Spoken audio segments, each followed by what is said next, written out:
Hello and welcome to my stream. Tonight we'll be playing more of Digimon World.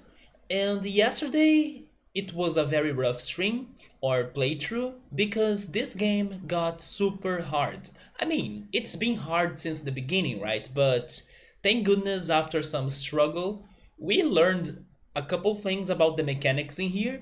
And I kinda thought that I was making progression regarding understanding everything, but yesterday's stream proved me that maybe that's not the case. Or maybe I just got unlucky as well because unfortunately we got to Tyrannomon, which at first was good, and then I was thinking, oh yeah, it's the best Digimon we could digivolve so far, so as the first time we got him, we'll be now making a lot of progress. Which was not exactly what happened yesterday, that's why I was surprised by it and a bit disappointed as well and frustrated. So yeah, we got him, and I thought initially that it was great, but Tyrannomon could not really make us to get super far away or to the new areas we had to explore. I mean, to not say that he didn't help us at all, we could at least explore the ancient Dino area, and he had a crazy fight against another Tyrannomon, and also we could get to the glacial part of it that seems to have some crazy time mechanics as well. Like the ancient Dino area was divided into two parts or two sections, right?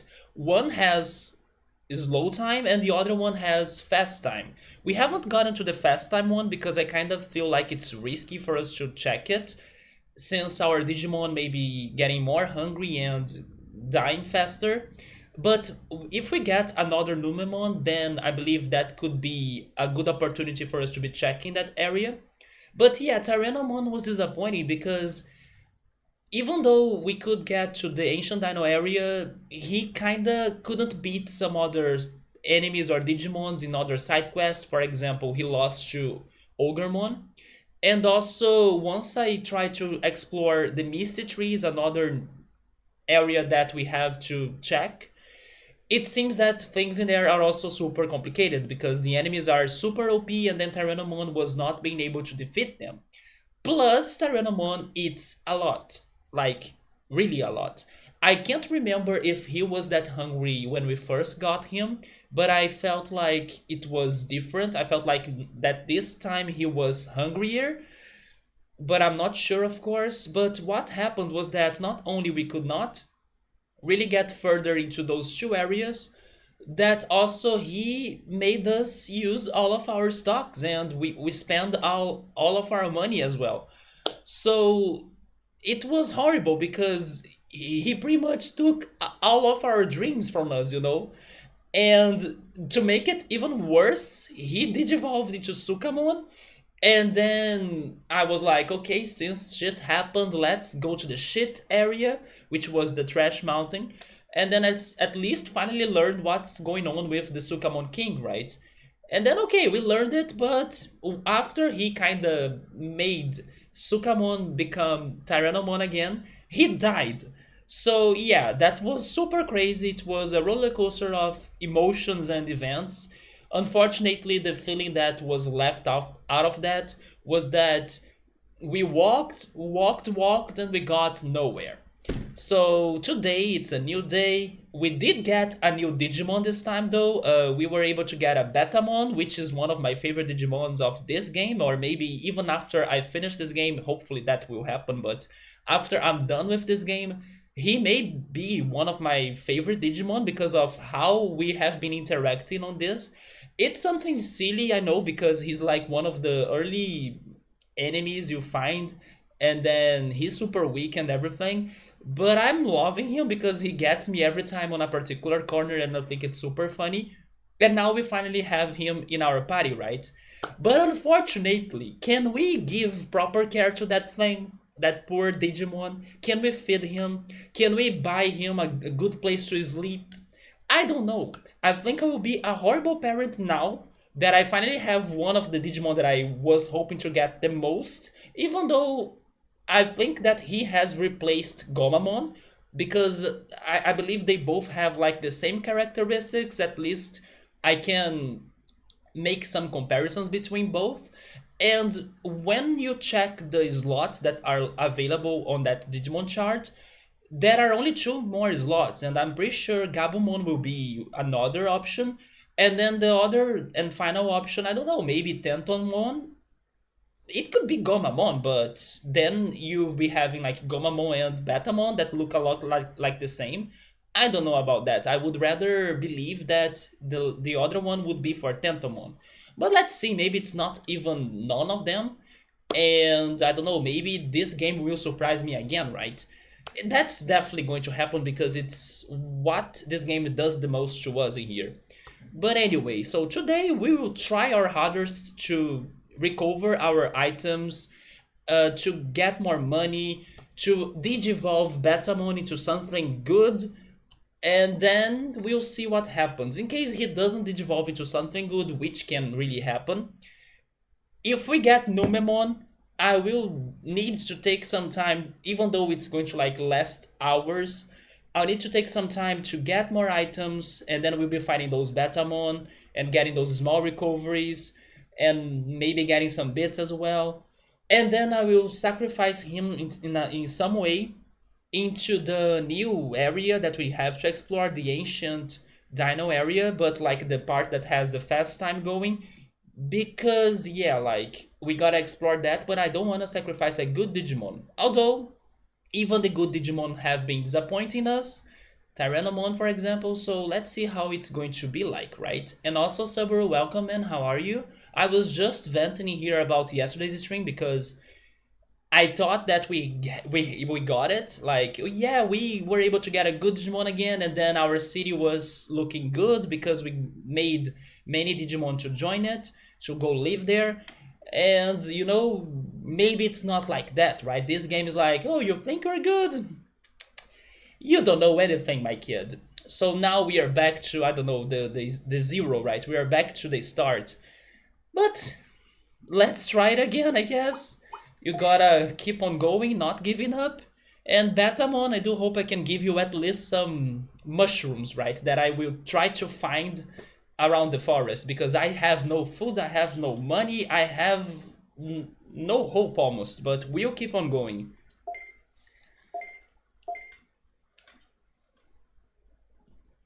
And yes, another thing we were able to still do yesterday though was to get Elecmon to the city, but he was not that helpful. He only gave us night lights. That's cute, but it's not what we need right now. Decoration, no. We need Digimon that will help us, teach us, save us, those things. This is an RPG, and sometimes it depends on how many potions you have. Well, items are a big part in here, because as the battles are very hard to predict, and many of them you cannot run away, which is very surprising to be honest, you gotta have a good amount of items with you.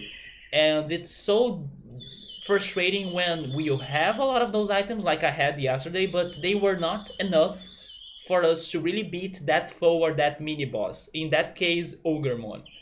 So I spent everything and then I got nothing out of that. I was back to the beginning, right, of the attempts. But that's fine, it's a new day, let's try it again. And if we need to take time grinding or farming, we'll be doing that. But right now, Betamon, I don't know if I'll have the resources that you need to have. But we'll be trying, man, we'll be trying. All I ask is for you to be patient, Betamon. Let's go for offense.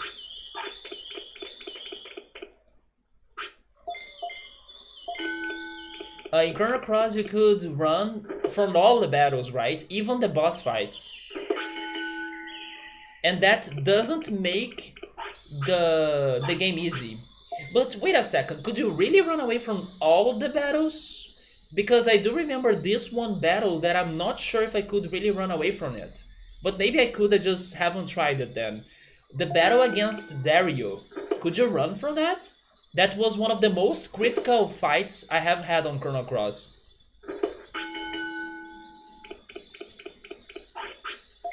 Okay, he wants to sleep. Hopefully he's not going to be very hungry.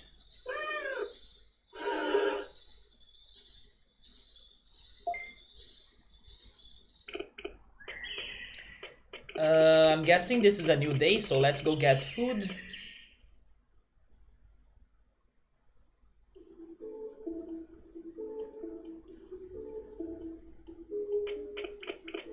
I believe that our goal right now is to beat Ogremon. I really want to do that. Even if it is a hard challenge, that's what I really want to see done, you know.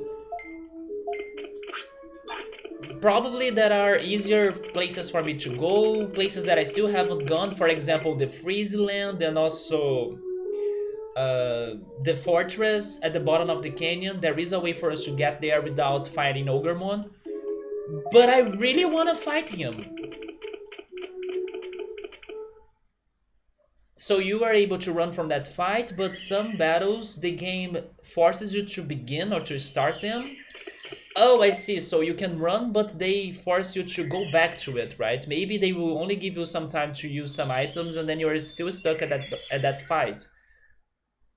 Yeah, restarting a fight can make some difference if you can use items and if you can get those elements back to use, right? So maybe, I don't know, you can try another strategy by using those elements. Or if you can actually replace the elements you had equipped into other ones that could be more helpful for that fight. I believe you can do that as you can access the menu.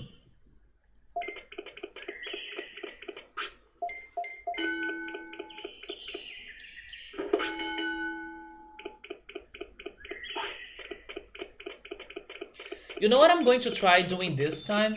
I know I'm lacking of resources, or I don't have enough materials, food, and items, so it's going to be hard.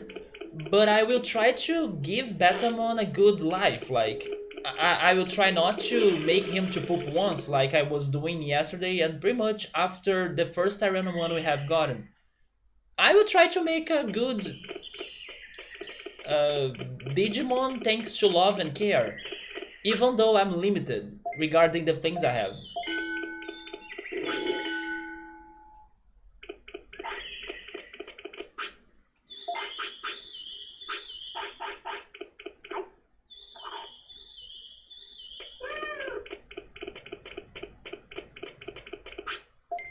So, to not say that yesterday was a failure, I also realized that Leomon's training was awful. So, I don't think it's worth going there.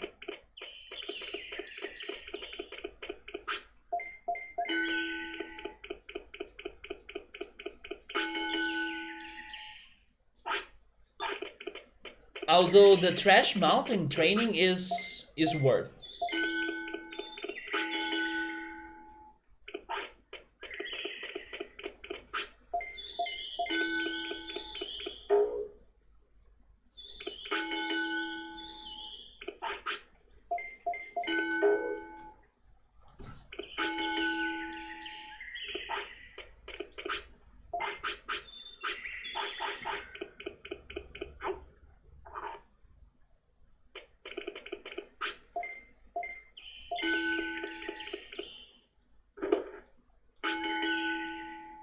I don't see my small recoveries inside the bag, so I'm hoping they are stored at the bank, right? But I'm not sure.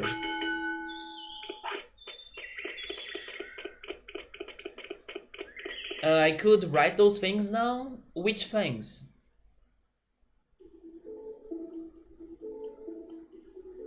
By the way, this may be the game with the most notes ever, right? Because I have a freaking map, I have a list of side quests. I started yesterday writing down a list of the attacks because sometimes we forget them after the Digimon die. And I will see if I can learn those. The training things? You mean the numbers?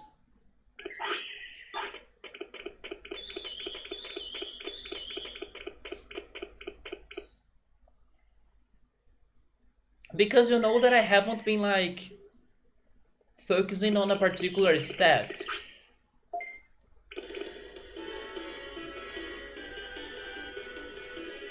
I pretty much try to make him well balanced.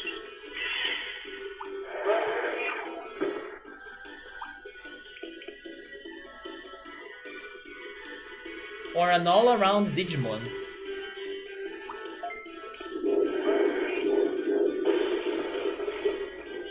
The good thing about Batamon is that he has those magic attacks. And a problem we were having when fighting Ogremon is that Tyrannomon was super close to Ogremon in order to attack him. And he was suffering a lot of damage from his magic attacks. So maybe with our magic attacks we can have more distance and attack Ogremon with that distance and maybe avoiding his attacks more, you know? At least that's what I hope.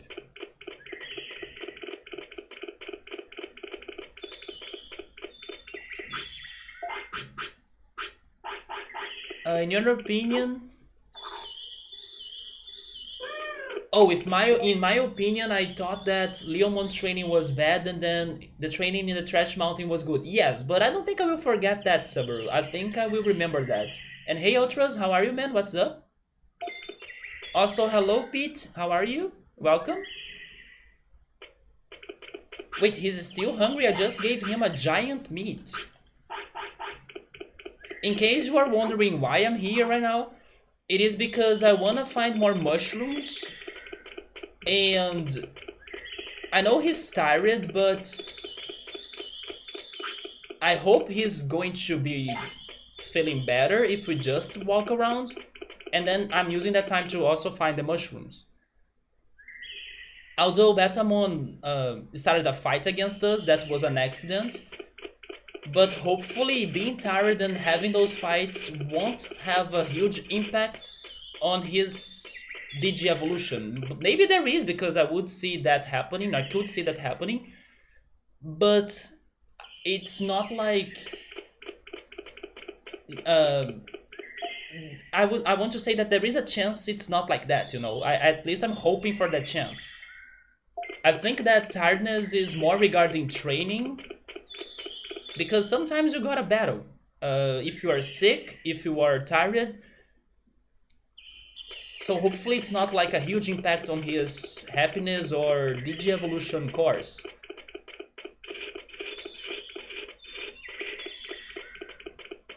But I'm not getting lucky regarding the mushrooms around the forest.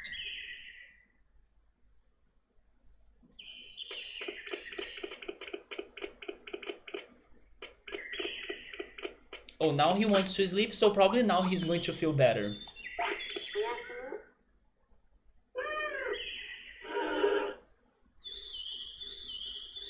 So, in case he's not tired anymore, we'll be getting the meat, the free meat for the day, and going back to the training.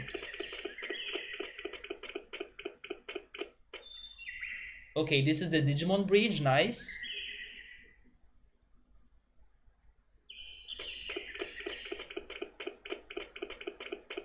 But yes, Subaru, I don't think I will forget that Leomon's training was not worth it.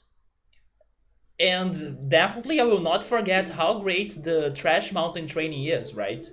Those points are the greatest points in this game so far. And hi Victor, how are you, man?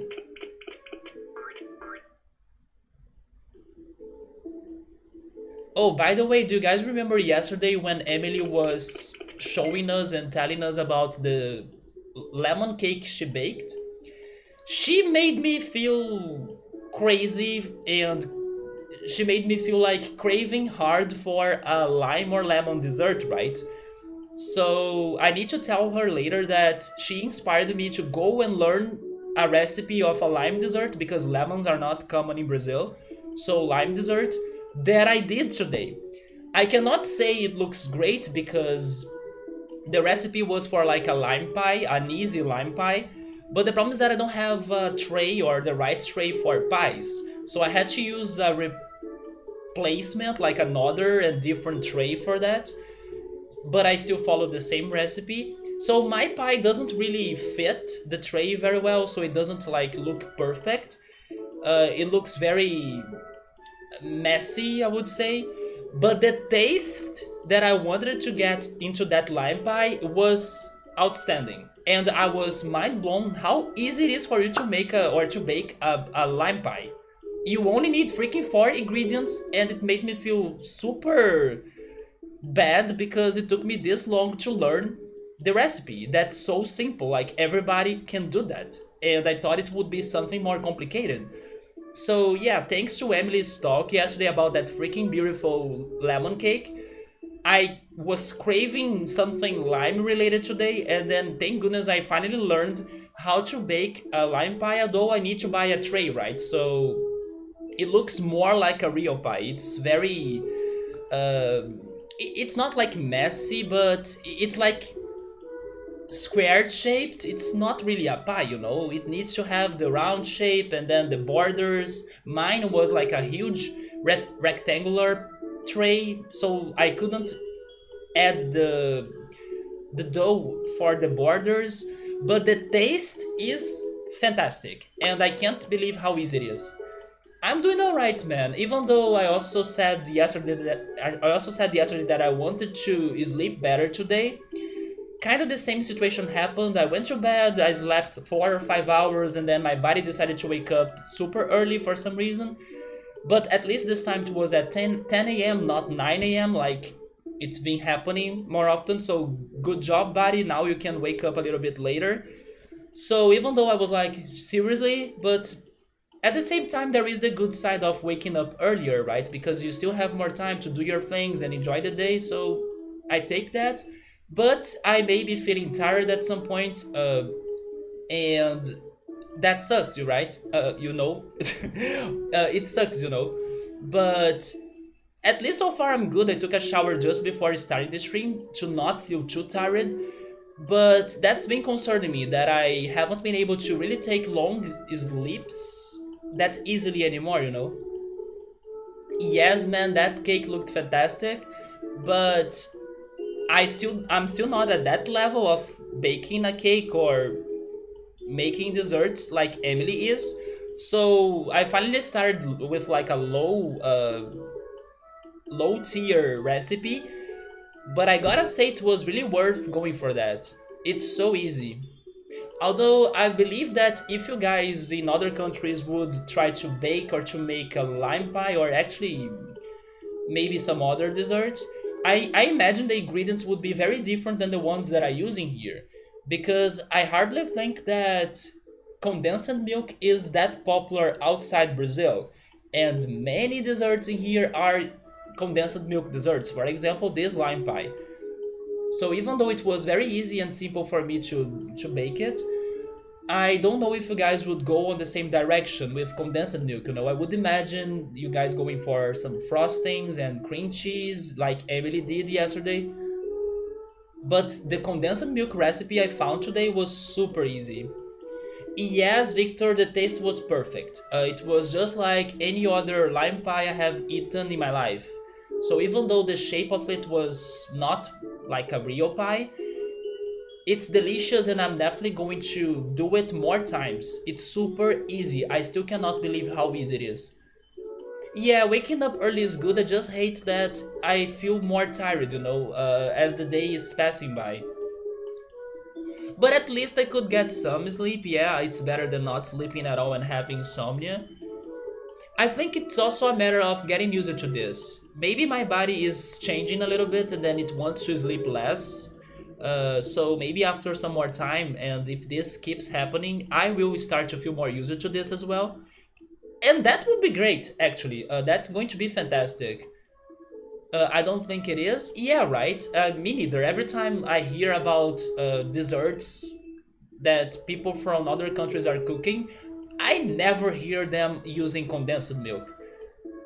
Exactly right, Victor. This lime pie that I'm talking about, I only used four ingredients for it, right? I used a pack of cookies, I used condensed milk, I used two limes, and I used 3 spoons of butter. There was no flour, no eggs, no oil. I mean, the butter is kind of fat and the oil of the recipe, but you know, I was expecting so many other things going on for you to bake a pie. No, a pack of cookies, condensed milk, 2 limes, and butter. And then I made it, like, it's crazy. Super easy, you just need to squeeze the lime on the condensed milk, and then you mix it to make like a cream, and then you leave that inside the freezer, and then while it's there you preheat the oven, and then you use a mixer or any food processor to grind or to grind, right, to grind the cookies, the pack of cookies, until it gets into a very sandy look.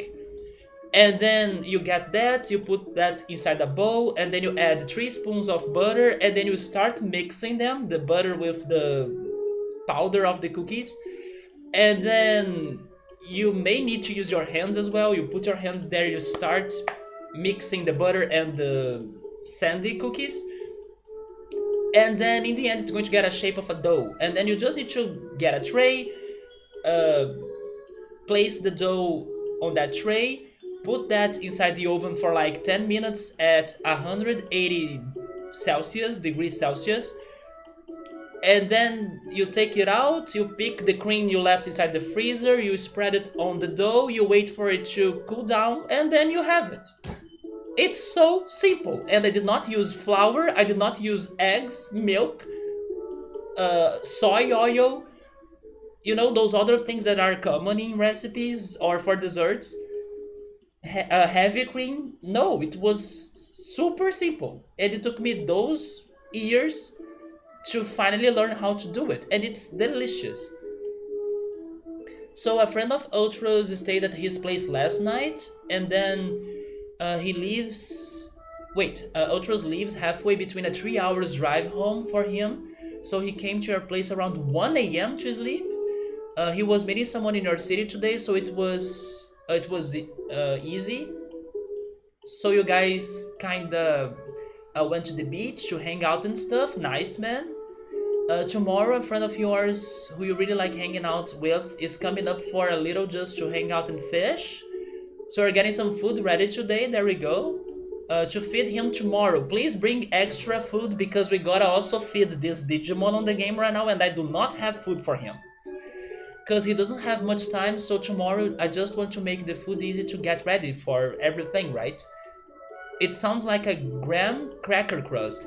Yes, it's pretty much a cookie.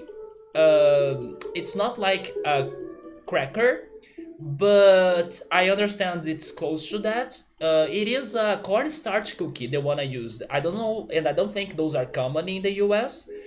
But when I tried to talk about it before, and then I looked on Google how could I say it in English, it's cornstarch cookie. So I use that cornstarch cookie to grind it into a powdery shape. And then if you mix that with butter, you do get a dough, right? And then you kind of bake the dough, and then it's ready for you to add the cream, right? The lime cream. That's it, Victor. I was mind blown for that recipe, and it tastes great. It would look great if I had a pie tray. I can get it to show it to you.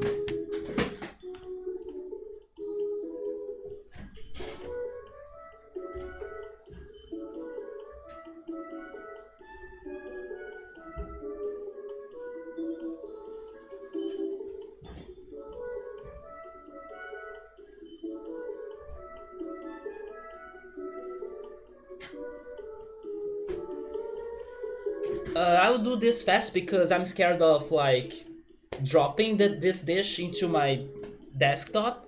But as I said, I only have this rectangular tray that's super big and large as well, so I could not have enough dough to make like a border around the dessert. But as you can see, and then I'm being careful to not drop it, it's super good and it's so easy. But if I had the right, it is delicious, Ultras. It's so easy and great. And you guys should try making some desserts with condensed milk. It's such a handy item, you know. It's so easy for you to create and come up with like this, but also some delicious chocolate desserts as well, coconut desserts too. Condensed milk is like the magical ingredient for Brazilian desserts at least. So yeah, even though this doesn't look like it doesn't have the good looks, you guys have no idea how great this tastes. It's just like any professional lime pies I have tasted in my life. No gelatin. It's those four ingredients I said. So let me put it back to the fridge or inside the fridge, and then maybe I will get it again in case Emily stops by because I want to show this to her as well. Since she was the inspiration that made me go for this.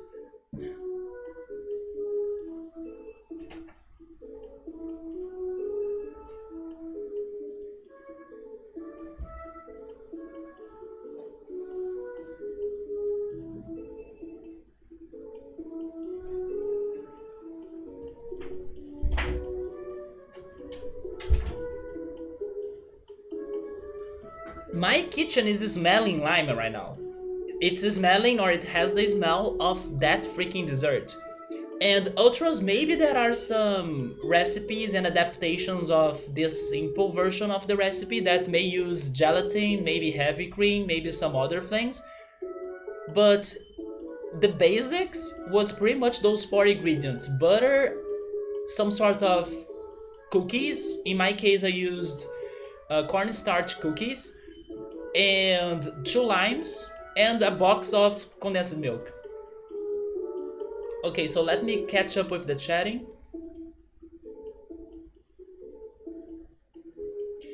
You tried... Wait, you tried your first stream today? Wait, were you streaming? But your internet couldn't handle it? So you gotta try going for... tell me more about it, like which game did you go for?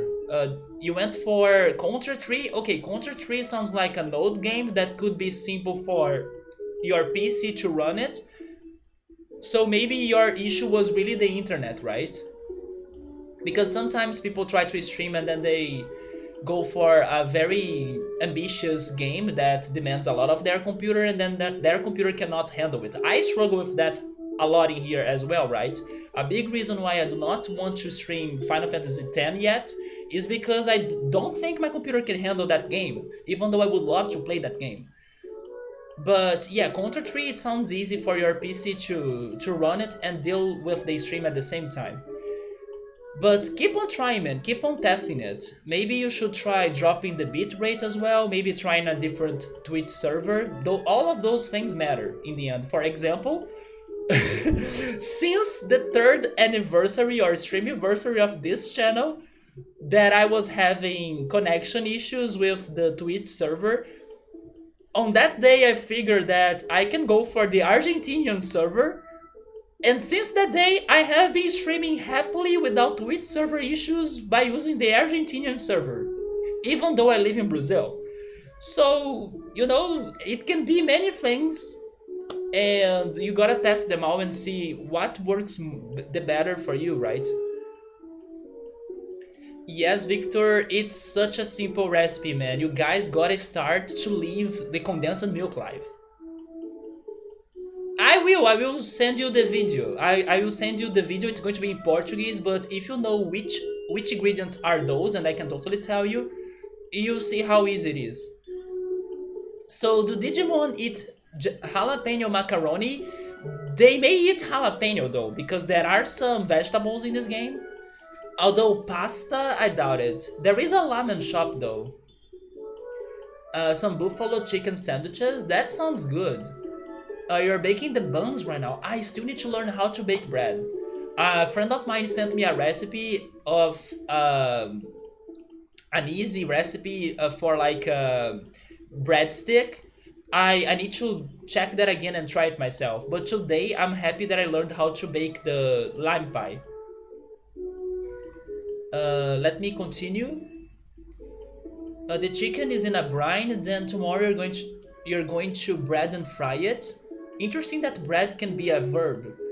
Toss it in hot buffalo sauce, then you have a nice cheese and a blue cheese dressing for the sandwich. Hockey game tonight, winner moves on. Wait, is it every day that you have the hockey games? That's insane. What is the top again? It is condensed milk with two limes squeezed on it, and then you pretty much mix it on a bowl or in a bowl, and you leave it for some time inside the fridge without freezing it, of course, but for some maybe 10 to 15 minutes, so it gets more viscous. Hopefully, I'm pronouncing that right. It gets more consistent. I'm not sure if that's an English word either, but I'm trying. It gets creamier. Yeah, creamier is better, right? Instead of like liquid, right? So yeah, but you do not allow it to freeze, of course. And then once the cookie dough is ready and baked, you pretty much spread it on top of it after it cools down, so it doesn't melt. And then you put everything back to the refrigerator, and then it's ready. It's a cold dessert. Have you guys never had a lime pie, or at least something close to this lime pie that I baked? Maybe not, because you guys don't eat a lot of condensed milk, so maybe if you have had a lime pie before, it's going to have a different taste than this. We do cookie crumb crust pies at work. We do graham crusts, like the cookie one you made, but with graham crackers. But those graham crackers are sweet, because when you talk about crackers, I imagine saltines, so pretty much savory crackers, right? And then I don't know if it's going to work well for a dessert. It can, but the sweet crackers are better, in my opinion. And then our fillings would be like condensed milk, then whatever flour like lime, coconut milk, or lemon. So you do use condensed milk, Ultras? But it's pretty much around those lines, my recipe, or the recipe I tried to. But what were the four ingredients for the filling? Well, the four ingredients for everything were two limes, a box of condensed milk, a pack of crackers or cookies. In my case, I used cornstarch cookies, and 3 spoons of butter. Actually, not really butter. It is the one I used is like margarine. Is that how it's called? I think it is, right? Margarine. Yes, I used 3 spoons of margarine. I say butter because it's kind of like the same thing, even though it's not really, because they do taste different and they have different origins. But margarine, yeah.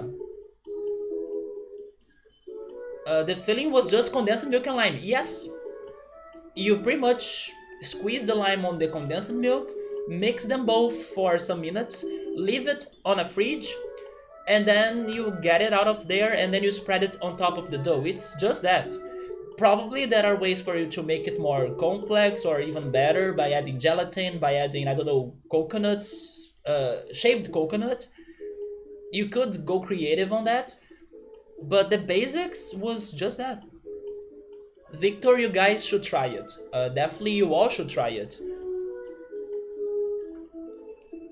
And my next lime dessert that I wanna learn is lime mousse. Yes, I must learn how to make lime mousse. And that one is probably going to get some gelatin. Hello, Thales, welcome, man. How are you? I was just telling the foreigners and my friends in here that the way to live is the condensed milk way of life. So I just learned how to make like a lime pie, and I was telling them that condensed milk is like the magical Brazilian ingredient for desserts. And then I was trying to convince them to go for that as well. Like try to find condensed milk and make brigadeiro or make this lime pie I just did, because they are missing it out. Condensed milk is life, and it's the best. But how are you, Thales? Welcome. We are here trying to get this Betamon into a good champion. Even though I don't have many resources like food or items to give him a healthy and happy life, but I'm trying my hardest, and hopefully it's going to work, right? You're doing great. You have lost 22 kilos in the quarantine. Oh, really, man? But how? Is it because of I don't know, you changed your diet, or have you been working out inside home or something? You're running away from candies. Oh, maybe it's because you did change your diet. So I don't know if you were here, Thales, when Emily was telling us about the lemon cake she baked yesterday, and she was sending us pictures and everything. And that's pretty much the reason why I had to learn how to bake a lime dessert, because I was craving it super badly. And thank goodness I found this super easy dessert, and then it worked out kind of well. Like, I will not say it's perfect because the looks of it is not very good, since I don't have a pie tray to make a pie to look like a pie indeed, but it tastes exactly like a lime pie, so I'm happy with the taste of it, which is what matters the most. But yes, because of Emily yesterday throwing pictures of lemon cakes, I was like, I gotta eat that as soon as possible. And then I finally went for a recipe. It's easier than what I thought. Thanks pretty much to condensed milk, the lord of desserts. And it's so great. I'm kind of sad that it took me those years until finally learning it. But good luck on your diet, man. I'm happy to hear you have been able to get healthier after changing the things you eat, right? And also today is our day off. Nice. Get some great rest. You only eat dinner and you have been exercising some push-ups and stuff. I gotta tell you that I have been a lazy bun during this quarantine. I should work out or find a exercise to do inside home.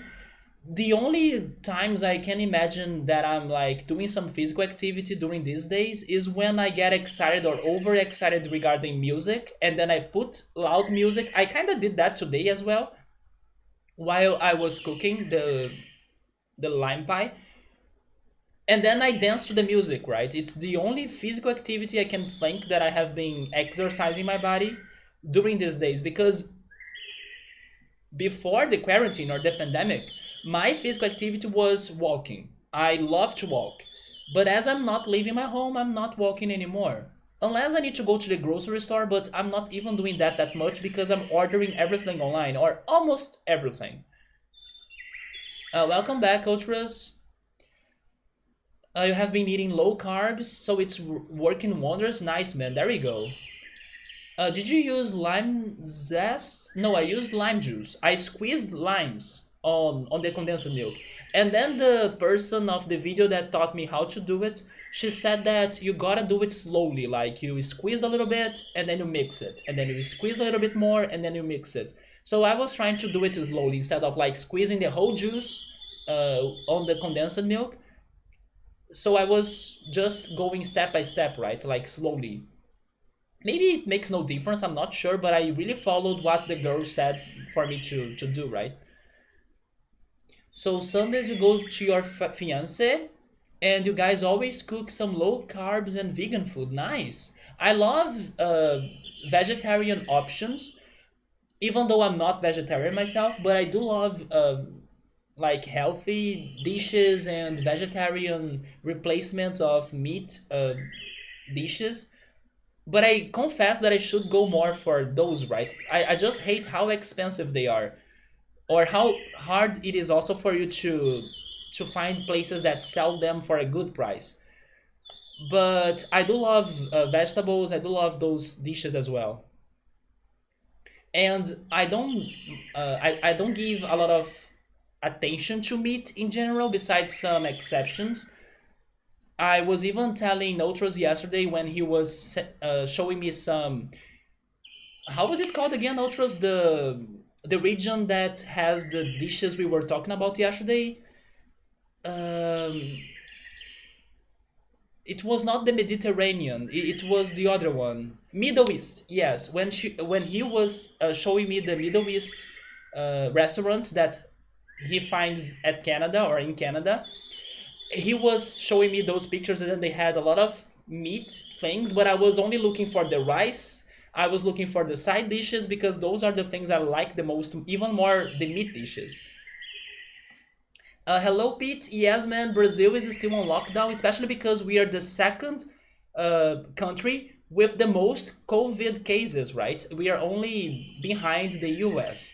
And the situation in here, it is not changing. But I gotta explain you some things though. I just said that we are still on lockdown, but to be honest, even though the situation is still tragic, people are kind of going outside and the places are getting open again. They are reopening.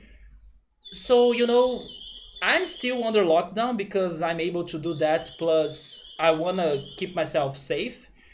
But there are people that are starting to kind of go outside more and, you know, try to get back to some normality, which is unfortunately bad in this situation that the cases are not decreasing and the hospitals are all crowded and everything.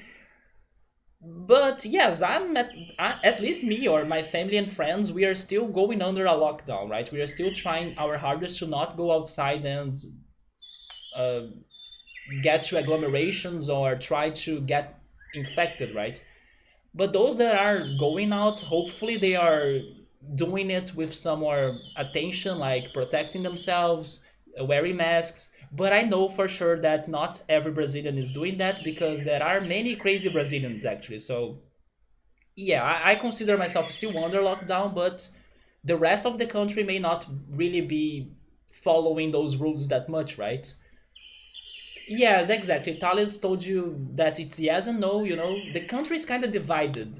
There are people that are starting to ignore and leave some illusion that everything is fine for me to go out and stuff. And there are people that are still taking good care of themselves. Plus, our president. Yeah, our president is like you guys probably have heard of Bolsonaro, right? So he's pretty much Trump Jr. regarding his decisions, his actions, and his opinions about the COVID. So he's not really helping the situation to get better.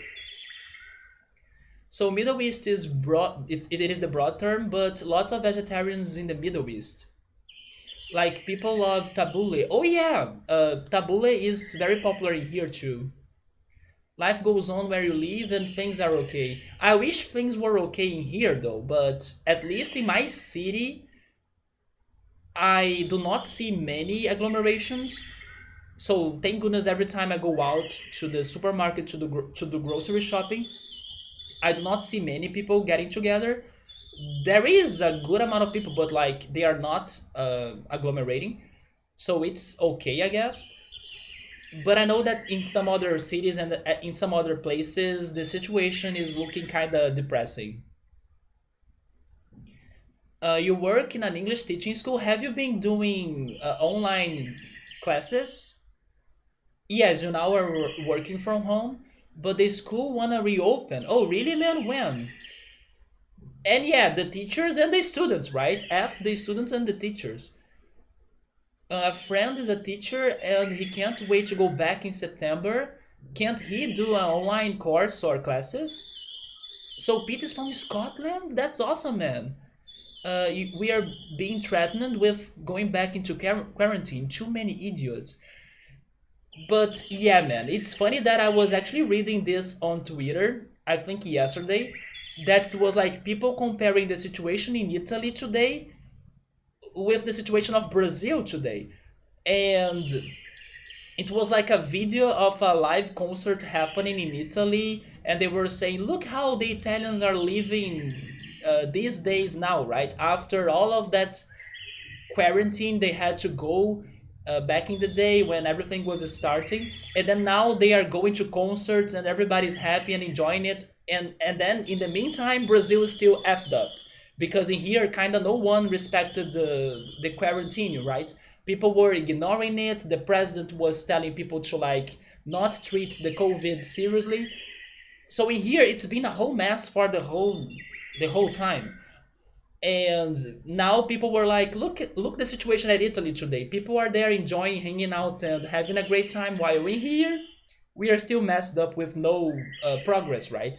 Emily, hello Emily, I gotta say thanks to you because your lemon cake and the whole talk from lemon cake from yesterday inspired me, and you made me so crazy Also, Pete, thank you so much for the follow.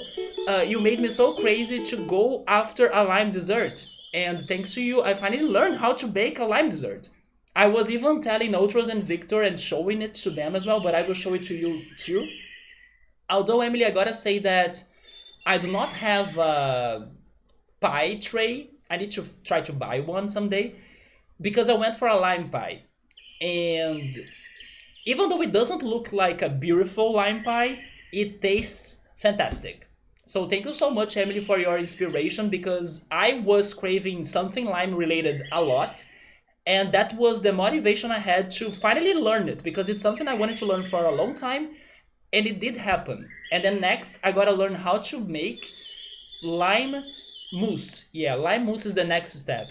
So let me show you the lime pie I did, although it's not going to look like a perfect lime pie because I do not have a round and beautiful tray, right? But the taste, it's fantastic. So I'll be right back. And also, I'm sorry if you're here for Digimon World. Don't worry. Every time we are streaming in here, we have a long chatting session and then we go to the game, right? So it's going to happen, but just be patient and enjoy this crazy talk we are having here as well. I will go get the lime pie. I'll be right back.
Okay, I'm back. First, I will show you the results of the lime pie recipe I went for today, and then I will catch up with the chat, right? So, Emily, this is what I was saying that I did not have a perfect round tray for me to make a pie to look like a pie. I only had this rectangular tray that's also very large, so the ingredients were not really uh, it did a result of a very thin pie, you know. Maybe if this tray were shorter, it could have had a better border around it, or is border correct? I'm not sure, but I did not have enough dough to make it completely round and add dough to its borders, right? So it's very thin, but I need to be careful here, but this is how it looks like. And Emily, believe it or not, I only used 4 ingredients to make this, and that was mind blowing. But I also want to show you the slice of it. So it doesn't look like a pie, but look at that. It's a cookie dough, and it has the cream on top of it. That cream is condensed milk and lime. So what that was what I was saying. It may not look like a perfect pie, but the taste is delicious.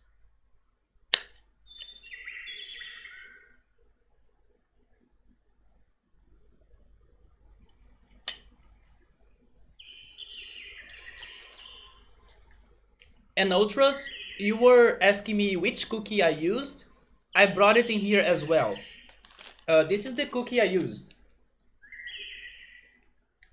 As I told you, this is cornstarch cookie. So I used a whole pack of that. So with this, I could make another lime pie if I wanted.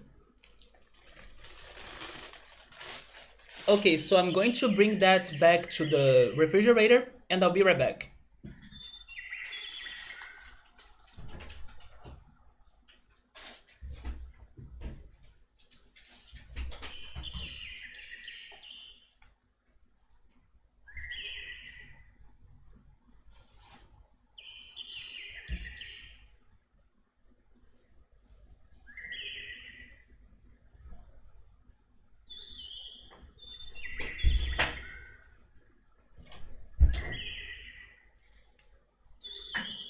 There we go. Now I know you guys said a lot of things. Let me catch up with the chat.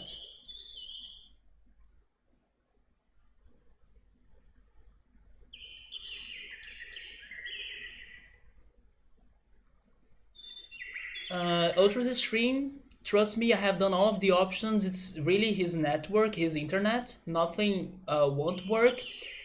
Do you know if your internet gets that bad every day? Maybe it was just a matter of an unlucky day, right? Maybe on a different day your internet connection gets better as well. Keep on testing it, man. That's how the news put the spin on it.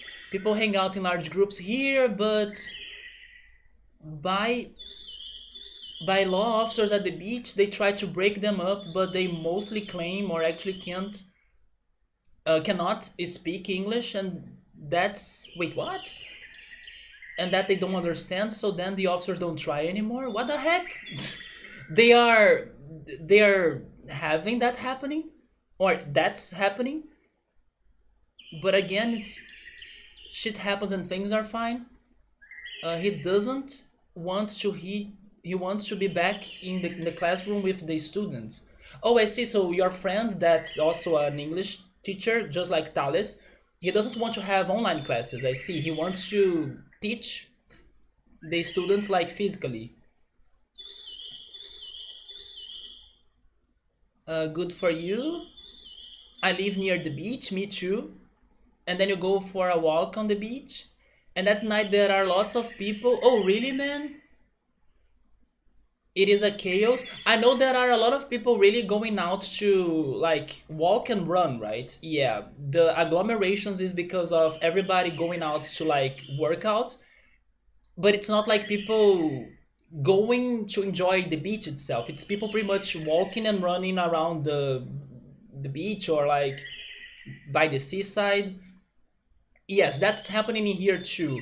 But as they are not like staying there, I think it's better than people that go to the beach to stay at the beach, you know? But yes, I also live near the beach, and then there are many people using the road or the path to exercise. So the province is on track to do that. The teachers' unions are causing some setbacks, but that's what unions do. You wish you could go to a concert. You're not expecting to ever again, to be honest. Wait, to go to a concert? I was meant to go to Canada to study. My dream is to go to Canada and Germany. Yeah, those are the two countries I would love to visit the most. And try to live your life there. Aren't there some crazy things you gotta do in order to really live in another country, in a foreign country? I don't even know if you can really stay there if you're not like a descendant or if you're not like married to a person who lives there. I don't know how the whole situation is like, right? And also know it varies depending on the country. But the only country I thought that you could move and live there if you wanted, regarding Brazilians at least, was Portugal. But even that I'm not fully sure. But I would guess Brazilians, if they wanted, they could somewhat find a way to really move to Portugal and then live there. You know, there are some laws that Portugal and Brazil kind of share between each other to make everything easier. And I do think that Portuguese people can move here to live here, and the same can happen as well. Or at least I would say it's not that hard for that to happen as in comparison to some other countries.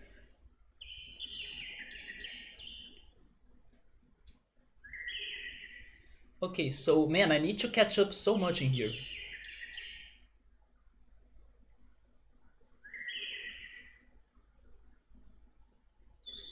Yeah, Subaru is saying that the Brazilian's flag needs to get an update because our flag, it says in Portuguese, of course, order and progress, right? Or progress and order, actually.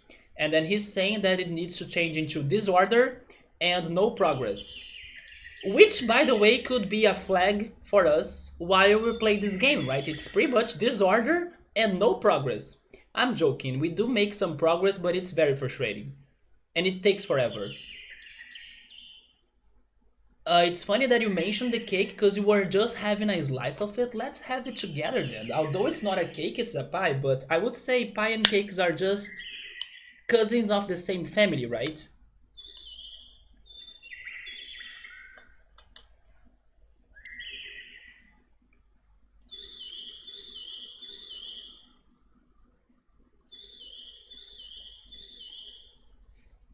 It's very affordable for Canadians who have it subsidized.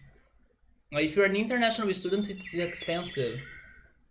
Yes, moving to another country, even if it is for studying, it is very expensive. Unless maybe you can live at somebody's house, or you can like decrease the costs you would have by getting to a friend's house or a family's house that accept you to stay there or something. But you wouldn't need to pay for the, how is that called in English? For the pass or the I don't know how it's called in English. Maybe Thales used the word in here somewhere, but I'm still catching up. Visa, well, there is the credit cards as well, but it's like the, is it Visa? Seriously? I never knew the word for that was Visa. I always thought it was just the credit card brand. Yeah, so it's called the student visa. Yeah, you need to get the permission, right? The, so it's called visa. Interesting, I didn't know that. Yes, I was associating it with the credit card. Interesting. But yes, you also need to pay for that, right? You gotta also prove that you have a good amount of money saved for emergencies, and you are not going to like move to another country and get totally poor. You need to kind of tell them that don't worry, I'm going there with money, so I will be able to have a good life even if struggles happen or something. And then they need to verify everything, and then you can finally take that trip, or is they will finally allow you to live that new life, right? So you guys were talking about the expenses for such a thing. So all the time the officers say you can't be in a big group, and then some people kind of ignore them. Yeah, they say that they don't understand it, and then the officers just walk away. Those are horrible officers then. So Thales graduated in engineering there.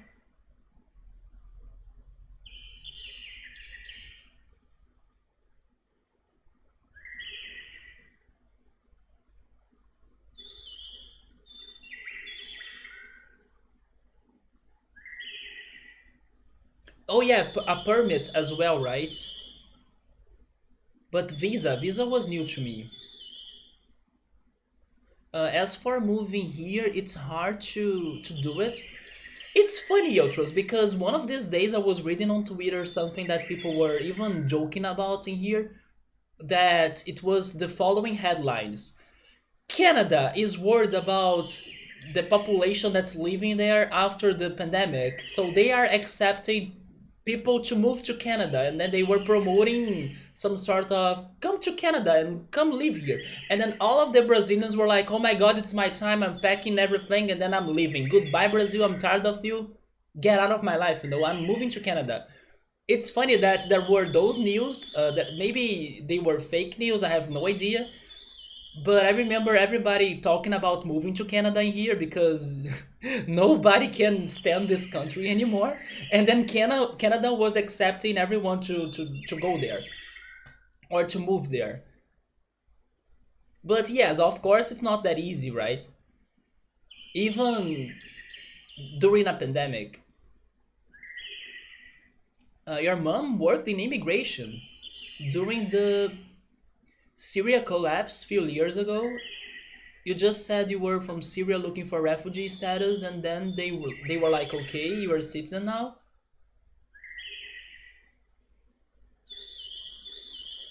The government got a lot of pushback for that, but then the people flipped it around to be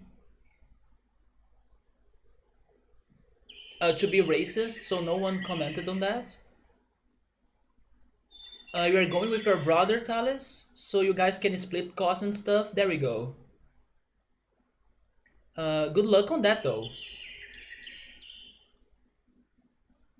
Yes, I got you graduated in here, don't worry.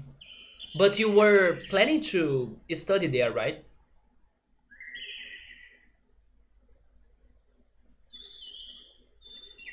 Canada is usually always accepting everyone to move there depending on your status and stuff. You have started to study French. I have started a little bit of German, but unfortunately, without practicing it and stopping the studies, I kind of forgot almost everything about German.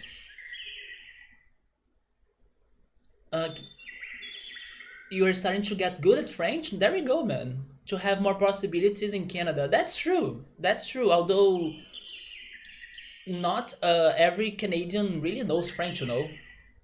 It's funny to think about that because, oh yeah, those languages are the official languages in Canada.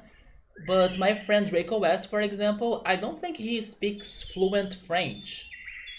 I can be wrong and remembering it wrong though, but I don't think he speaks fluent French. Or the one that I remember that knows how to speak French, that's like part of my community here, is Rion. Yeah, Rion is also Canadian and he does speak French. Even though he doesn't live in a place that speaks French, I think, but he knows French because he was telling me a little bit about French in some streams. Ultras, what about you? Do you know French, man? Do you speak French? You and Pilot, I have no idea if you guys know French. Draco, I think he doesn't know French, and Rian, I think he knows French. That does help a lot, but it has some sort of myth that speaking French opens opportunities like it does, but a little tiny bit of, if anything, so you can work for the governments and then it can help it. Oh, you want to study informatics from the scratch? I actually tried to start an informatic or programming course during the pandemic because some courses were open to public and then they were free as well. So I was trying to learn the Python language, but unfortunately I was losing my motivation over it, you know, so I kind of stopped it, but I gave it an attempt. I should try going back to it at some point though. Not that the course was bad, it's just that I really lost my motivation.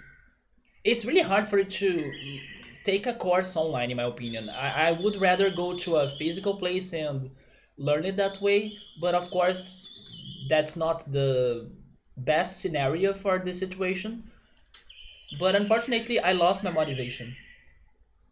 So you were forced to learn French for 9 years in school. You can't speak a sentence. Yeah, I expect that people will teach French at school, but then not necessarily people will still remember it after leaving it, right?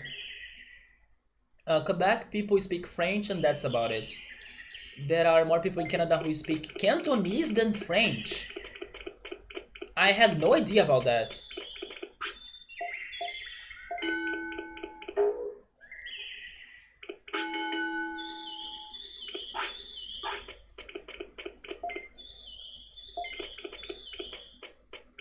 So you can read, write, and speak, but when you listen to people speaking French, it's very hard. That's me with German as well. I could never really understand people speaking German. It is very hard. There are jokes about working for the government. You can speak more German from being a Rammstein fan than French from actually learning it in school. Really, Outros, I didn't know Canada had a lot of Chinese immigrants.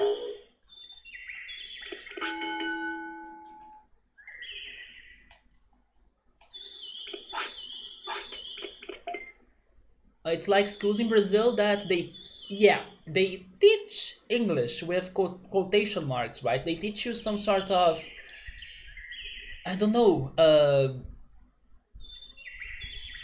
fiction English, because in reality, that's not how people really speak English, right?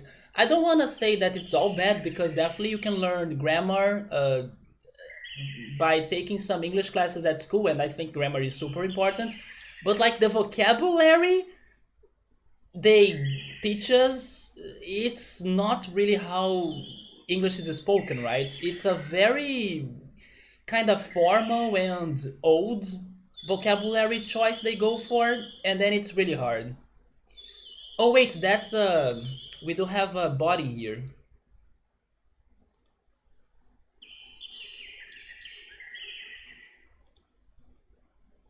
There we go.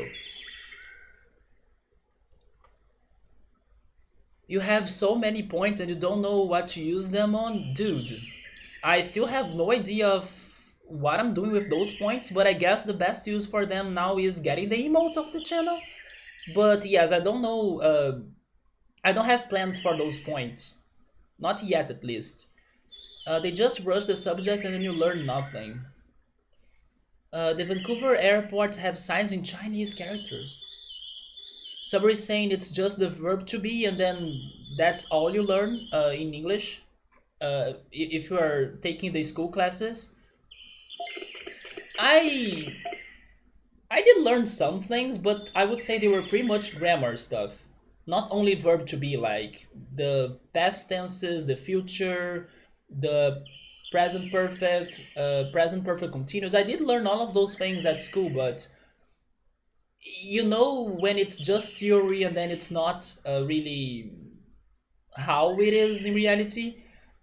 So even though I took those courses, I did have to get another English course outside of my school, and even that was not like enough for me to get like fluency, or at least feel more comfortable about speaking in English in particular. Because I would say that if there is something that Brazilians struggle a lot regarding English lessons or learning English, is regarding the oral part of it. It's pretty much having conversations in English. I don't think the schools prepare us well enough for us to have those conversations, you know. Or if we do have them, it's going to be a very basic conversation, and we will be feeling limited. And yeah, we study a lot of grammar, a lot of tests, a lot of writing and reading, but the conversations, which I think is one of the most important things about it, it kind of gets stuck and behind. And then people feel shy about speaking in English, and they commit many mistakes because nobody told them that their pronunciation of the words were wrong. So it's a thing that is still kind of needs to improve, right? It still needs to improve in here. The dough is rising for your buns. It looks so good now. I imagine the smell of it. You started in an English school at 7, so maybe you're better at English than Portuguese. Oh my God!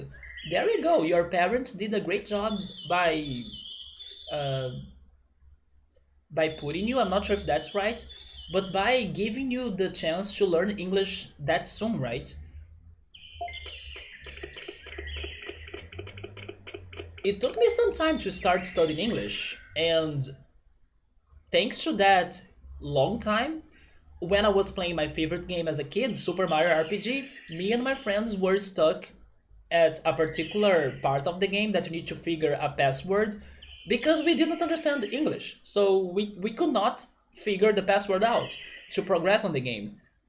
So yes, if I were learning English back then, maybe I could have beaten my RPG without that struggle. But it's still my favorite game even then. I only started having like English classes, I think, when I got to sixth grade. I think it was around that time. But then if you ask me which year was that, I have no idea. Or how old I was, I also have no idea.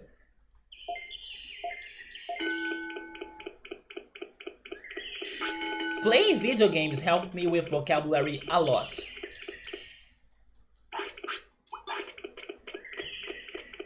Yeah, exactly, Thales. Video games taught me a lot of English.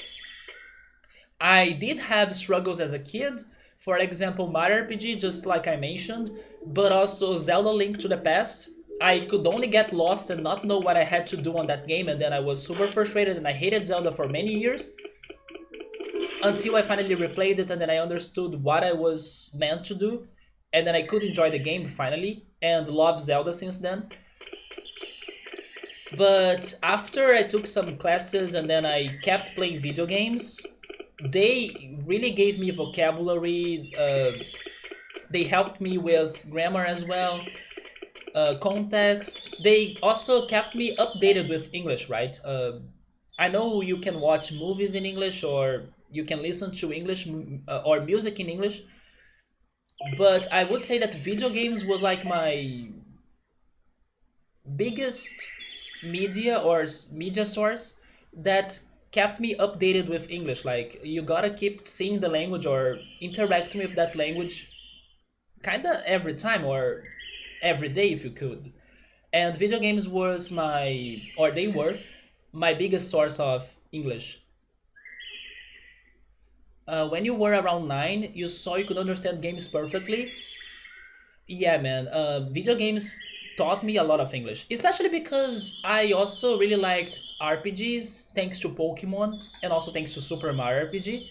And those games have a lot of text, right? So they were great sources of vocabulary. Now on your PS4, it is in French. You have a PlayStation. Have you played Persona? Because Persona is one of my favorite franchises. But it has always been in English, even with the Portuguese or Brazilian dubs nowadays. Nintendo needs to do that more though. If there is a company, a video game company that kinda ignores Portuguese dubs and subtitles, Nintendo is the one. You just listen to a lot of Rammstein.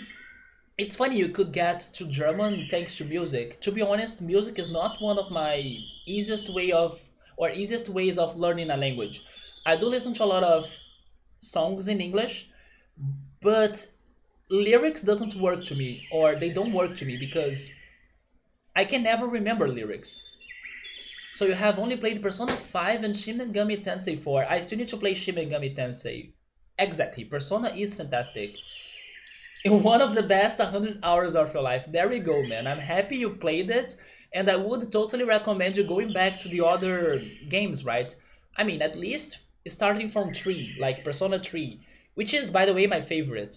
Persona 3 and 4, you should not miss those games out. And then 1 and 2, they kinda have aged, and they also have many differences from Persona 5 and 3 and 4, so it's not certain that you're going to like it, but definitely go back to Persona 3 and 4. Those two games are also brilliant.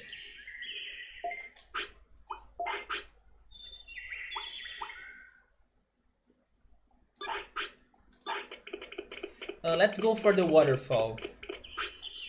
Wait, you have tried 3, but after 5, 3 is like a worse version of 3? Wait, 3 is a worse version of 5, right? Yeah, that's the problem about playing a more recent version or like a more recent game of a certain franchise in order to have your first experience of that franchise. Thank goodness I don't think I suffer that much from that. Like I imagine that if I play a game that's more modern from a certain franchise and then later I play a more older game of it, I think I will not mind it that much. But yes, I can totally see you struggling to go back to those games as they will not feel as great or regarding the mechanics and graphics. They will not be the same as the newest one, right? But if I could still tell you, you should give it another chance because those games are great. If you ignore the graphics and the mechanics and how that game has aged, the plot, the characters, the music of Persona 3 is the one that makes me the most nostalgic. And Persona 4 is interesting too. But it's also very dangerous for you to get spoiled on it. I think Persona 4, it's super easy for you to get spoiled on it. So you really gotta do a great job on avoiding the spoilers of Persona 4. And 5 as well, but thank goodness you could play it yourself. Did I get meeting here? I cannot remember, we were chatting so much. Okay, there we go. Thank goodness I checked. The dungeon is kind of weird. If you're saying that, you have not seen the dungeons of Persona 1. Those dungeons are the worst, man. It's a big maze. You don't know where you're going in there, and the freaking random encounter rate is horrible. You're always finding monsters and enemies to fight after 2 or 3 steps. It sucks so hard. But you kinda had a close experience to the dungeons of Persona 3 in Persona 5, the Mementos, right? It's basically what you have in Persona 3. Yeah, always returning to the beginning or to the entrance of the dungeon feels a bit weird. Although there are shortcuts, there are some ways for you to skip some levels. I would definitely recommend you trying it and then not judging it too much, you know. But I don't know how it's going to feel to you, as Persona 5 was your first, so maybe you're going to have more. You're going to feel more nostalgic thanks to playing it first. But to me, Persona 3 was very special. Have you played many Zelda games? You know what's the comparison that I like to do? I like to say that Persona 4 is like the Ocarina of Time of Persona, because it was the game that got the franchise super popular, and it feels like an adventure just like Ocarina of Time as well. It's like good in everything. It may not be like perfect at everything, but it is great all around. So it's a solid Persona game. While I would say that Persona 3 is more like Majora's Mask because it's more dark, it's more melancholic as well. It's heavy. So yeah, you know, I like to make that comparison. And then Persona 5 is like the Breath of the Wild because it's perfection on the mechanics, so many things for you to do, side quests. You know, it's like the one that gets everybody hyped, and you see how much they have worked on that game and refining it. So I like to make that comparison. One is Breath of the Wild, which is 5. Then Ocarina of Time could be 4 because it's the most popular, it's the one that everybody kind of played, and it promoted the game a lot as well. And then Majora's Mask would be Persona 3, and Majora's Mask is one of my favorite Zelda games as well. Have you ever played a Nintendo DS RPG where you draw the dungeon map? The Persona games for the 3DS, you gotta do that too. Are you talking about Etrian Odyssey? That's also an Atlas game? Because the Persona Q games for the 3DS, they got their formula or their inspiration from the Etrian Odyssey games. And I know that you also need to draw your dungeon map, and then you gotta draw your paths and ways by using the bottom screen of the DS, right? But then I never played an Etrian Odyssey game, I'm just guessing it's that one. I would need a Vita to play it? Not really. If you're talking about Persona 4, you can get it on Steam. Persona 4 Golden was released on Steam. Persona 3, I actually didn't know it was on Vita, but it was out for the PSP because there is the Persona 3 Portable. You know, you could also emulate it. That's actually how I played those games. But Persona 3, can't you play it in another way though? I wonder if it's not on the PlayStation Store or something. So it was Etrian Odyssey. Yeah, the Persona Q games for the 3DS are very like the Etrian Odyssey games, but I never played them. That's why you don't mind Persona 1 Dungeon? Yeah, but you cannot draw your map, and the random encounter rate sucks. But you dislike the weird battle system? I kinda got used to it. Maybe it's because I simply love Persona, so even if they give me like a shitty game, I may still enjoy it somehow. I'm crazy for Persona. So I do understand your critics, but I don't know, I kinda, it's like not that relevant to me when I'm playing it, because it's still Persona, I still see my music, I still see the characters, I simply love it. Oh, you don't have a PC? You just have. Oh, okay. So if you have a PSP, the Persona 3 Portable could be an option. But actually, man, do you have a good phone? Because I'm guessing you're watching this stream by using a phone. I could run Persona 3 Portable on my phone by using an emulator. So if you have a somewhat good phone, you could try playing Persona by using your phone as well. You have a Moto G5 Plus, I'm not sure how good or bad that is, but it's also a possibility. Yeah, Persona 4, no, I don't think Persona 4 is on PSP. Persona 4 is on Vita, on Steam, and I would guess it's on the PlayStation Store, but maybe it's not, right? Maybe it's not. But try getting them someday because they are fantastic games.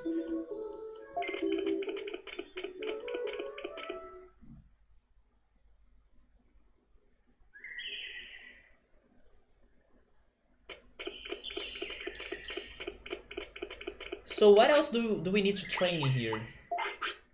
Let's go for more HP. So your all-time favorite games are Paper Mario. Is it the first one? Because Paper Mario 64 is my favorite. Yes, that's one of my favorite games as well. So have you played the Nintendo or Super Nintendo RPG or Mario RPG game, Super Mario RPG? Maybe you suffer from the same thing as the Persona 5 game, like, oh yes, I played the Nintendo 64 Mario RPG game, Paper Mario, and then I go back to the first one released for the Super Nintendo, Super Mario RPG, and then you feel like, oh no, this game has aged badly, and then I like the mechanics better in the other game. Maybe you feel that those feelings as well, or have those impressions as well. But Super Mario RPG, man, it's my favorite game of all time. It happens exactly like this. Yes, I'm now sorry that you played Paper Mario first. Although they are very different, to be honest. Paper Mario is super charming and relaxing as well. It's super chill. That's why I like it more than the GameCube Paper Mario game, because the GameCube one is more dark and heavy. I like how the Nintendo 64 Paper Mario is more chill, it's more easygoing, it's more relaxing. It has a good vibes atmosphere. Super Mario RPG, on the other hand, is a little bit more heavy and dark. But yeah, it's going to be hard for you to go back, but I would still recommend you trying it. It's fantastic. And then Legend of Legaia. I have never played Legend of Legaia, but my friend Draco West loves it. And I have watched a playthrough of one of the Legaia games, but I'm not sure if it was the first one. I think it was another one, a sequel maybe. And Pokemon, yeah, Pokemon was one of the first RPGs that really taught me English, and I'm a big fan of Pokemon too. It has a great, yes, right, Paper Mario 64, but you also know why I don't like Paper Mario The Thousand Year Door that much. I don't know if you have played it. Have you? Because then maybe I could be spoiling it a little bit, and I don't want to do that to you. Can I talk about The Thousand Year Door? At the moment, actually, I have been following or checking a playthrough of the most recent Paper Mario game, The Origami King. I didn't like the start of it, but now it's looking a little bit better. But I'm still not sold for the game. You don't mind it? I will just say that, in my opinion, The Thousand Year Door pretty much copied and pasted many of the things of the original Paper Mario. With better mechanics, better graphics, and improvements, of course. But the essence is still in the Paper Mario game for the Nintendo 64. So I was like, okay, I played the original one first and I loved it, so this is not feeling that different, even though it has a more dark and heavy story behind it. But there are so many things that are, just like the same as the original one, that I'm like, seriously, it's just a copy with better looks. I mean, I'm being generic. It's not really like that, but I felt that sometimes while playing and checking Paper Mario: The Thousand Year Door. There are so many characters in common. They could have gone for other directions, other partners, but no, they kind of follow the same formulas. And then if it's for me to pick, I preferred playing the original one. When I first met and had that experience. But it's funny because most people prefer the sequel. Most people prefer the Thousand Year Door as their favorite Paper Mario game. And I can understand, but not to me. The one that hits my heart is Paper Mario 64.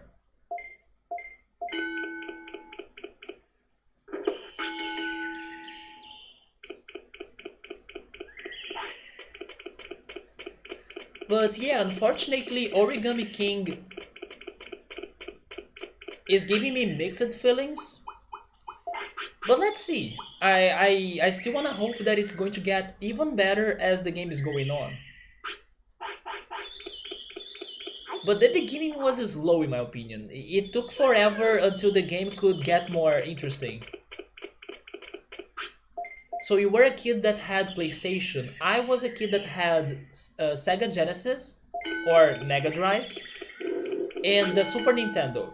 And then after those consoles, I used to go to a rental store to play Nintendo 64.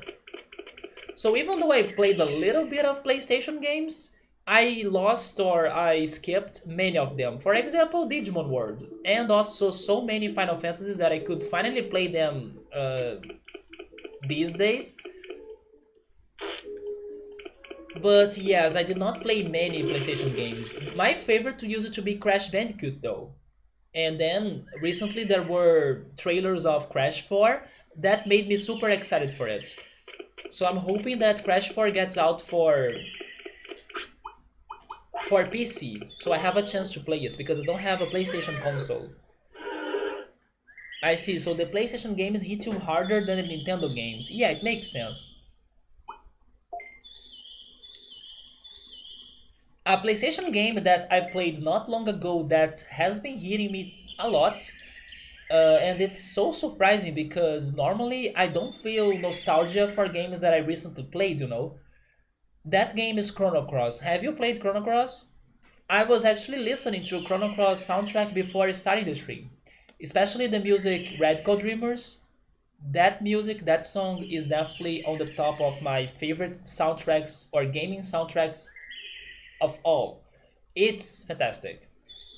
So yes, I do feel some nostalgia and I'm always catching myself remembering Chrono Cross. And it's a game I played, I believe, 2 years ago. We were a Nintendo family, but I don't know why you really wanted a PlayStation 2. The PlayStation 2 was, I believe, the strongest console ever released. Like, everybody that owned a PlayStation 2, they were extremely happy with it. And it's funny because I know its popularity, but at the same time, I don't think I have played many games of the PlayStation 2 or that there are many games that would make me go crazy over the PlayStation 2, you know? But the PlayStation 2 is like the console to be beaten. If you check like uh, ratings or people listing the consoles in order or in their favorite order, you see the PlayStation 1 probably in first place or at the first place. And it's something that I still need to kind of get myself into to try to understand why do people love the PlayStation 2 so much, you know? I mean, at least I know it had Persona 3 and 4, and I love those games a lot. But what else? You know, I need to have more experience with it to try to understand why do people are crazy for it. Also, hey German, what's up, man? Wait, to have some news? No. Are you telling me that the guava paste already got your home? It gotta be that, right? Are you kidding me? That was so fast. Oh my god, and then what happened? It got there 3 hours ago? I'm curious, have you tried it already or are you waiting for another time to try it? Also, do you have cheese? That's crazy, man. Did they give you the expected time for it to arrive? By the way, Thales, yesterday we were talking about guava paste, which is goiabada in Portuguese, right? And German was able to find it in the US. And then I was telling him how much I love it and everything. Oh, by the way, Thales, we only talk about food in here as well, right? So we start the stream with food talk, and then here we are again with food talk. So he bought it. He found guava paste, also known as goiabada, and then I'm curious to see if he's going to try it. Wait, it is on your fridge? Wait, you don't need to refrigerate it. It was cooling down? What the heck? Okay, that's weird. But German, here are my recommendations to you. Eat guava paste with cheese. If you have like a, I don't know, a hard cheese in there that you can slice into pieces and then, eat them as a snack. You combine that with guava paste pieces as well, and then you eat the savory and sweet together in a bite or on a bite. And the other recommendation is like white bread guava paste grilled sandwiches. You get white bread, you slice the guava paste, and then you put on that. You can also add cheese if you want. Then you close it. You put it on a toast or I don't know on something to grill it, and then you will be having a fantastic sandwich after it.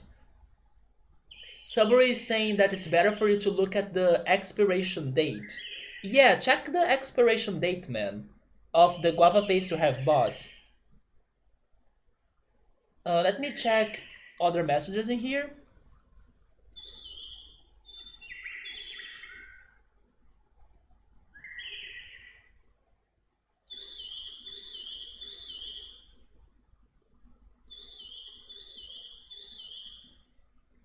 So Ultras never really cared about the Nintendo games, but he was crazy for the PlayStation 2, right?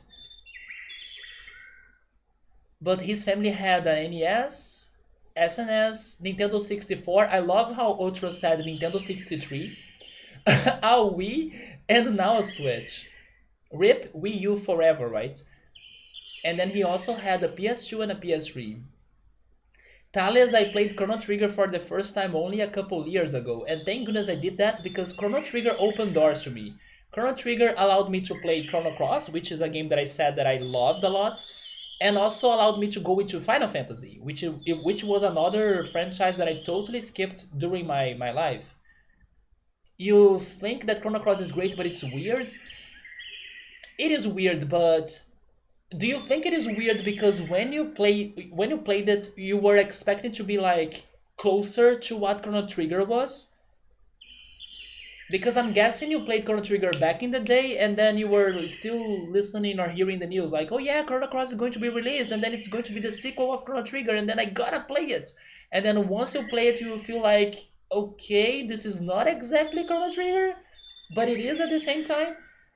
And that's why I think many people hated Chrono Cross or didn't think it was that special or that great.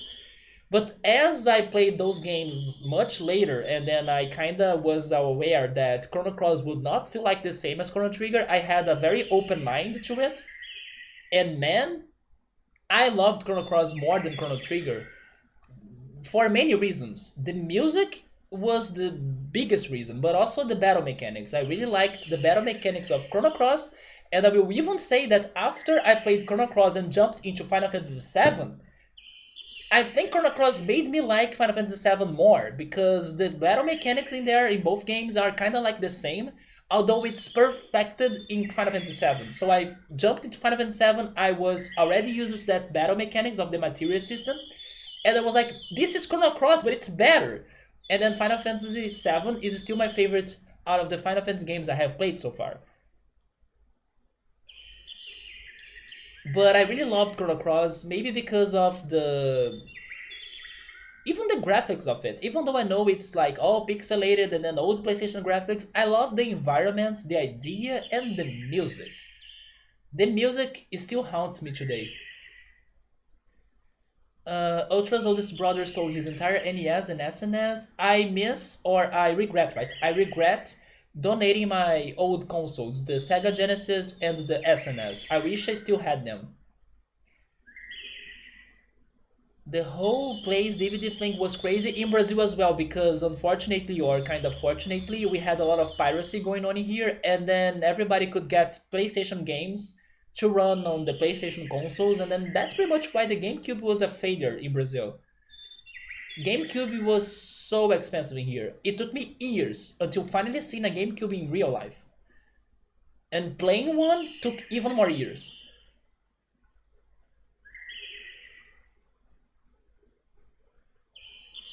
My dream is to fly to Brazil and do a cooking stream with me. We should go to the Northeast region or São Paulo then. Those places are the places with the most interesting food in here. Don't come to Rio for food though. Rio's food suck. When you found the guava paste listing, it said delivery on Tuesday. Yeah, like they're delivering it on a Sunday? That's crazy, man. Do you have the Amazon Prime subscription thing in there? Because I know that if you are a Prime member of Amazon, sometimes you have super quick and fast deliveries, right? At least that's how it goes in Brazil. And then probably it happens as well in there. So it's probably because of that, man. Probably it's thanks to your Prime subscription on Amazon, right? It's pretty much that, I think. Because they have so many fast options to deliver it to you. But it's weird that they told you it would still happen on Tuesday, right? So why not tell you that it's happening right now? But I guess it's because of the Prime. You thought Canada had some good internet infrastructure? If you play Cross after it, it seems like shit. If you're expecting to be like Chrono Trigger, yeah. But if you think as it, wait, if you think on it as a different game, then if you just don't make the comparison that much, you can enjoy it a lot. If they made the Wii with all of the modern capabilities available, they wouldn't have had to make a Wii U. That's true.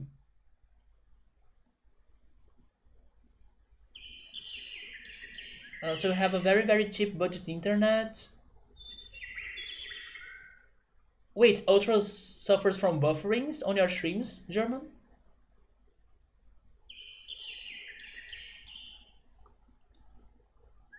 Alright, I finally kinda caught up with the chat, although I did skip some things, but I kinda saw the context. But German, when are you going to taste it? So do I crack open this guava paste and try it now on my stream? Or wait until tomorrow so you can watch? First of all, I want to say that it's all good if you don't like it. I like people to be like honest and direct. Like, oh yes, I will try this new thing that you love, but I don't know, I didn't like it. You know, it's totally fine if you don't like it, and then you can totally be open and say that, oh no, this sucks, I hate it, it's the worst thing I have ever had in my life. It's all good because if people recommend me things and then I don't like them, I will tell them that I didn't like them. Although maybe it doesn't happen that often because you guys know that for me to not like, especially games, the game needs to be horrible in so many ways for me to dislike it. So I kind of have some good tolerance regarding things, but yeah, it's okay if you don't like it, you can tell me. Maybe what you should do, man, is like try different things. Like maybe today you can try tasting it raw or tasting it alone, and then tomorrow you try maybe preparing a dish. You know, maybe the sandwich, the grilled sandwich, maybe eating it with cheese. You know what I was even thinking? You guys have lots of pancakes in the US, even though that's not a common thing in Brazil. I imagine guava paste can go really well with pancakes. Maybe if you kind of melt it, like by frying it a little bit, and then you spread it on top of a pancake, I believe that could be good. Wait, is that oh because you tried it and you didn't like it? Also, have you ever had guava before? Yeah, like not really frying it to burn it. It's just like a quick frying, so it can never mind. You know what's the best? When you are making the pancake, You leave the pancake frying and then you put the paste on top of it. And then that paste is going to melt. Especially if you cover with a lid. Like if you cover the frying pan with a lid.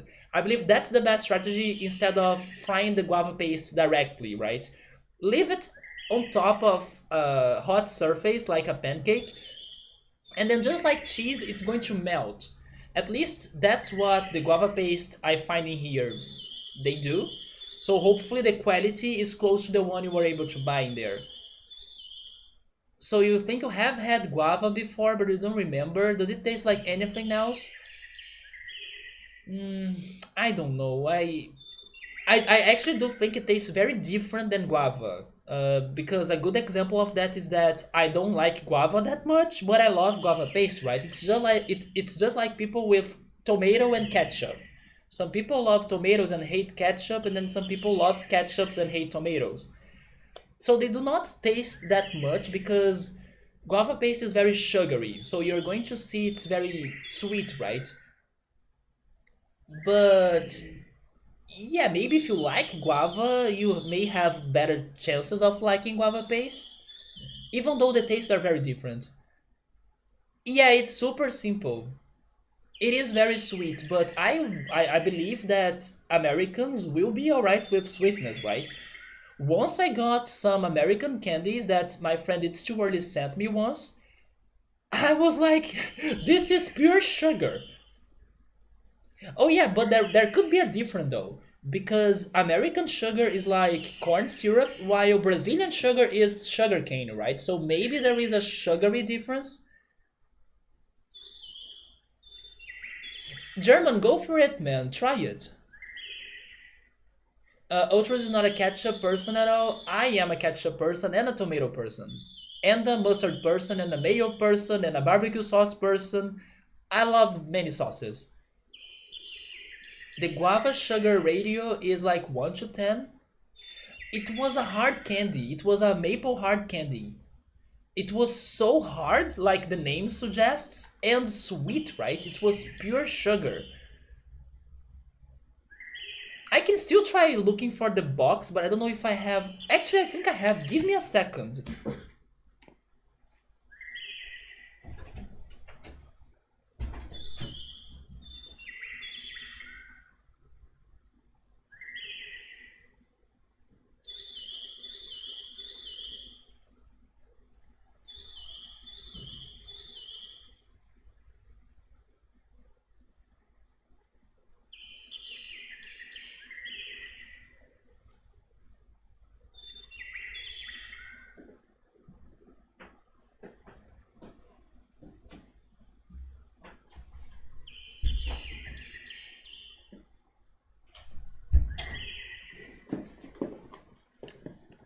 Here's the box that came from the US. Let me see if I have the packs inside of it, because I tried to keep them. Yeah, here they are. So, Early sent me Pop Tarts. To be honest, this looks a lot like a certain cookie we have in Brazil that instead of strawberry, it's guava paste. Actually, it's one of my favorite cookies, but it's not like a Pop Tart because it doesn't have the frosting. Yeah, it's just the cookie dough and the filling, right? That's guava paste. And it's really delicious. So I tried Pop Tarts. I tried peanut butter for the first time.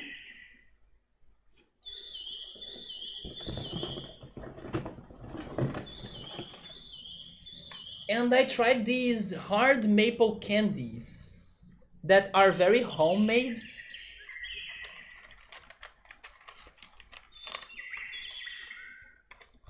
Give me a second. This is the name of it. It's a peanut brittle. Brittle? Yeah, brittle. Very sugary. But it was good. It's just that I was not ready for the sugar.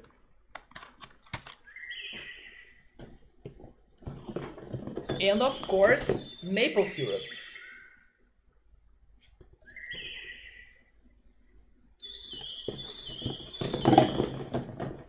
but I could not find the candies. I'm pretty sure.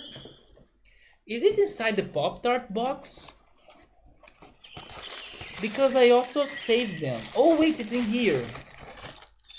Yes, I didn't eat all of them, but I tried these maple candies right here. These things are good, but they are pure sugar.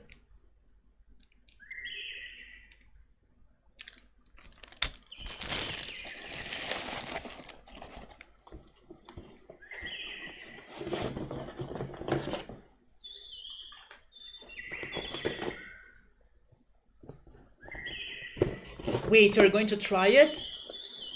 This is not what you expected. What did you expect though? I don't even know how to describe it. It's so unique. I know it's very sugary, but I don't know how to describe the taste. Oh yeah, it does smell awful because it's funny that you were mentioning it.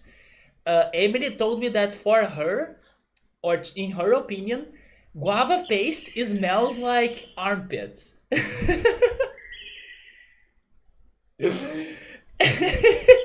And I could never think about it because I never really asked myself what does guava paste smells like because I kind of always liked the taste of it.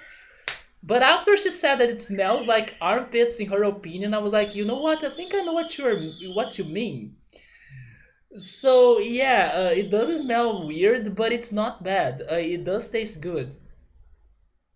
Now you need to try it with cheese, like I said. If you have a hard cheese, for you to slice it into tiny bits and then eat both together on a single bite, you are going to be amazed by it. And then also try the sandwich option, right? Maybe you can also come up with other recipes, but I'm running out of ideas. Normally, that's what I do. Oh yeah, I also like to eat it with like crackers. When I'm like out of some easy snack options at home. For example, oh, I don't have bread or I don't have cheese. What am I going to eat for snack during this dinner time? I go for crackers and then guava paste. I slice them into tiny parts. I make like cracker sandwiches and it works great. Wait, this with cheese sounds awful? It is not awful.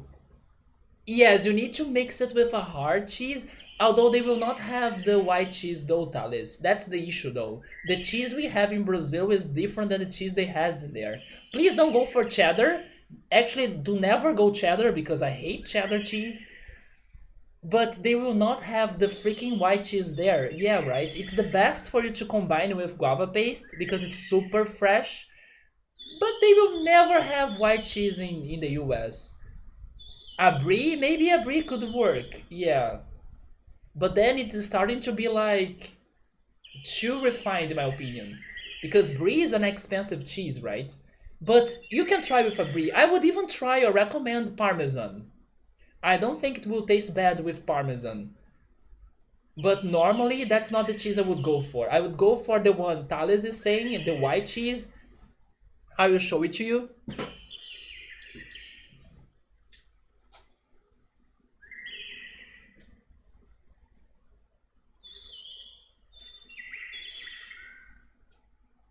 But I don't think you can find this outside Brazil actually.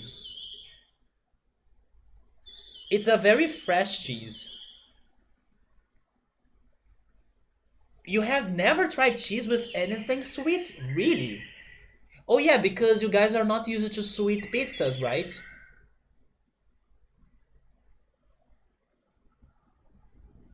German, do you like pineapple pizza by any chance? Because I would say that's a combination of cheese with something sweet, for example. I mean, pineapple is not like fully sweet because it's also acid, but it's still a little bit sweet, right? And then you have the cheese of the pizza. So, in my opinion, it also works as a sweet and savory combination, don't you think, with cheese? Pineapple is acid, but it's also sweet, in my opinion. Unless it is an awful pineapple, and then it tastes sour. But yeah, I was going to search for. But did you really like it, man? I think it's fantastic. It's such a good snack, right? A very good dessert.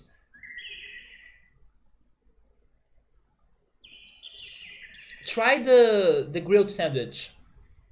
But this is the cheese we are talking about. It's a very fresh cheese. You do not have this in there.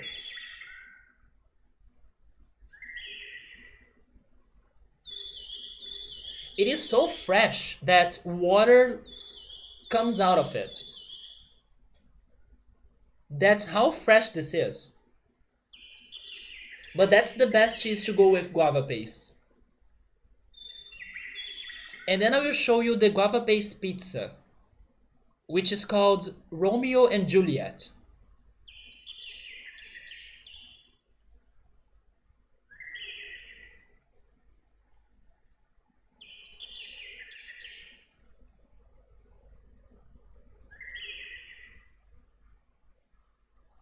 For example, there is this picture.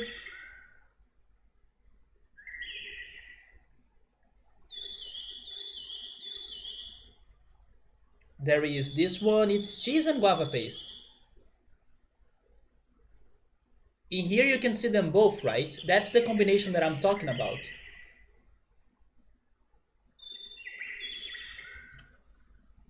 I see, but my belly speaks louder than the stomach? Wait. Wait, you get your stomach bad thanks to cheese? Coffee makes my stomach complain, right? Another reason why I don't drink coffee that much. You can't think of any hard white cheese we have here except maybe Swiss. I think it still works, like, give it a try. We have like hundreds of varieties of cheese. Oh no, not the stomach ache, man. Maybe mozzarella. Go mozzarella. Mozzarella work for that as well. Like any savory cheese could go well with that.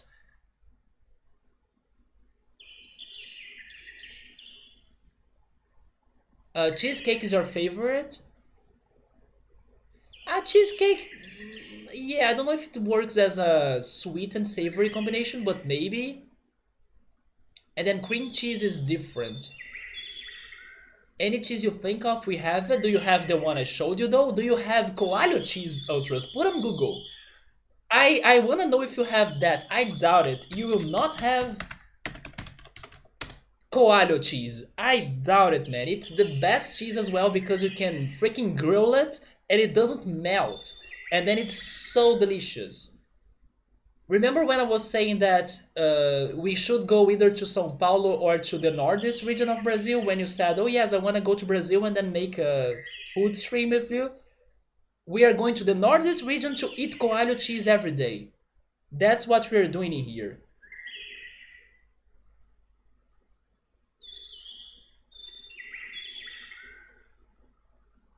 You do not have that in Canada. I doubt it.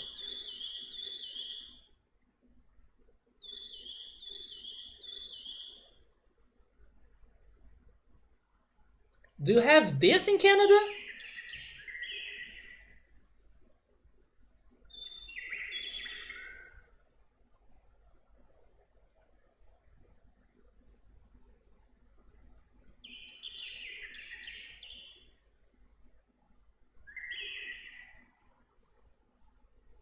You became lactose intolerant?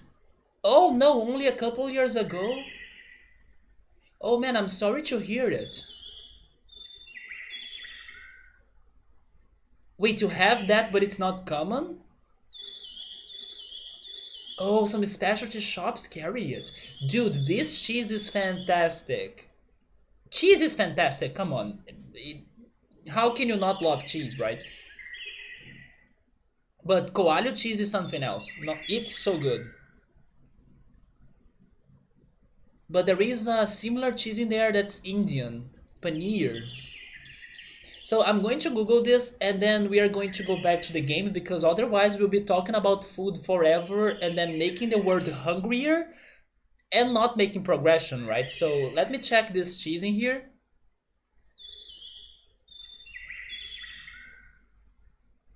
Paneer. Paneer, maybe? Oh, it is. It looks like a fresh cheese as well.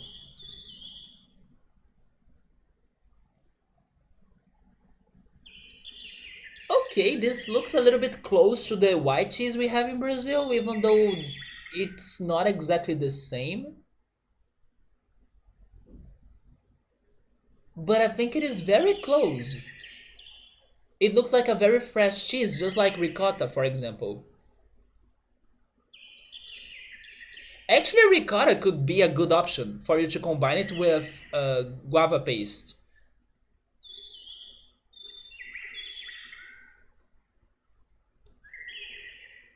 You're very fond of Gouda cheese? It is expensive, yeah.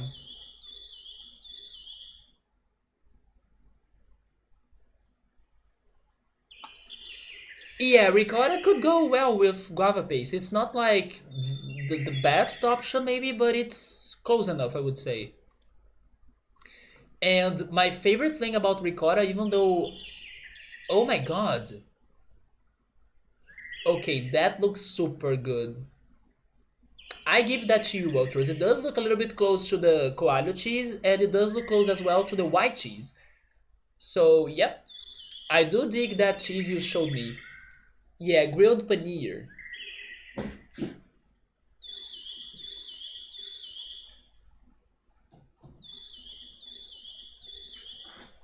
But the best ricotta thing I have ever had in my life was a carrot ricotta paste. There was this sandwich restaurant in Rio that unfortunately it's been forever since I last went there.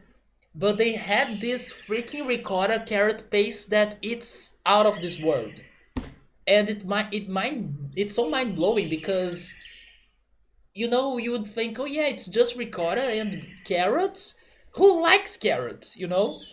I don't know how they do it, but it freaking tastes fantastic. I got so addicted to that freaking ricotta carrot paste.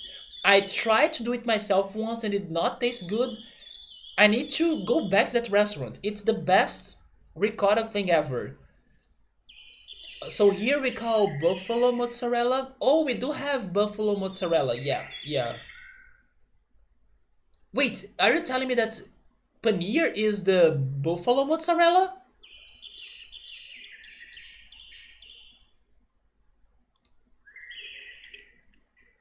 Oh no, it is the other mozzarella that I'm seeing the picture here. Okay, yeah, it's buffalo mozzarella. Yeah, but that's not paneer, right? Wait, you're back with the toast? There we go, German. It's going to be great, right? Give it a bite. It is more refined than our white cheese. You make that at home sometimes it's hard because the milk we have in Canada it's effed up because the government runs the milk industry. But oh no, I don't know if you get fresh milk, but you do get fresh eggs, right? Can't the person that gives you fresh eggs also sell you milk? Not only it is absurdly expensive, but it's heavily, heavily, heavily processed or processed actually. Yeah, the white cheese in here is kind of made of only milk. That's why it's so fresh. Exactly, and then it doesn't get uh, the things to make it to last longer, which are the chemicals pretty much. What? If you're caught with rennet, an enzyme to make cheese, fresh milk is illegal. I guess I don't want to move to Canada anymore. Fresh milk is illegal? What is going on? Like, why? Why is that illegal? Like, it's dumb. It's the same as saying like, oh look, an apple tree. But wait a minute right there, hold on. Fresh apples are illegal. You cannot eat the fresh apple. What is the point of that? That makes no sense. But otherwise, you are more likely to go to jail because you are selling fresh milk? Do people not live in farms in Canada? D- what? Okay, I have no idea what's going on with the milk industry around the world, but I cannot believe that's a thing. I mean, I would say that maybe it's one thing for you to sell the fresh milk, and then maybe there are some contaminants, or I don't know, there is a risk of infecting somebody. Then I understand that maybe it could be forbidden for you to sell fresh milk. But if you want a cow, and then if you want to drink the milk of that cow that you want by your own risk, I think you should do it. But and then from what you understand, it's worse in Canada. I'm mind blown for from this, right? I cannot believe it's a thing. It's just problems with Canada. They regulate any market. I mean, okay, I do understand the regulation regarding. Oh yeah, you are selling a product that's fresh, so definitely it should be under the hygiene conditions, and it gotta be safe for people to buy it and to eat it or drink it. I get that. I agree with that as well. So you have some quality control. But like if the person owns the cow, like and the person's not selling that milk, it's for self consume. Hopefully that's the word. Self use, right? It's for self use. I see no issue about that. And then it seems or it looks like it's still forbidden because fresh milk must not exist at all. That's insane. Not to mention that I don't think they would be able to have totally control or total control over that. Especially considering how big Canada is, right? Probably somewhere there is a farmer that owns a cow and then he eats the fresh milk in there, or he drinks, right? He drinks the fresh milk in there without people checking it.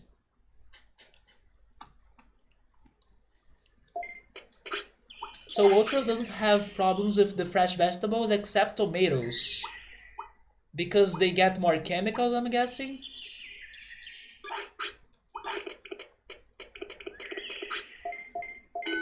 A tomato should be soft, red, and sweet. I'm not sure about the sweetness though. In my opinion, tomatoes are kinda citric or sour.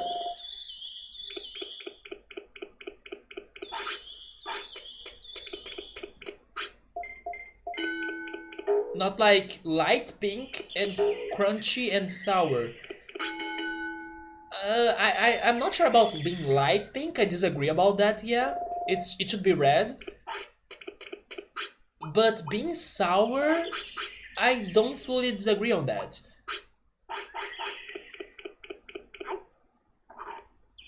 In Brazil, we have open air markets. Indeed, there are even days for them. Like Wednesday is the day that the street nearby my home gets closed for the open air fresh markets, and then they put some stands there, and then the people go there with their baskets, and then they choose their fresh vegetables.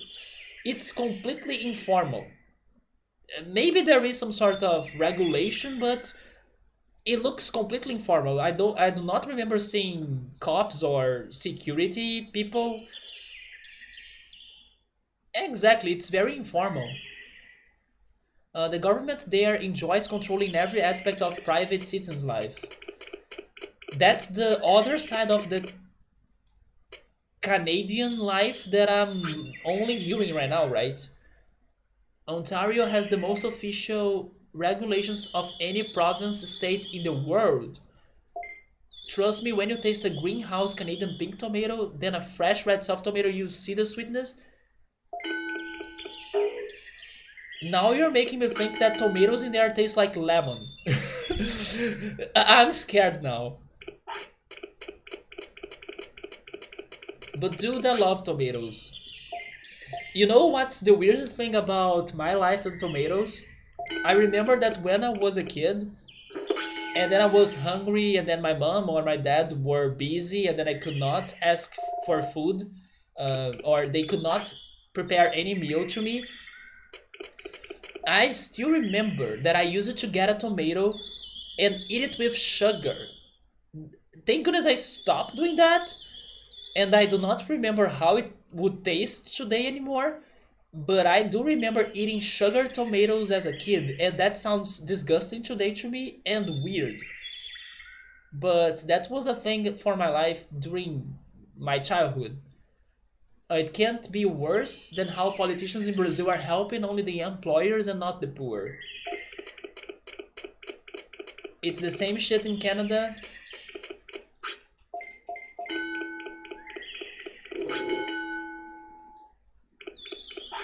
There we go, German man. There we go. That's what I want to hear. I'm happy to make another person to join the Guava Pace life. And don't worry, we have a full course in here of how to become an expert in Brazilian cuisine. The next step, German, is going to be for you to try açaí or açaí, but it's actually pronounced açaí in Portuguese as it is a Portuguese word. Let's work on that someday, shall we? And also cheese bread. Not the cheese bread that's just white bread, cheese, and you grill that, and then it's a sandwich. I'll be right back again.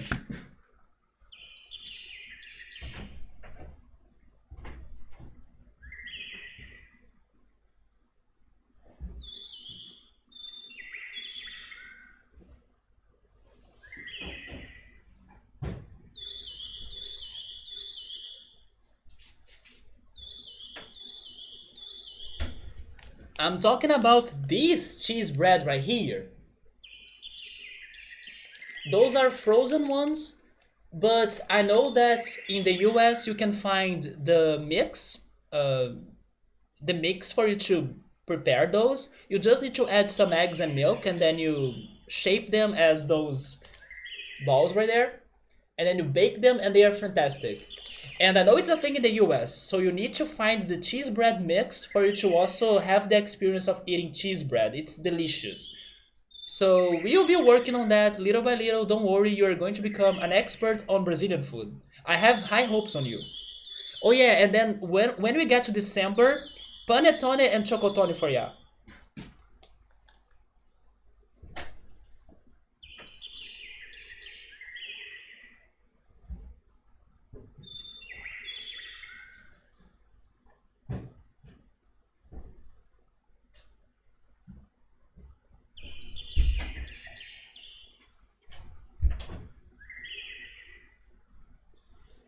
Okay, I'm back. German, did you try it with cheese? Oh, actually not, right? Because you said you were intolerant regarding lactose. But I'm pretty sure even without cheese, the grilled sandwich still tastes great. Because I do that as well when I don't have cheese at home. Try it with crackers too, it's really great. So that's how you say açaí. Yeah, you say it like açaí. And then I know some people pronounce it like açaí, but it's actually açaí, the pronunciation. You might try some recipes with it. I imagine it would be great with pancakes, like I told you. But I never had it because pancakes is not a common thing in here. I could go for like a pancake breakfast if I wanted because it's easy to cook, but I think it's going to work. Oh yes, and then Emily knows some guava paste cake recipes. I actually never had one, although I would love to. But you could go for guava cake. Yeah, our government has been secretly funneling has been secretly funneling millions of tax dollars into a real estate company disguised as a charity. Well, I guess it's indeed everywhere, right? Corruption, it's everywhere. And he just got caught and again said sorry about it, and everyone is like, okay, he said sorry, it's okay. Oh, in here we have wars. Are you going to go to bed now, Thales? Alright, man, thank you so much for stopping by. Take care, dude. Yeah, it was great to be chatting, even though I didn't give you like a lot of gameplay through, but I'm happy to see you around and get a good rest. Our prime minister is a effing piece of shit. You wanna try guava paste now, Ultras? Try finding it, man. It can't be that hard. See if Amazon Canada has it. The buns smell super great. I'm sure, right? Wait, what? He has a relationship with a charity called We Charity?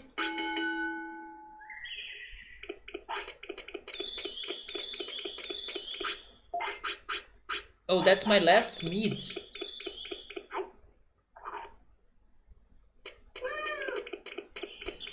Actually, Ultras, what you're saying right there sounds a lot like Brazilian politics and how people react to Brazilian politics in here as well. It's exactly like that. If you defend someone, people will attack you. If you are against someone, people will attack you regardless. In other words, you cannot have a politic opinion because you are going to get attacked anyway. That's pretty much why I don't jump into politics in here too, right? Although I do have my opinion about things, because in my opinion both sides are wrong, basically the right and the left. But in here, if you have a political opinion, people will attack you regardless, because it's like everyone is bad or everyone is corrupted. No, wait. Everyone is a corruption. No. What is the word for the person that commits corruption? A corrupt. There we go. Everyone is a corrupt. Finally. That's okay, Outros. That's okay, man. If you think about government A or B, they care about no one, and then the news it shows like they don't.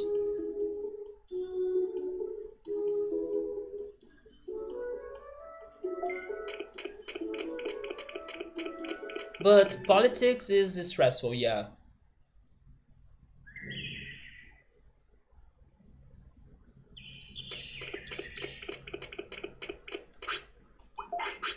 Wait a second, this is day 3, so is he digivolving today?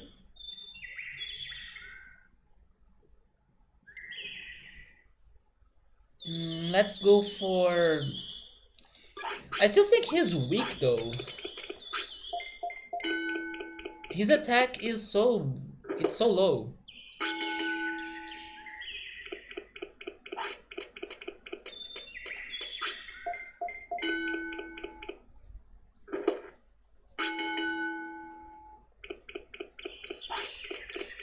Okay, now he's tired, so I'm going to walk around the forest and try to get more mushrooms.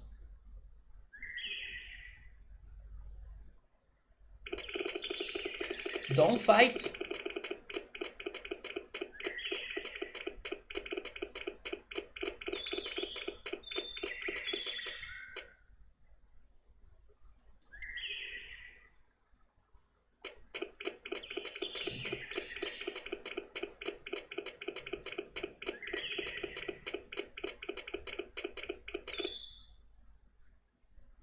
Yeah, man, do you think they are going to be still this fresh tomorrow?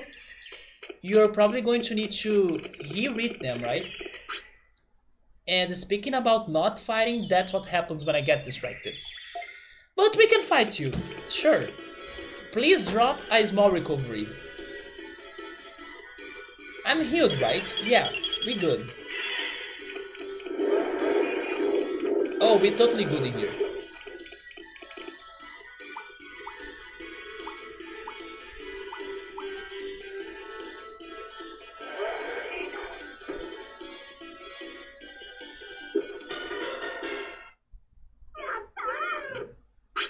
And they dropped it, so there we go. I need to figure what happened to the other ones we were getting yesterday, to the other small recoveries. I wanna believe they are stored, but to be honest, I kinda felt like I had them on my inventory and they are not there, so maybe I have lost them after losing a fight? Oh, by the way, I have some fish that I could try using as food as well.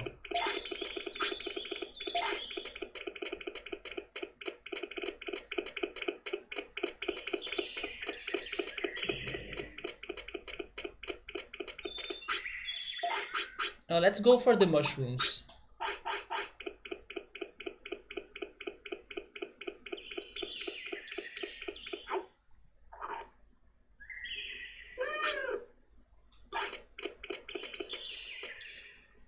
So we're going to wrap them up, and then tomorrow you're just going to cut them in half toast before you make the sandwiches. Is Has it been forever since you last have met him? Wait, there is a heat warning for 40 degrees Celsius? Definitely use some sunscreen, right?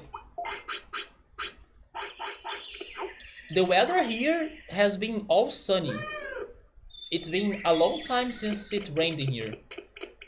Oh, by the way, yesterday we were talking about bugs, right? I have been noticing that not only mosquitoes, but now even termites and a big moth have been showing up on my balcony. I'm glad that the moth did not enter my house, but after I closed the window or the it's like a running door, I saw a huge moth that I completely skipped or I did not see it, and I was glad it not enter my house because it was huge. But then a termite entered the house because it was on my shirt, right? And then I had to kill it. But the bugs are getting more common. I believe thanks to the weather in here too. You don't want to get into the dynamics of our friendship, but he's sort of evasive. Wait, you think he just have some struggles? Wait, you have never seen a termite in your life? Lucky you. You found like 3 to 4 roaches in your place a month ago over a span of a week. People always say that when you see one roach, it means there are more, right? You think they came from the place next door where the fire happened? Oh, I remember you were saying that some bugs would infestate other houses. I remember that. Yeah, 12 hours of cleaning? That's insane. Termite is cupim in Portuguese. Yeah. I mean, I'm guessing it was a cupim or a termite, the bug that I killed today, because they have those wings, right? They look like ants, but they have the wings. They weren't running into cracks out. Wait, they weren't running into cracks or anything. They were just walking on your walls. And you found 2 dead ones in a pile of clothing you had in your place for years that you cleaned out. Okay, those dead ones sound disgusting though. Who knows how long they were there, right?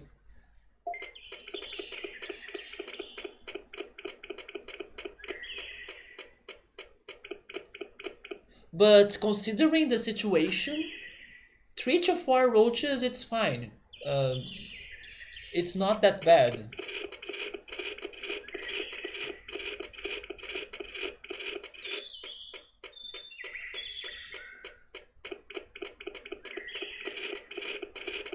I'm still super stoked that German could find and he had guava paste. Because it's such a part of my life, I freaking love it. Hopefully someday everybody can try it and even have the guava paste pizza. You guys have no idea. I'm saying pizza, but it can be pretty much anything. It can be tapioca, it can be crepe, it can be pastelito, which is a snack in Brazil too. I'm saying pastelito because Emily told me that's the Spanish word for it, and then I believe that if you are trying to find something close to that in the US or in Canada, or actually around the world, probably the chances for you to find it in a Spanish name is easier than finding it on a Portuguese name. So anything that you can fill it with something, you can go for guava paste. Like someone you know moved out of her apartment because she found chew in the sink. Okay, that's too much. That's exaggerated. But isn't it crazy how so many people have been moving during these days? For example, Victor, he was telling me yesterday that he just moved. Uh, and then there is also Joe Dancing that moved as well. But not only like internationally, here in Brazil, so many people have been moving. I guess it's because of yeah the pandemic and then the cost of renting a place and then maybe you can move to somewhere else or to a cheaper place.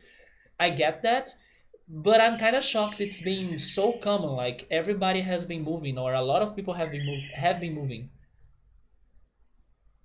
You also close all of your drains to like your shower and bathroom and kitchen sink. I close them too. Yeah, so they don't crawl up through them. Your pest control friend told you not to worry too much about it, especially since it's been a month. The roaches are a total freak out. Yeah, eventually you'll find one or two, but I don't think it's a good reason for you to move, unless it's piling up with other reasons for you to move. But like moving just because you saw two roaches. So that person, that girl or neighbor of yours would suffer if she lived in my apartment because once I heard that a neighbor of my floor, she was telling me that she found a scorpion. Thank goodness I have never seen a scorpion in my life. That and those were crazy news, by the way, how a scorpion would be able to get here because I live like super high on my apartment. But she found a scorpion on her house. So that friend of yours would like go nuts. She would move to another city, I guess. The first roach you ever saw was in a Chinese mall because it was a disgusting place. Subway is saying that if you move out, you are giving the victory to the cockroach. You would way rather have scorpions around than roaches? No, no way. I would rather have the roaches. Are you kidding me? Imagine if I'm sleeping and then the scorpion stings me. Nope.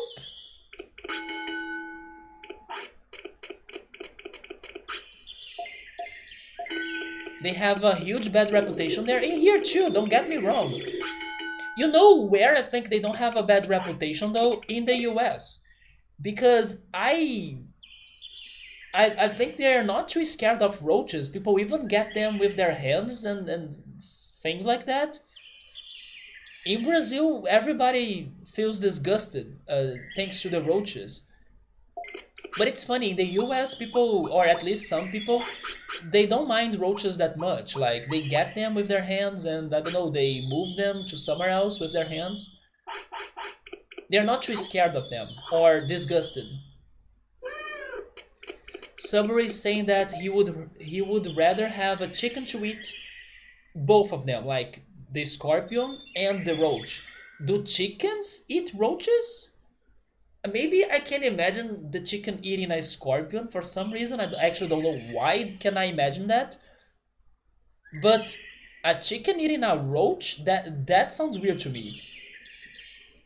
I remember watching a video about like it was one of these reality shows where they go to like family houses that are poor and they were interviewing a little kid and then the wall next to him was covered with roaches and the comments in the video were hilarious. Why is that? So Subway is saying that a chicken can hunt any insects. If there is an insect crossing the chicken's way, the chicken will hunt it. I didn't know that about chickens. That sounds more like a cat thing to me. Oh, so the chicken won't hunt it if it flies. It is super unusual for someone to have a wall of roaches next to them and not react to them. Yeah, it sounds awful. But I I sadly think that they really got used to the roaches, right?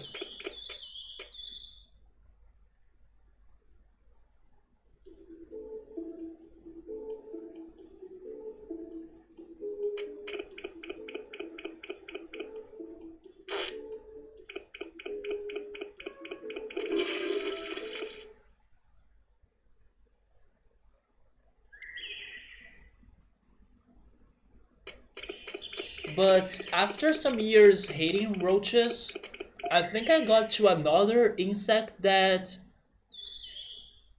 I feel more disturbed about it because I think it's so ugly. And I think like that today thanks to a biology book, right? Or maybe, yeah, it's a biology book because it's not only about how your human body works, but it's also about animals, creatures, life, pretty much, ecosystems. And when we were studying the animals and the insects and everything, there was a picture that was like super close to the insect, and I'm talking about centipedes. Or centipedes, maybe centipede sounds more correct, right? Centipedes. That picture is one of the ugliest pictures I have ever seen. Believe it or not, I had to cover the picture with like a piece of paper and then duct tape. So as I was studying the subject for the tests and the exams, I could not see the freaking picture of the centipede because it was such a big, huge, long-legged red centipede that it's the worst thing I have ever had. So, yep, I got super scared of centipedes after that picture. Saburo, do you know the insect in here that's lacraia? I hope I will never see one because it's a centipede as well, but it horrifies me thanks to the biology book I used to study back in the day. I'm not. Wait, you are saying it's cute? Okay, you are saying it's cute. If that's not a cute insect, I will feel super scared of it. I'm guessing it's going to be blue as well. Wait, that's bread, man. Is that your bread? You sent me a picture of your bread baking.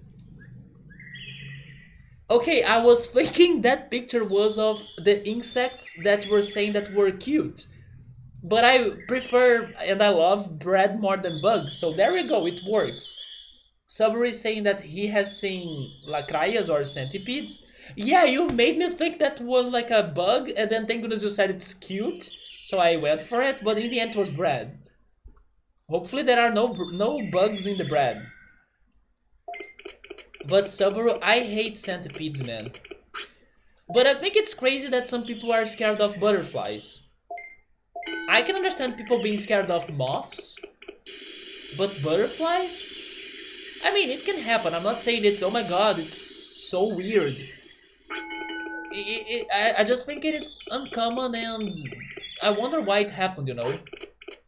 Maybe a butterfly attacked the person or something? You think that bees are cute?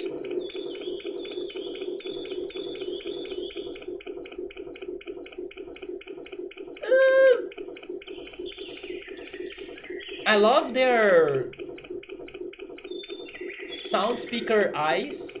It looks like a sound speaker, right?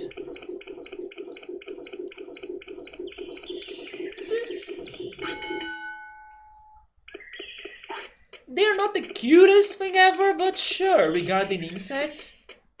There is actually a Pokemon Ultras that it's based on a bee, I think, and it's named Cutiefly.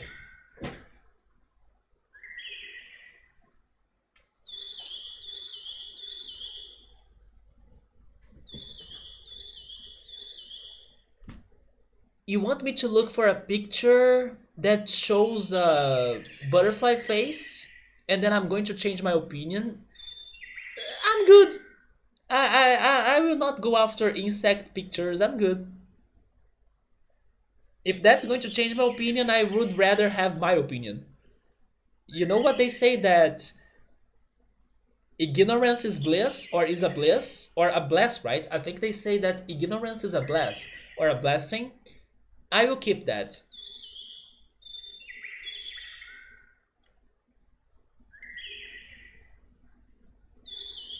So Ultras, you would like this Pokemon right here. It's Cutiefly. Wait, there we go.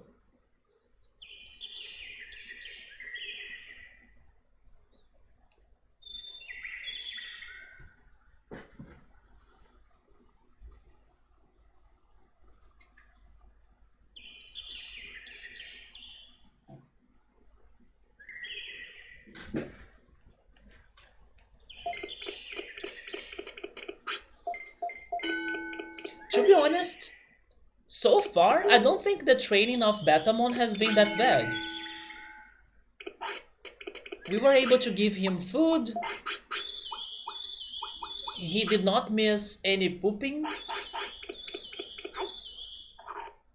I was expecting to struggle more.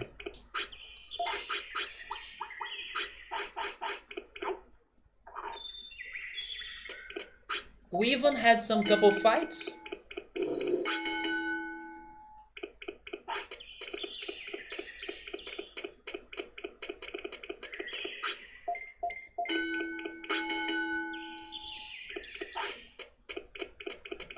So I want to believe he's going to digivolve into something good.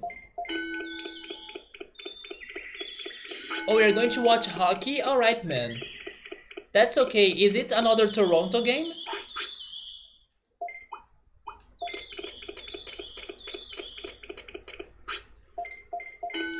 I'm still mind blown that you have hockey games every day.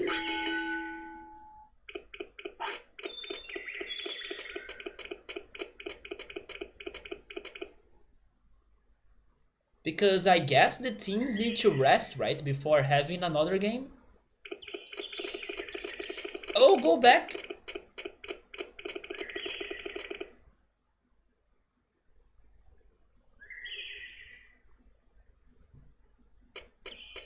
No, Koromo!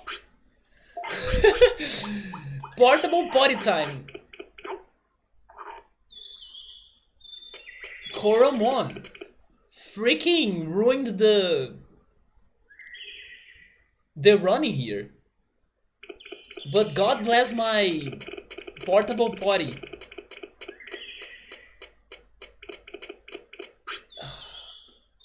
Of course, right? Let's go, Betamon. A stream without fighting this guy is not a regular stream.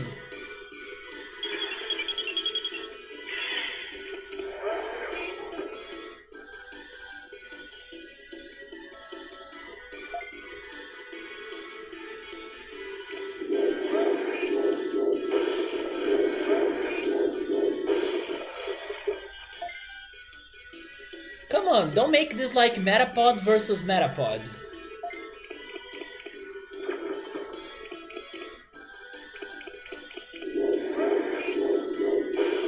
There we go. I love how that attack can paralyze as well, or is stun.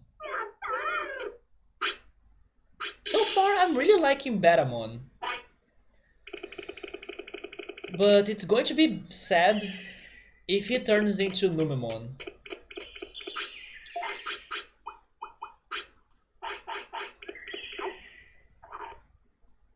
Did I get food today? Do you remember, Subaru? I can't remember. Probably I have, right?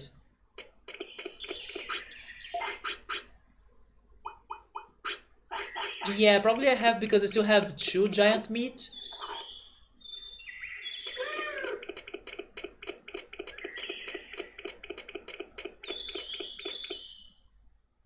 You don't remember? It's so hard to keep control over that.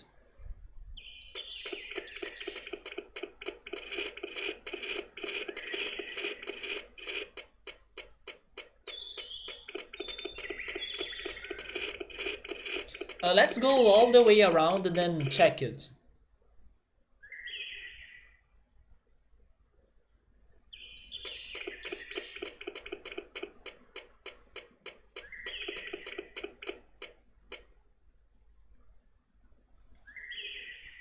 So if something bad happens to his Digi evolution, it's probably going to be because of his tiredness.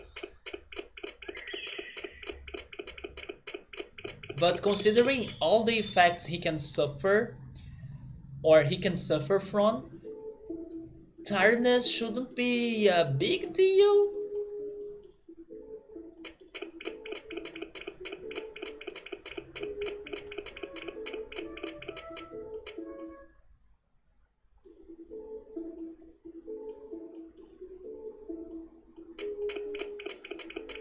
Let's suppose he turns into something good. What are we going to do after that? Like, where should we focus and head to? Oh yeah, maybe Ogrmon's fight? Thank goodness we returned to check that. He's going to be Tardmon. He will be Tardmon. Lazymon?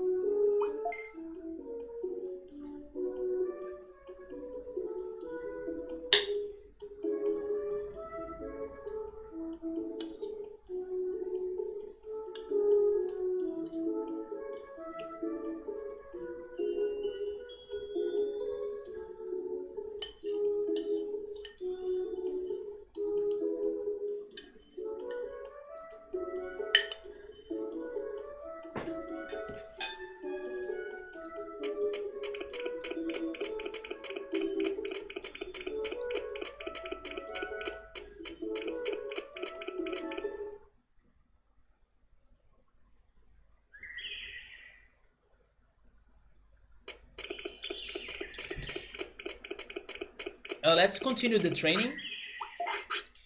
Let's go for... Let me do this first.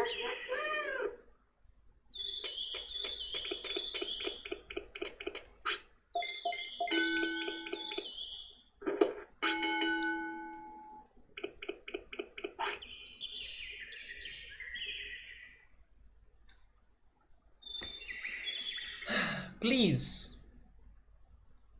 Anything but Tyrannomon and Numemon and Tsukamon.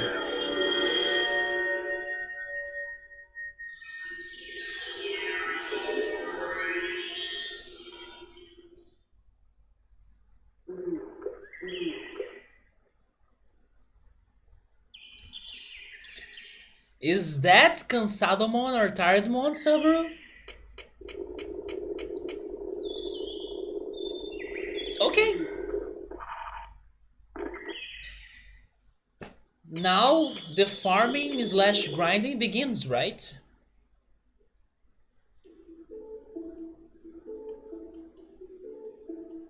It's going to be a wild ride at File City.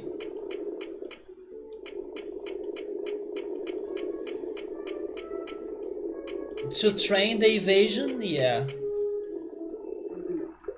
Let's avoid all of the fights. Let's go check the ancient Speedy Dino region.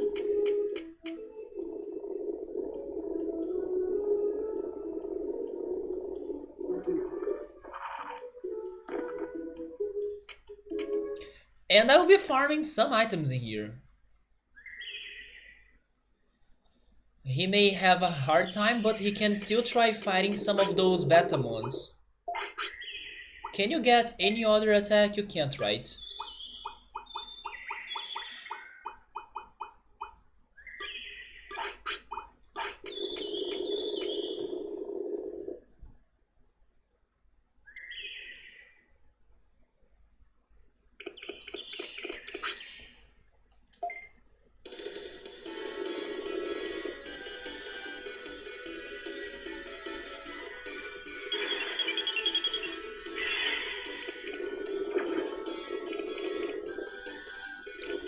So I don't know if that happened because of the tiredness,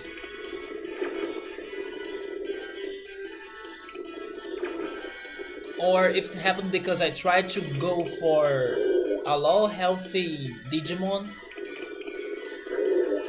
and then I did not commit many mistakes or even any mistake.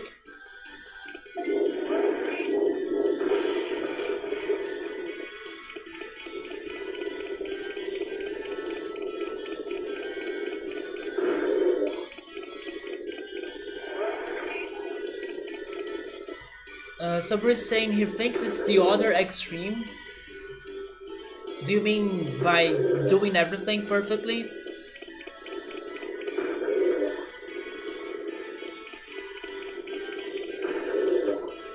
Or do you mean by not doing anything right, actually?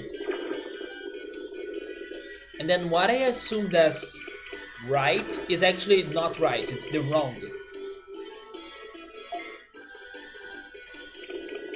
I just think that the tiredness was not it.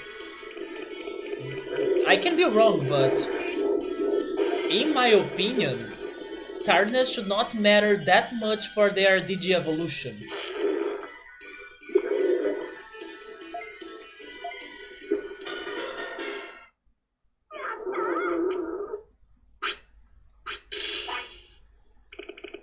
So, yeah, it is by trying to go everything perfectly right. So, there is a big reason for us to commit that accidental poop, right?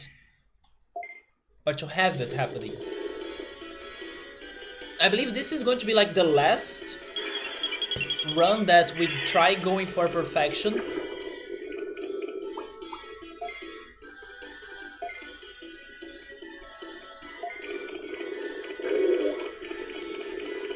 But it was also good to be sure of that.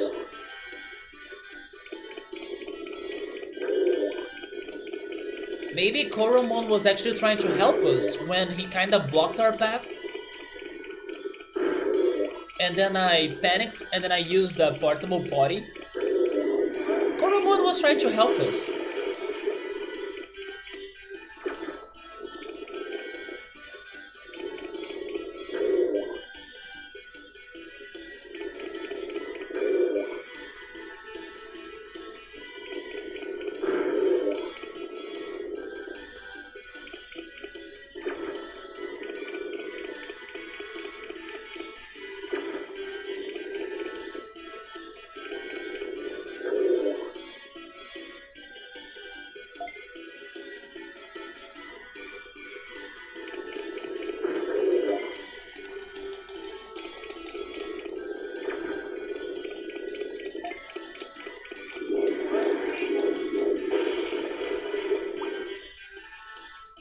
Yeah, we are not going to win this one.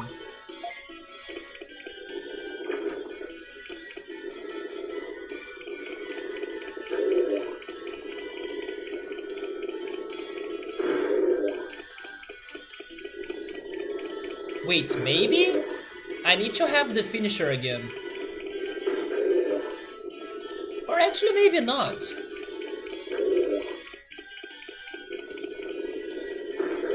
Yeah, he can finish him.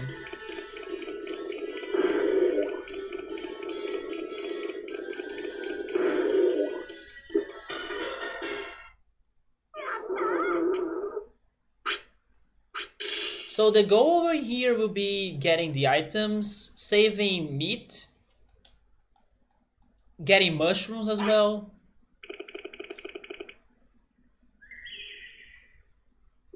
This Numemon is going to starve until he dies.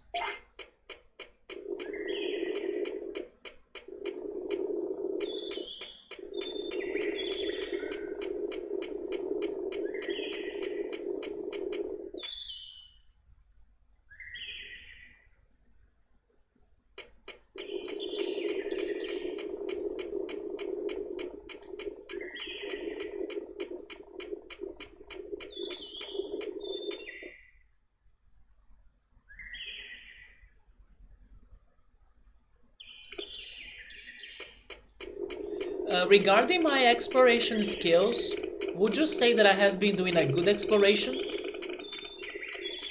Or should I maybe open my eyes more to my surroundings and then pay more attention to details because I may be missing stuff?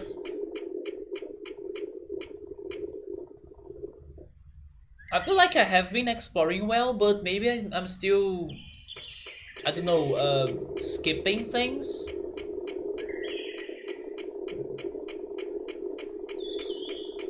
that I should be more aware of or something.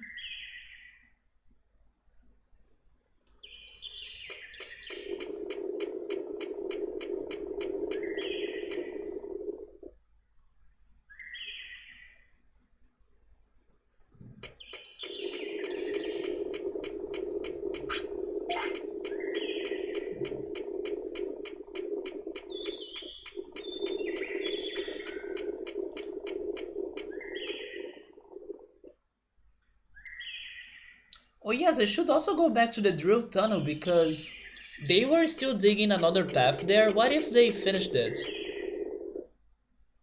Oh wait, but actually they probably won't have finished it because just like what happened to the Digimon Bridge, I could only get to the bridge to be complete once I got to the other side of it, right? So maybe that cavern is going to be only fully digged when I get to the other side of it. And that haven't happened. Or hasn't happened. You're saying that I have grown very well so far since the beginning, but maybe I should remember of some details or things about the time or requirements. Something that I have been thinking a lot is what Coelamon tells us in here. He says that Digimon types are important. And I have been noticing that sometimes, especially in battles, like sometimes they gaze at each other and then nobody acts. And I think it has to do with Digimon types.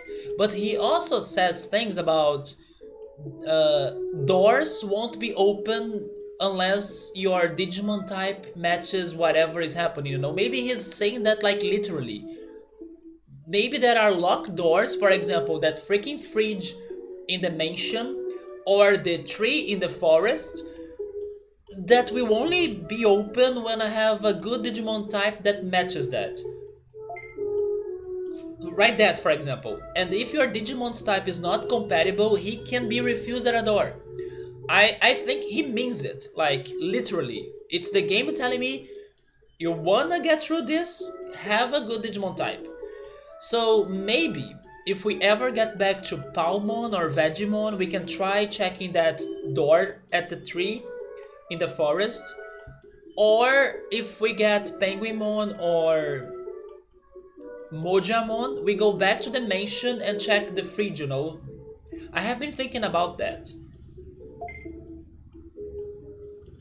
Yeah, other than that, maybe you don't have to worry about it. So it's pretty much how the Digimon that are on the same type, they kinda fight slowly, or something about doors that may be regarding those two doors, for example, the fridge and oh yeah, there is also another one.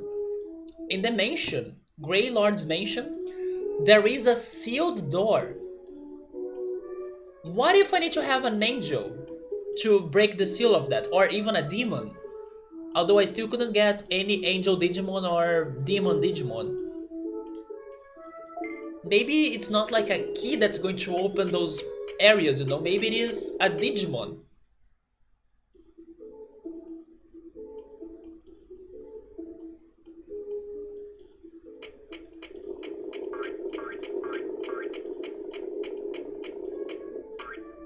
But noticing things about the times, it is trial and error. Like, we gotta get lucky.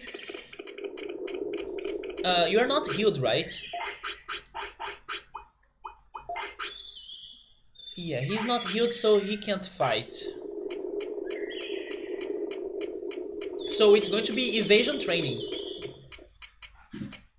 But yeah, the things about the times, it's really hard to be at the right place at the right time. It's really hard to spot the differences.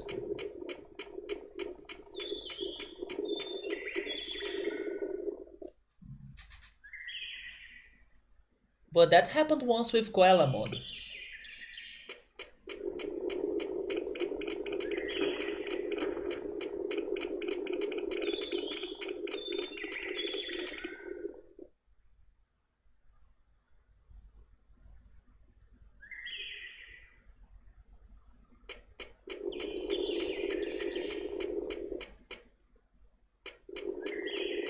But I think it's funny you are saying that I have improved a lot, even though we still get lots of Numemon, right? And when we get a good champion, so far it's been only Tyrannomon. Or it's the only one that I really understood how to get, right? We're not like getting the other champions or really getting other results.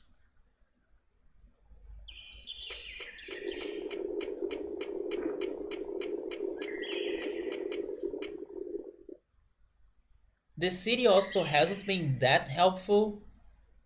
It is helpful, but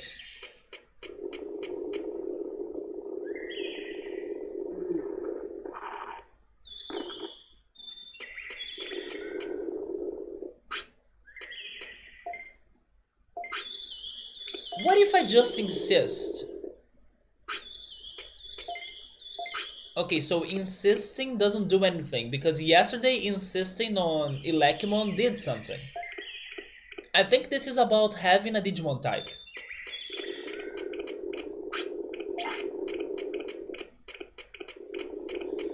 So Tyrannomon is not simply pooping on the ground. Interesting. So I don't know exactly what else I did right.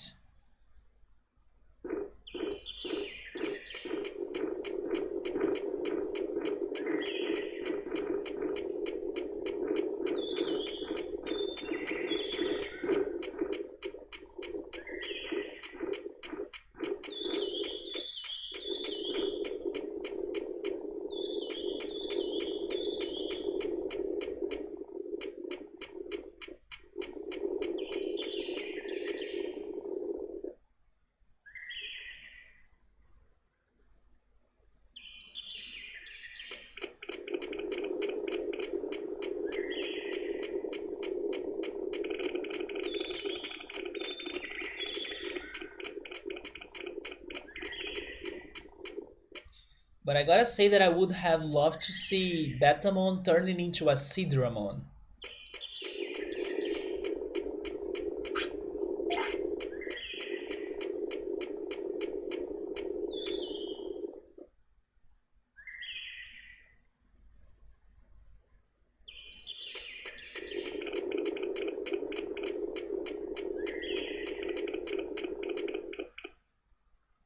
Let me go check the bank. I wanna see if I have more small recoveries there.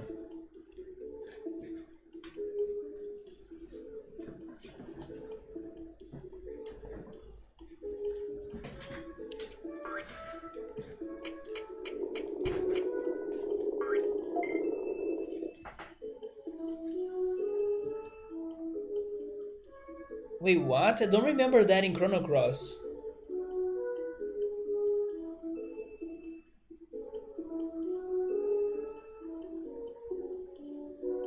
I don't remember that. What was that?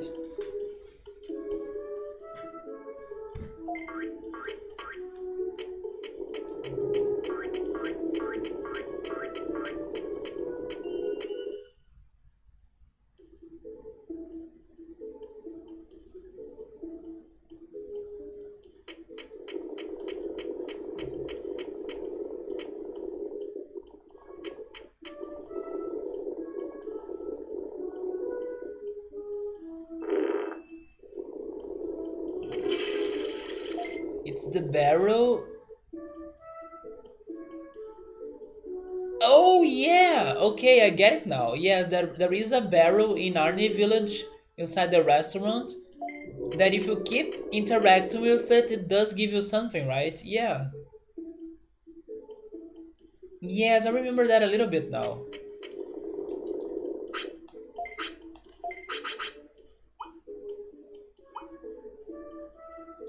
We are stocking the meat,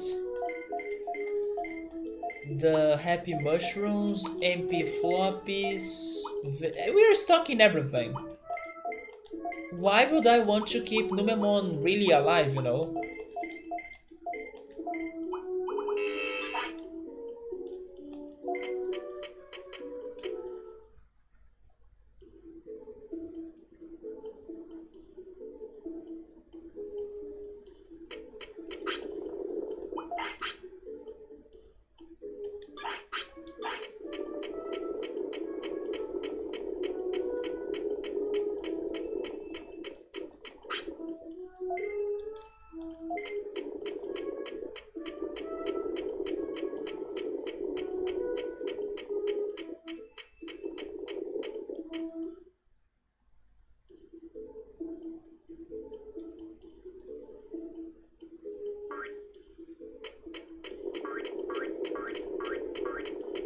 Do you think I have been able to get a good amount of characters to the city, or have I been still missing like some characters that I have met, but I still couldn't figure how to make them join the city? You know something that I was also thinking? I was thinking about this right here. The first Digimon we have met and recruited to the city was Agumon. And then couple weeks ago we have found Patamon and then he also joined the city. Yesterday it was Elecmon. On another day, Biomon. Palmon joined the city after Agumon and after Batamon. So there is a pattern here, right? It's like all of these rookie Digimon will eventually join the city. So that means that I could be missing Penguinmon, and I'm guessing she's going to be when I visit Friesland.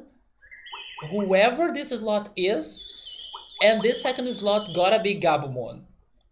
So I really noticed that everybody that's like a rookie Digimon in here kinda joins the city. So I think that's a good theory. Hey Gabriel, what's up, man? As you can see, it's Numemon playthrough again, right?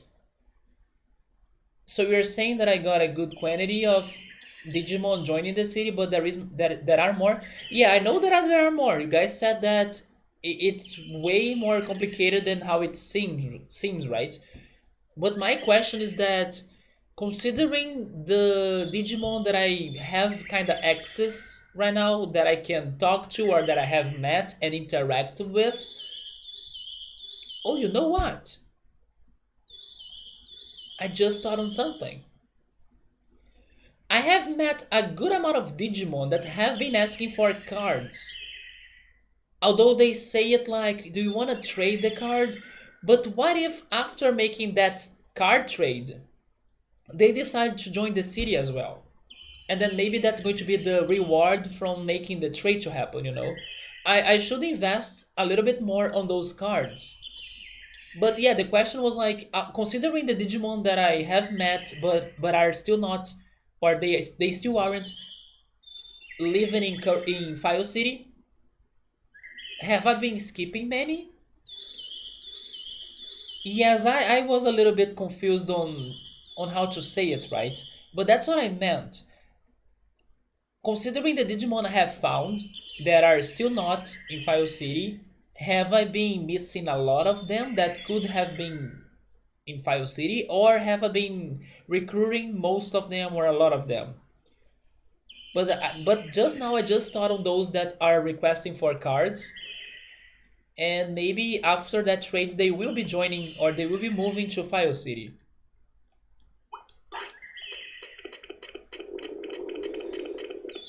Could have been like already.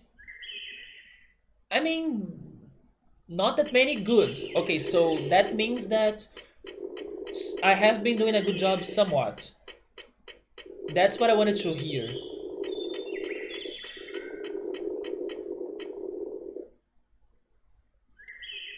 Because if that was not the case, I would need to think outside the box and then imagine which other Digimon that I have been missing and I could not understand or identify that they could be moving to the city, you know. But it seems that I'm doing a good job, so I have been able to identify those Digimon pretty well. Not everybody, of course, but most of them. That's good. You can only think of one? Okay. That's very good.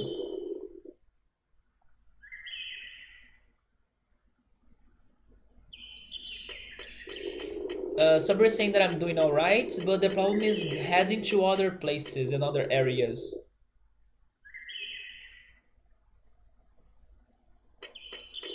Yeah, the problem is avoiding the fights, right? I'm not the best. I'm not the best on stealth action. But if I have Numemon by my side, I kind of feel more brave to do it because I'm not like risking something good.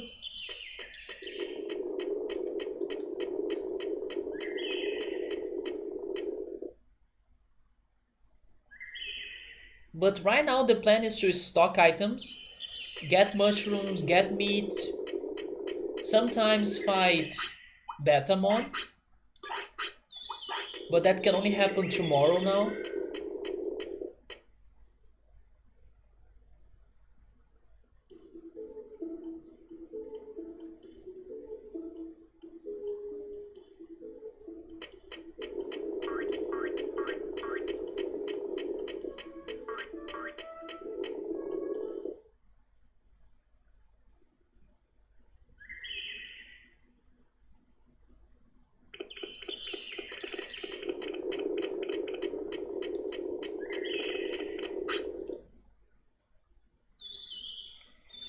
Why leave stuff for tomorrow if you can do it tonight, right?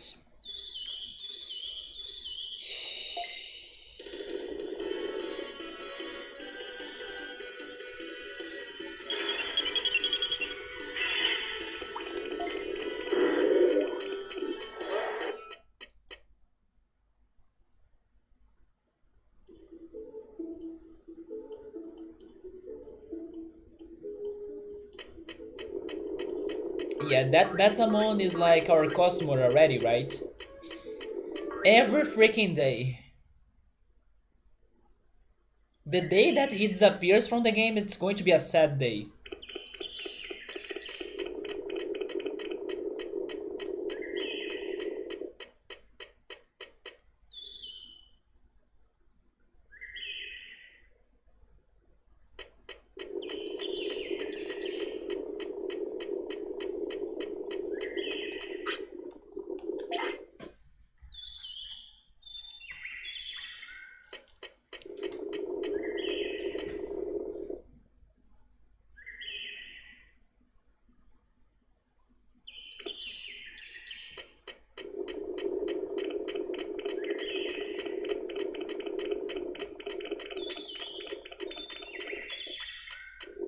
It is the camera.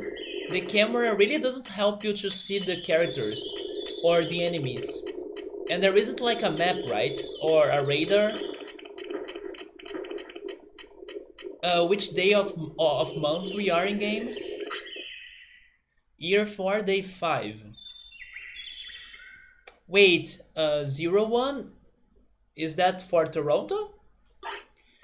Maybe if it were Toronto, we would say 10, right?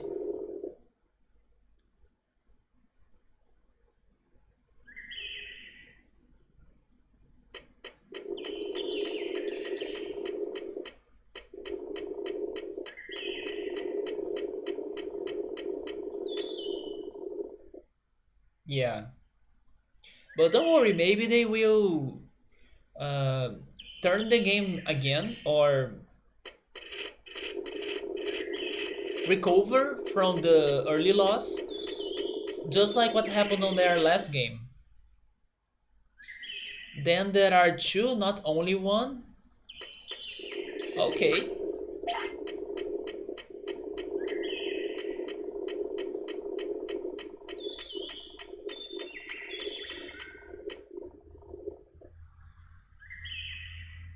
There are still 40 minutes. Yeah, it's a lot of time.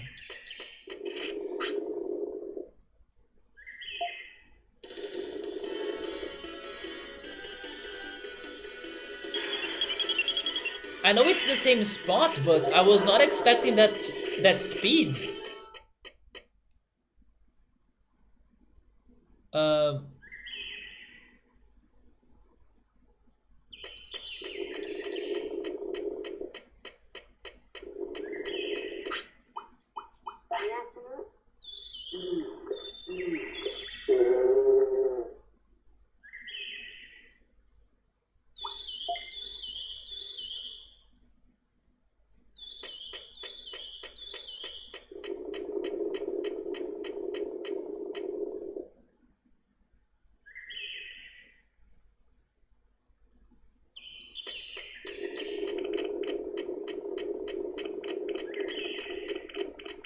Oh, now we can fight you.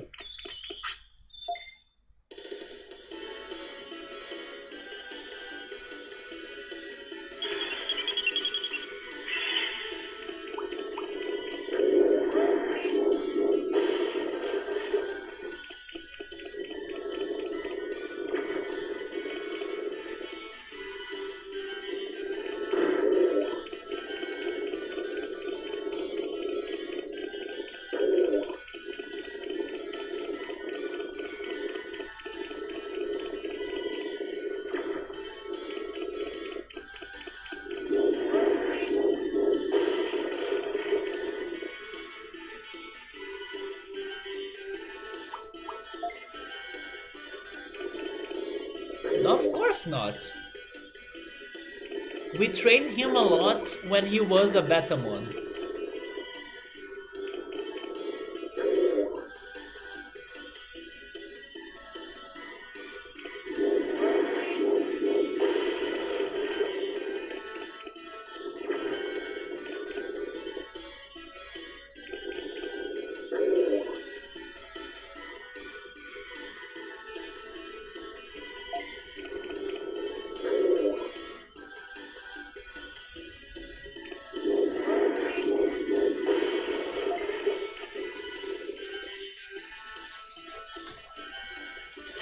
It's just farming time.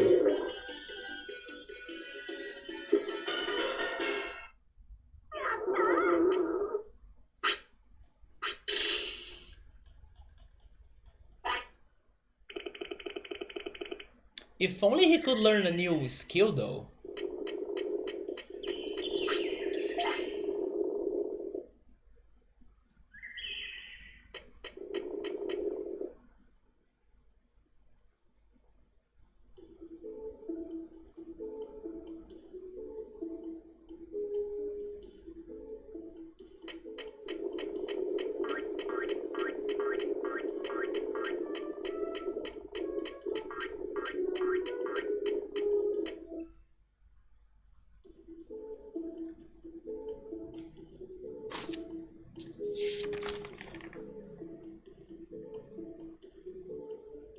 Yeah, regarding areas we could be visiting, we have the fortress,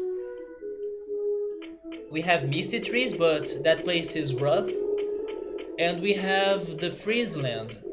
We could try going to the Freeze Land, because if my theory is right about every rookie Digimon being someone that can move to your city, Penguinmon should be a Digimon to do that, and I'm guessing she's in Friesland, so we could try that.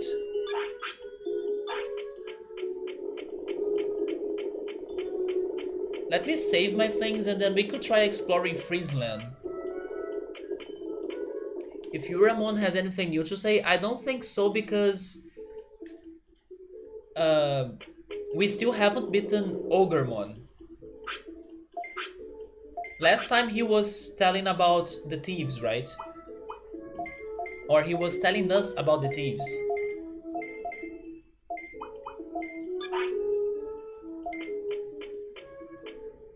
If Birdramon has more places, I actually don't understand their first place. Yeah, you see, as long as the thieves are there, I think he's going to keep saying that. But we could not go to the first place Birdramon had, imagine other places.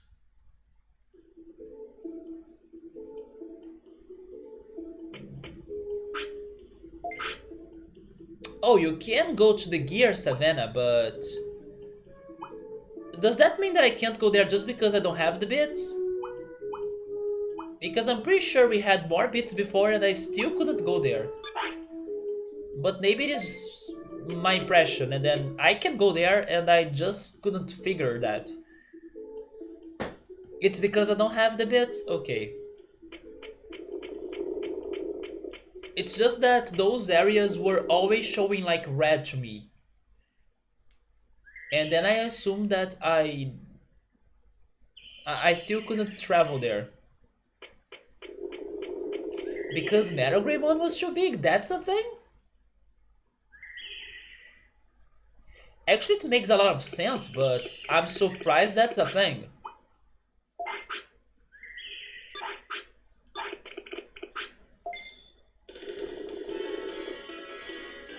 Yeah, because when we had Metagreymon, we totally had money for that.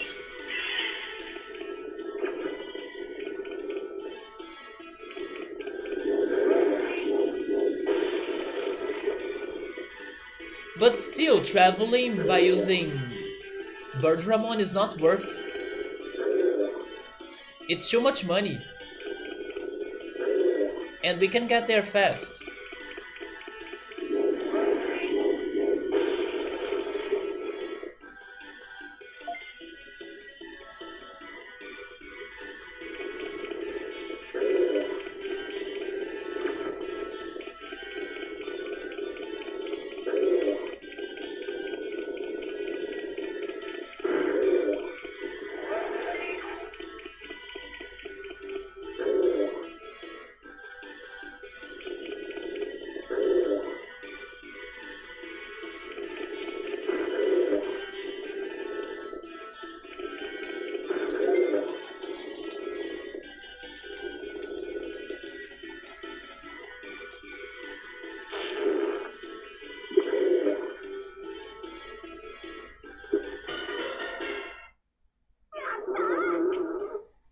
You don't need to walk across the place that the robbers are. We were able to get to her nest yesterday, do you remember that? So here's the thing, there is a way for us to avoid the robbers. It's just if we fall from the canyon and then use the elevator. And by doing that, you avoid the robbers. Because yesterday we fell from the canyon and we activated the elevator to allow it to go down, right? To the bottom of the canyon. So I'm guessing I would be able to fall from the canyon again, hopefully. And if that's a possibility, we can avoid the robbers. But if I can't fall from the canyon, then I think I will need to fight the robbers.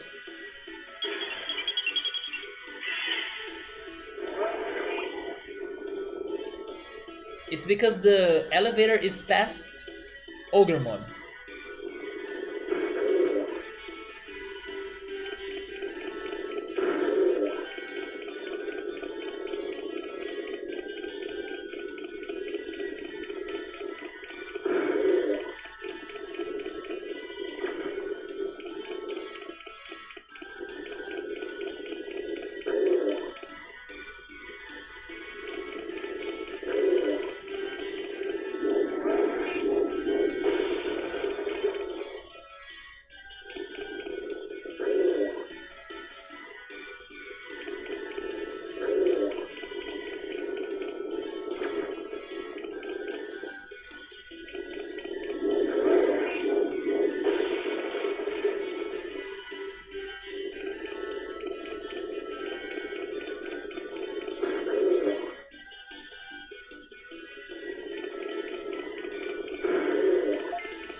Man, he survived with 28 of HP.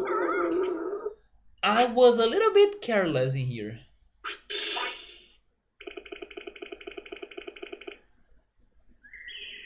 Let's go back to... Actually, no, keep exploring, but please don't die. Or is this too risky? It is too risky, right? Let's go back. If there is a new fight, he's going to die.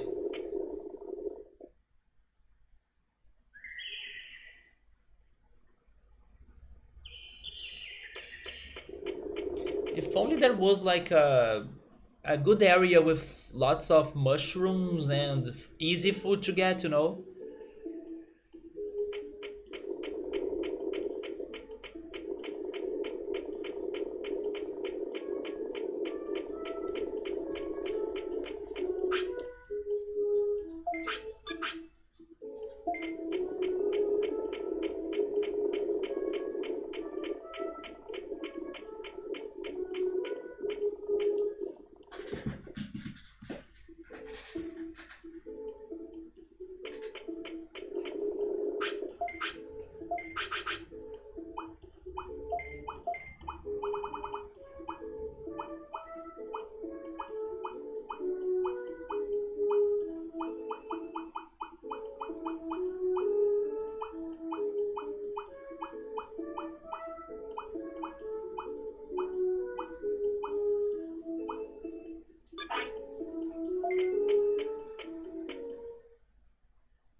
I think the only thing I can do now is to rest, right?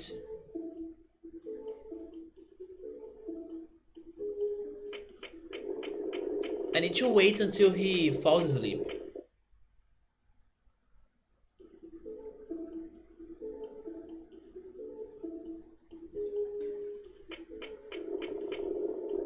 Oh, there goes the lucky poop, right? That gave us a good ultimate.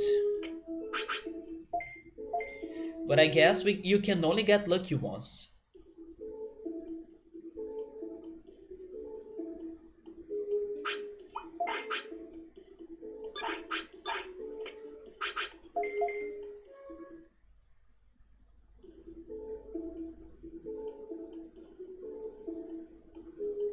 So now he has 600 HP, or almost 700.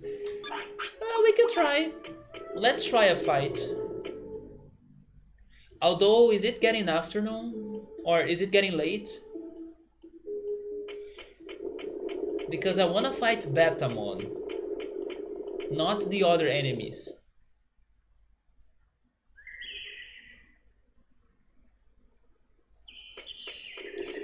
Yeah, it's still day, so maybe we are good.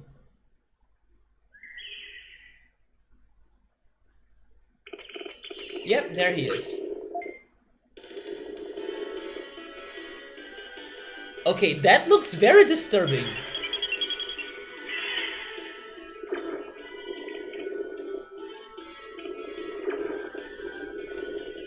We just created Nume Betamon.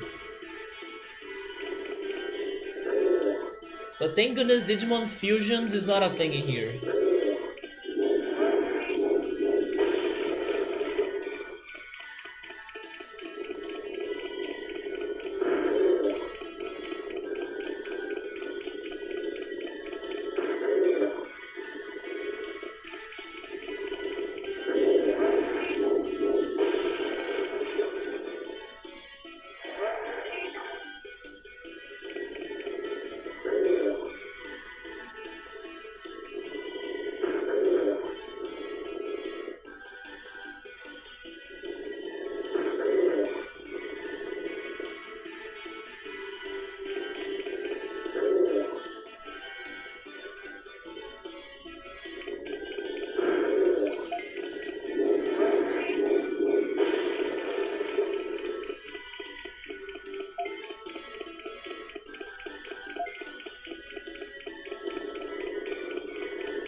Yeah, fusions only happens in the 6th season of the anime. By the way, I think I'm going to take a small break to wash my face. I'm getting a little bit sleepy.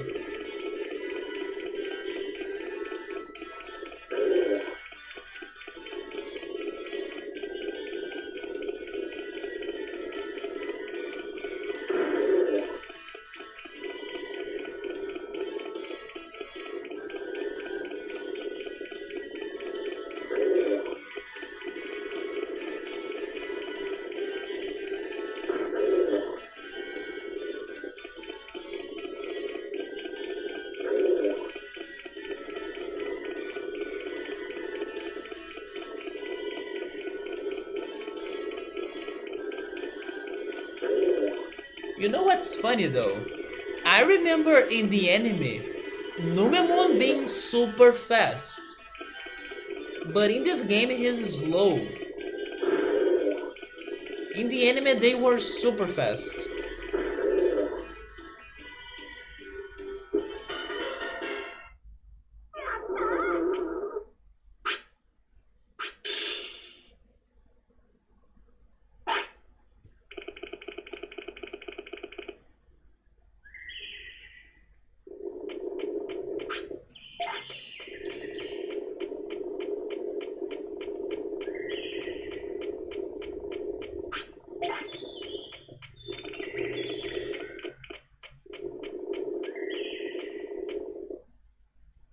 You were saying that the enemy is not Mimi? Oh, because they were only fast when chasing Mimi, right? That's true, I forgot about that. They were always looking for her. That's true, I forgot about that. I gotta go back to the anime. Maybe after I'm done with Twin Peaks, I will consider rewatching Digimon.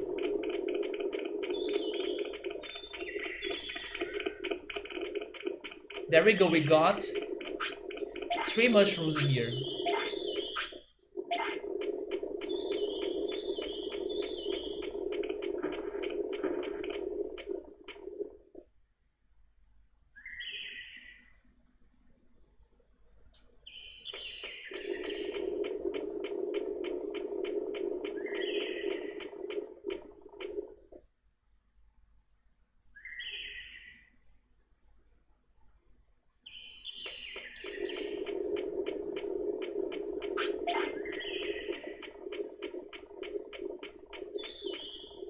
This is actually a safe spot to check for mushrooms because there aren't enemies, and sometimes there is a single mushroom lane right there, right? So this is a good place to check when we have low health.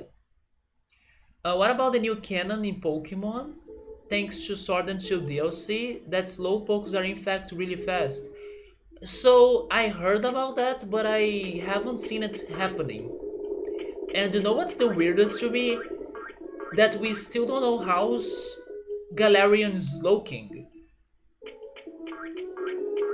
I wonder if they are saving him to the other DLC.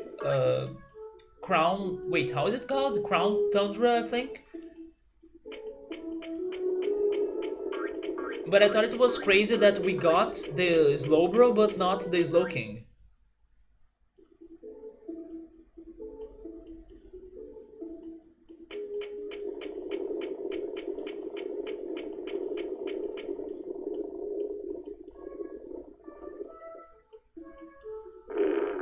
Regarding Pokemon, he probably, yeah, he evolves. What we know is just a censored picture that the Pokemon Company teased everybody with. It is like only showing the neck of the Slowking, but we don't know how the head looks like. So I know it exists because there is that teaser, but I was expecting them to release them both, like the two evolutions, because like, don't you just need to give the Galarian Slowpoke? Don't you just need to give the Galarian Slowpoke a King's Rock, and then you make a trade, and then that's how you get a Galarian Slowking? Or is his evolution going to be completely different this time? That's why I thought it was weird.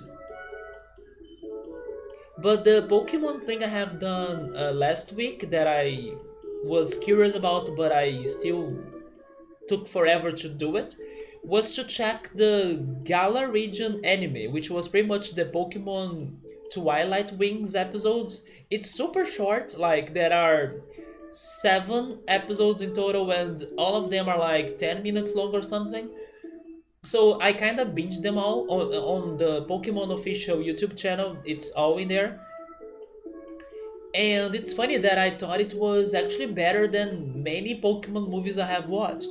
I'm not saying that it was impressive or like, oh my god, such a great show and everything.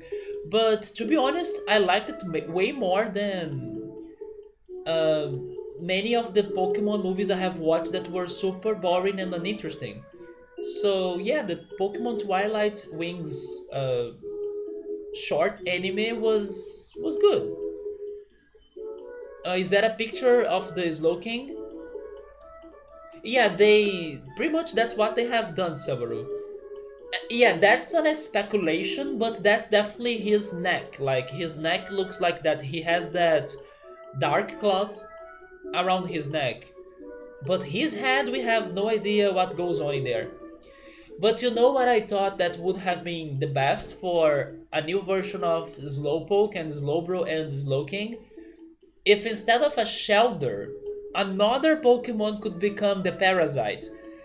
Especially because when they were first telling us about expansion packs, the DLCs, there was this short scene showing us a slowpoke walking on the beach and a Marini. That's a Pokemon from the 7th generation.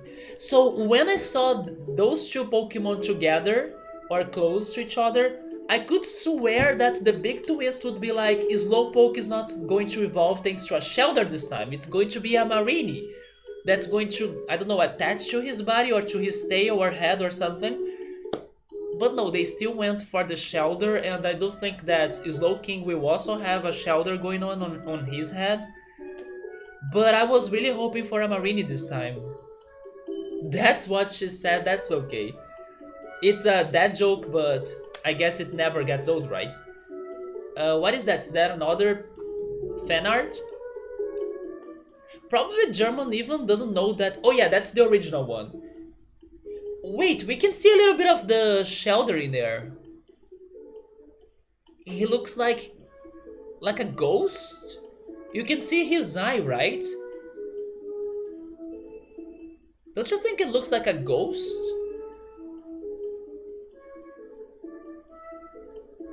Because it doesn't look like a shell.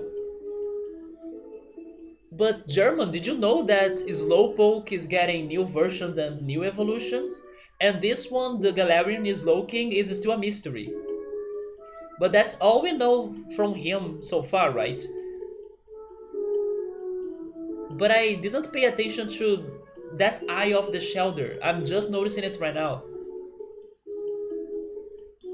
Interesting. Yeah, those are a thing, like those new evolutions of Slowpoke. The Slowbro is already out. Actually, the Shelter bites his hand or his arm, and then he kind of becomes a gun, like Mega Man. That's a great name for a Galarian Slowbro, by the way, Mega Man. Yeah, it becomes like a gunk gun, right? Because he's also poison type, so he shoots gunk and acid pretty much.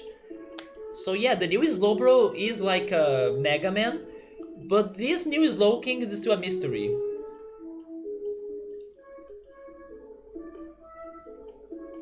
No, no, no, no. I don't wanna have that evolution for Slowking though. Nope.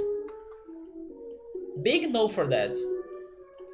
So I will wash my face pretty quickly so I can like come back a little bit more energized because I was dealing with that sleeping problem, and then the game has been going very slowly because we got another Numemon, but that's okay. We are preparing ourselves for another cycle, hopefully a more lucky one.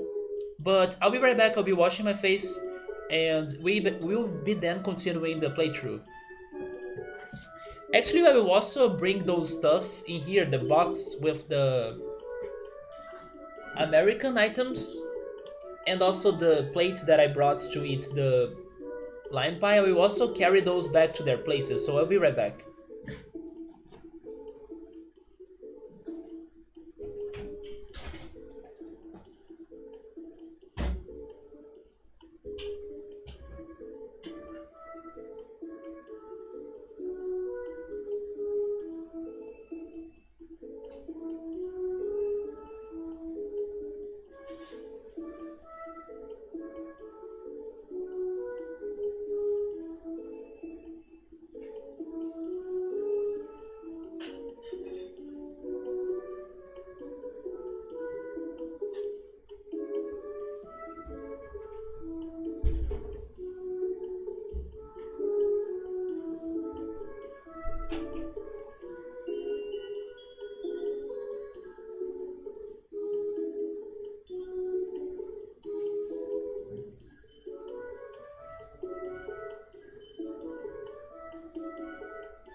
Alright, I'm back.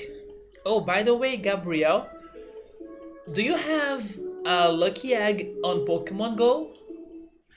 Because I was thinking, we are very close to complete the friendship levels in there, and in order for us to get like a boost of experience, it would be great if we could activate the lucky eggs to get the double amount of experience when reaching the top and next level of friendship, right? So I was thinking that we could try maybe um, like combining a right time for us to be opening those gifts when we are getting to the last one. I'm not sure if I can really check when there is only one gift left for us to reach that max level, but I think it's doable because you can kind of check how is the progress, but I need to see exactly how does that work. But it's an idea, like if you have a lucky egg and then if you want to combine exactly when we are opening those gifts, so we double the amount of experience and it's like a big amount of experience that probably would take us a lot of Pokemon Go playthrough to reach such amount. So that could be a good use, but I don't know if you have a lucky egg. Do you?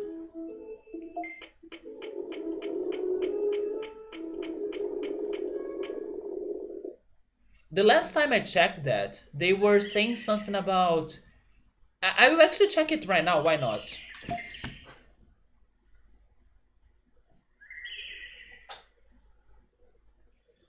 But they were saying something about play with your friend for more 7 days to reach the max level. But then 7 days means 7 gifts? Or it's like 3 gifts and a half because it's like 3 gifts that I'm sending, 3 gifts that you are sending. I can't tell. But let me see what they are saying now. While the game opens, let me keep playing Digimon. So, are you healed?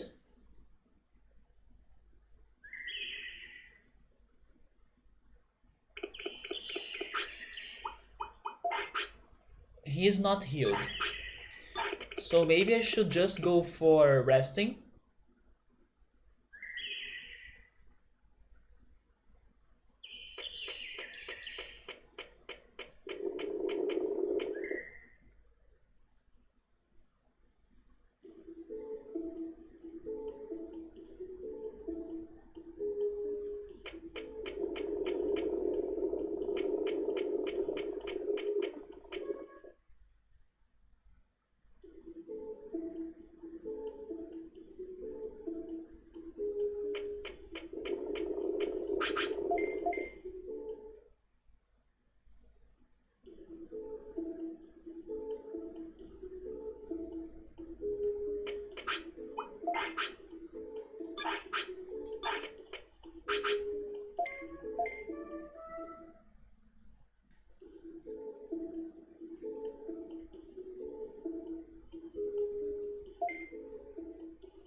Yeah, now it's saying play together for six more days to have max friendship.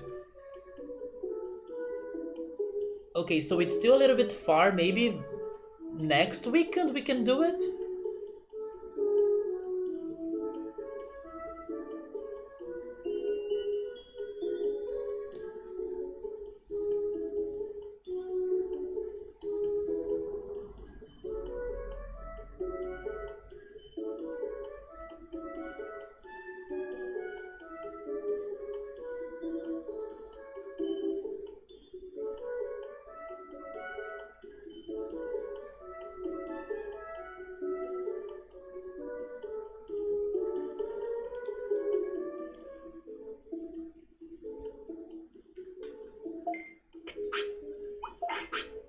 Okay, now we can fight again.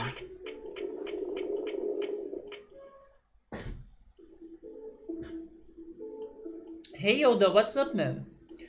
Speaking of mobile games, have you checked out the new Tales mobile game? No, I haven't. How is it like? Is it really an RPG though? And even if I wanted to check it, I have to tell you that my phone is completely full of data already, so I doubt that I would have enough free disk to test it. But hopefully it's been a good Tales game. But it's hard for me to imagine it being an RPG. I'm guessing it's probably going to be something else like a fighting game.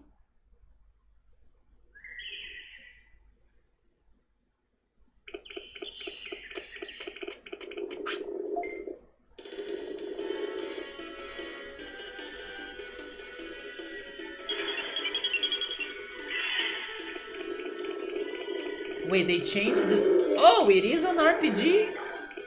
Interesting, I don't think I have seen many RPGs that are for mobile, you know?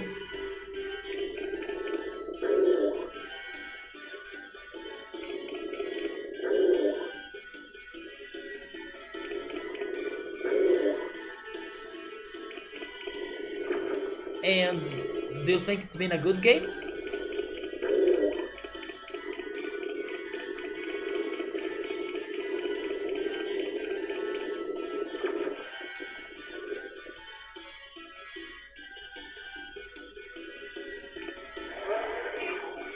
Okay, that's starting to look dangerous.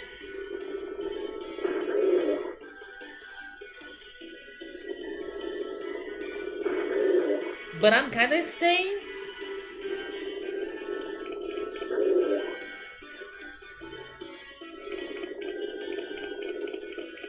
I'm running away. Yes, it's not worth trying it. So you thought that the story was good, but the battle system is just average? Maybe it's because they had to change it, right? To something more turn-based? And then I imagine it kind of lost the essence of Tales games. That's pretty much action-based battles. So that makes sense to me. Is it free to play?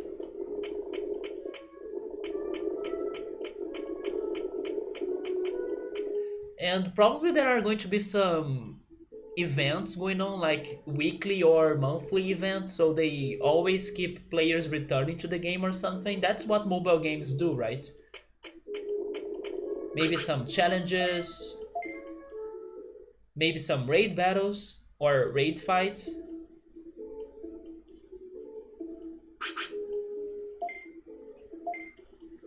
There was a launch event.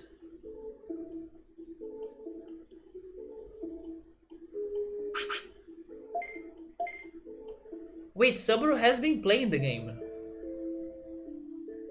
And he's saying that he's only playing it because it doesn't have the action-based system for battling that's normal in Tales games. So actually Subaru has been preferring it that way. Oh, let's go to bed. But before going to bed, let me just double check if I have gotten food today. How is the game called, by the way? Tales of what? Tales of Mobile? Tales of RPGs? Oh no! I just bought food, dang it! That was an accident. Okay, go to bed.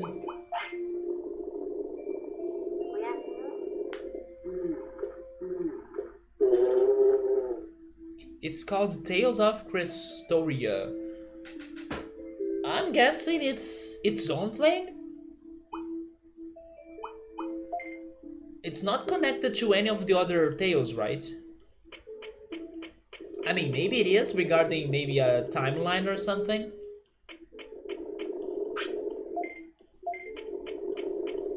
But Tales of Crestoria.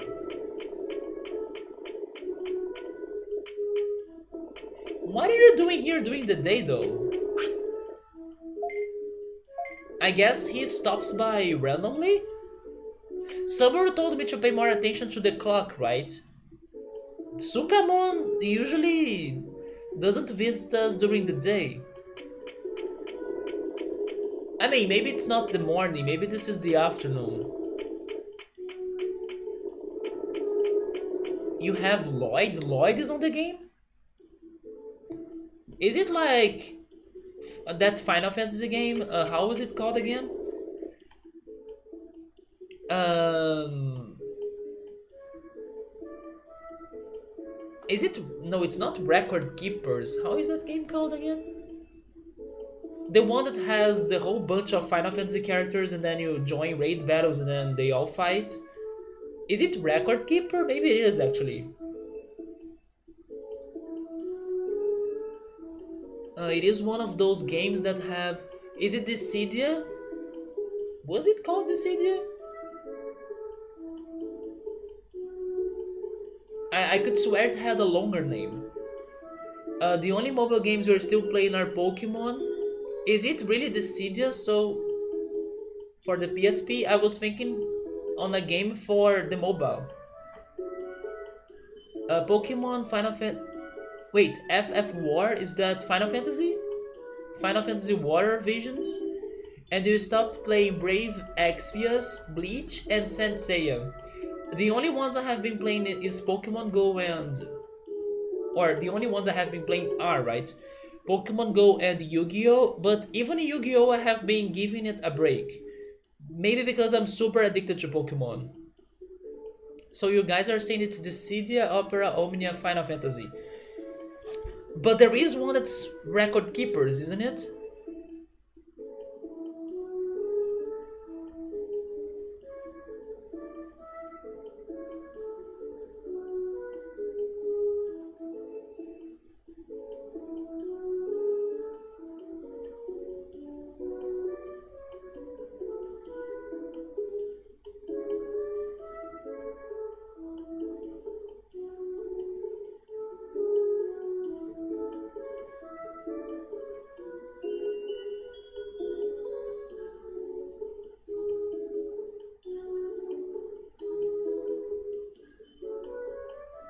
Yes, I believe Record Keeper is the one that I had on my mind.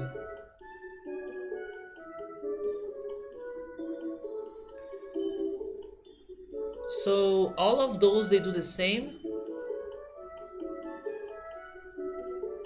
So they have like tons of characters from Final Fantasy and then they mix them up together. I see. I hope you guys that are playing the Tales game, Tales of Crest, what again? Crestoria, can get. Uh, wait, how was she called again? I remember her looks though. Wait, what's her name? I'm not talking about Colette. Man, I forgot her name.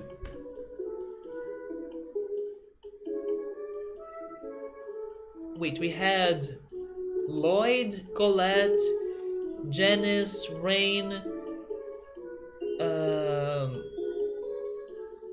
Zealous. How can we forget Zealous?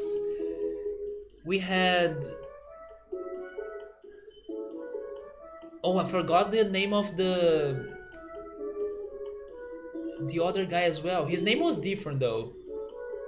Priscilla! There we go. Yes, I hope you guys can get Priscilla.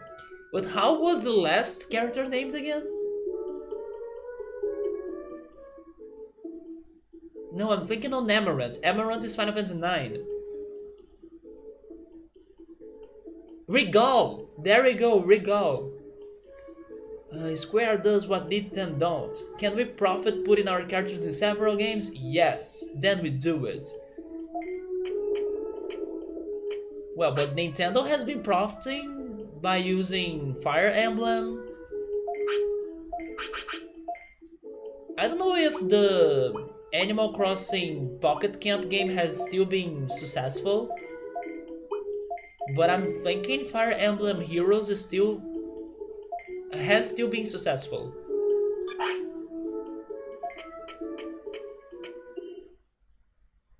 There was something funny that I was watching this week though.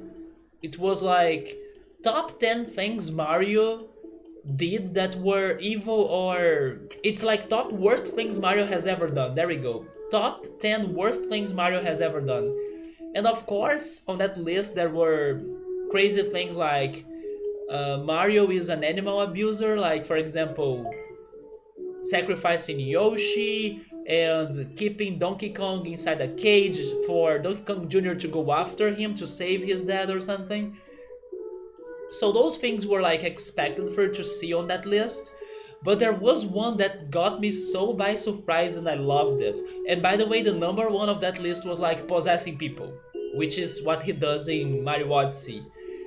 But the best one or the most creative one was like posing as a doctor. I laughed so much when I saw that one. So he was like, "Oh yeah, Mario, you're not a doctor, and then you are here making people believe you have some degrees on medicine or something, or you studied years to learn that you are not a doctor. Because also, if you were a doctor, you would not be giving the patients wrong pills for you to kill the freaking viruses on your game, right? Because in there you have like the, I don't know, let's suppose the red virus. Why are you giving the patient blue pills or yellow pills, Mario? Can't you see it's the red virus? So Mario, stop doing that because you are making people's health worse. So I thought it was so great. Like I never realized that Mario really should not be having that game.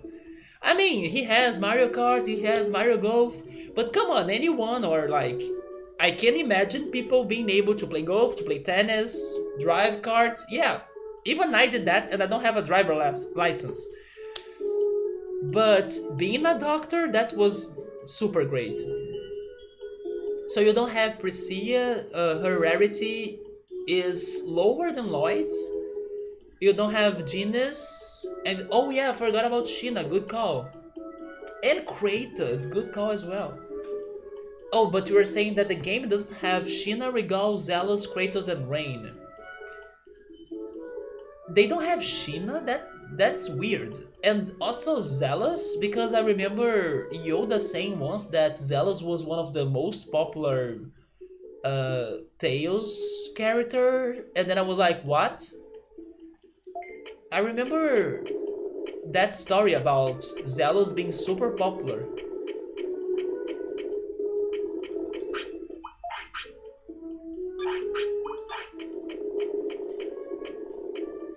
Maybe it's going to happen with time, right? In a later update.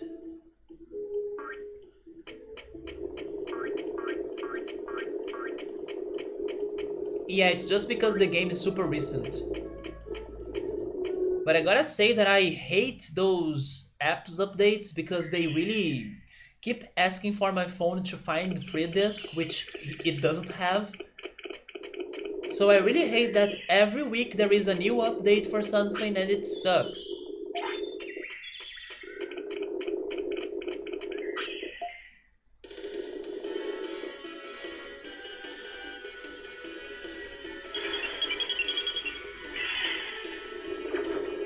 You believe that Zealous will be released on this month?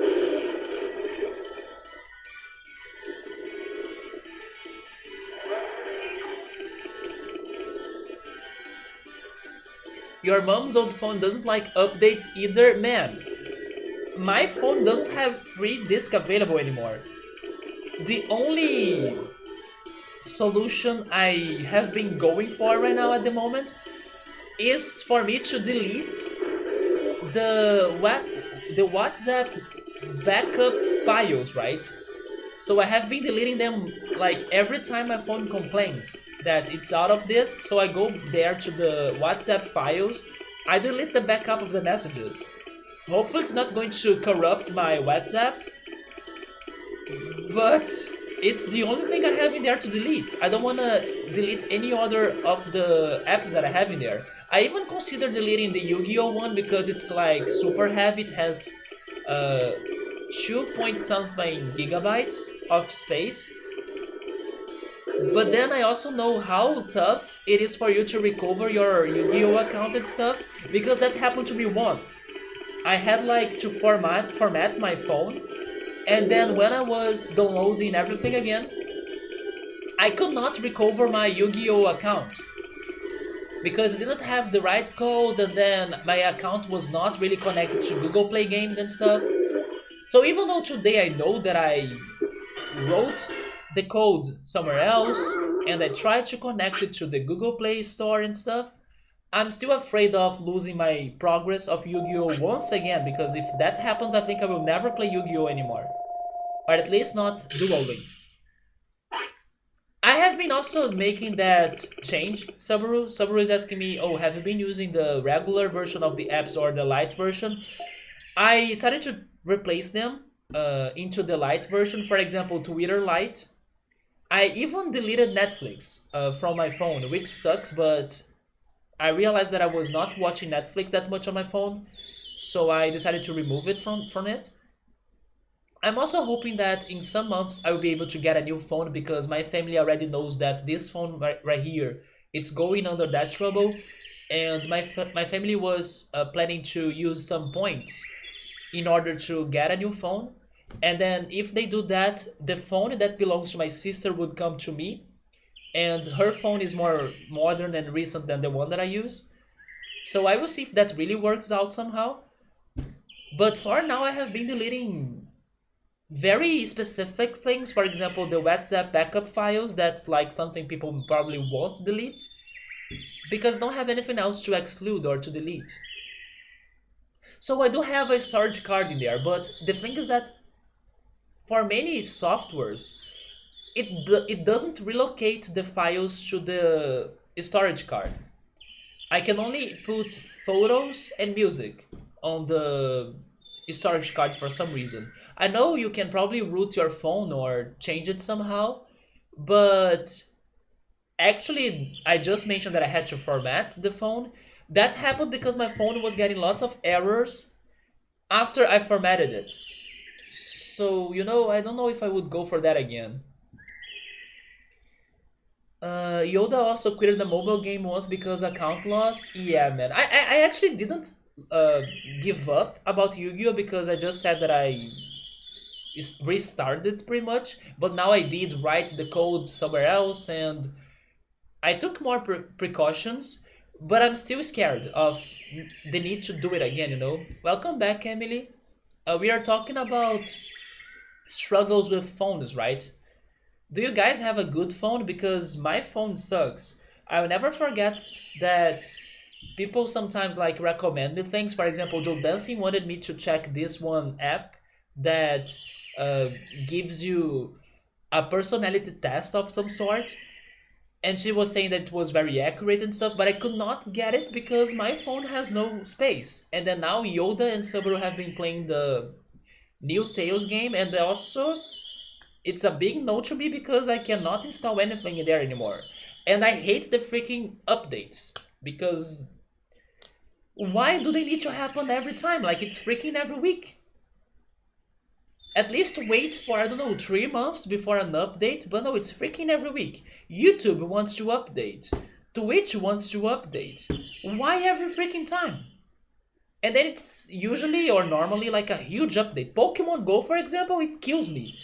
It's like 60 megabytes or something. I don't have that. So it really sucks. Subway is saying that a storage card, it's just to save anything that's not an app. Exactly. That's why my music is in there, my photos are in there. But the apps that are always updating and getting heavier and heavier, I cannot find space for them anymore. And I also hate that the pre-installed apps that have no use to me are things you cannot uninstall. I really hate that. Pokemon Go got some crazy updates. Yeah, the last one I think it was 70 megabytes. I mean, I know you are. Yeah. After I read that, I knew you were being ironical. But dude, they do 70 megabytes this week. They do 60 megabytes in 2 weeks. They keep doing that every time until it becomes like gigabytes. I can't. I have no space for anything. And then when I log on Pokemon Go to play it, my phone has no space and then the app keeps crashing.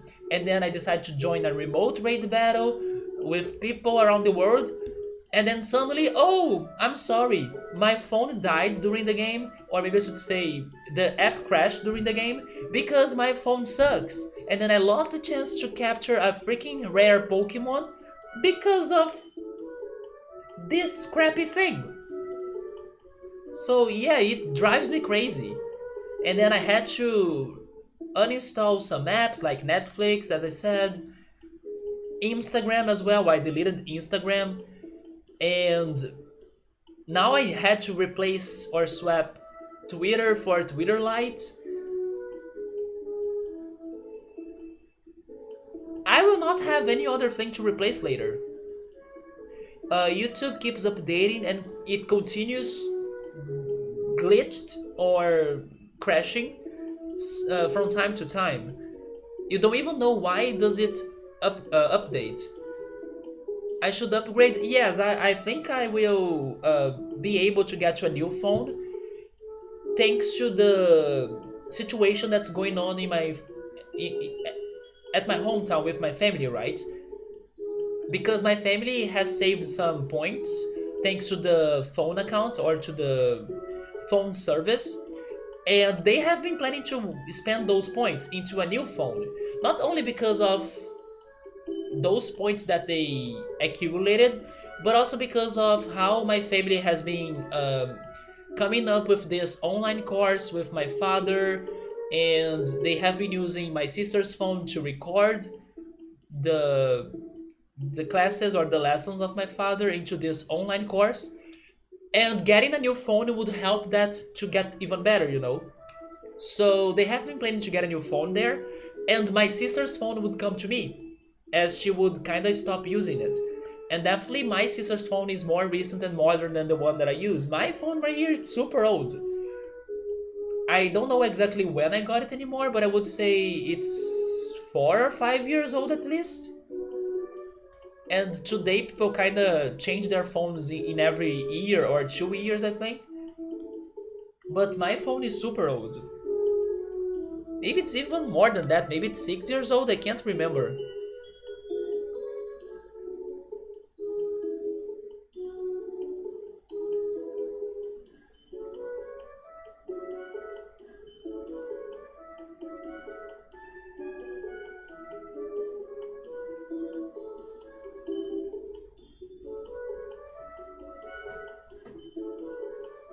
So yours has that as well. It's 4 years this year.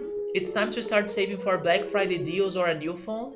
I believe my family is going to get that new phone thanks to the points they are saving. You have had an iPhone 5 for the longest time, so you guys know that I do keep my things forever, right? Until they start to break or until I really can't use them anymore. So I'm not saying that I fully hate my phone. Actually, my phone is not the problem. My problem are the updates of the apps. Because that's what's destroying my phone. My phone is good, it still recharges, even though I gotta confess that thanks to the time of use, the battery has a shorter life than before, of course. So it goes, uh, it dies a lot, like maybe after a couple hours, not like many hours. But it's the apps, like the apps, they never stop asking for new updates and it's freaking every time. That's what pisses me off.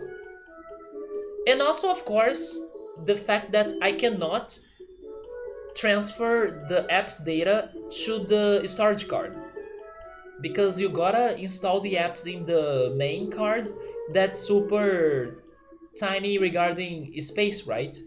The free disk of it. It's like 4 gigabytes I have. No, it's more than that, but it's not big enough. Maybe it's 16 gigabytes, I don't know.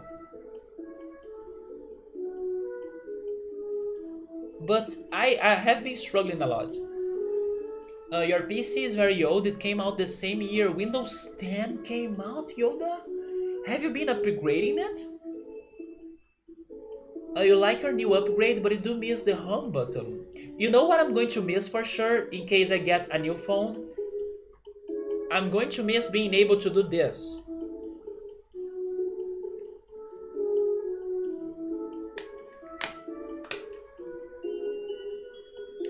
This is what I'm going to miss. Being able to get to the batteries of my phone.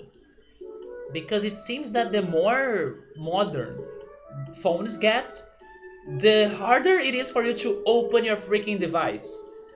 And there are some problems your phone can suffer or it can happen to him that you can only fix by opening it and maybe removing the battery and putting the battery back to it or something. And then, as you may not be able to open your phone anymore or that easily, you gotta bring it to somebody else that has the right screwdriver and then open it for you and then you pay for their service. A lot of BS. So I'm definitely going to miss doing that.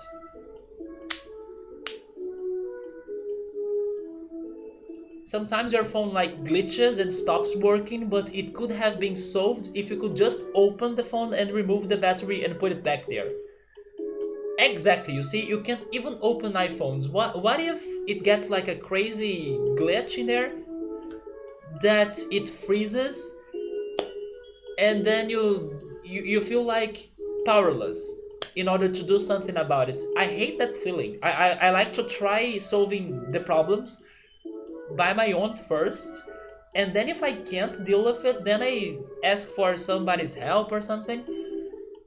So yes, I'm afraid of like getting phone issues that I will not be able to solve by my own.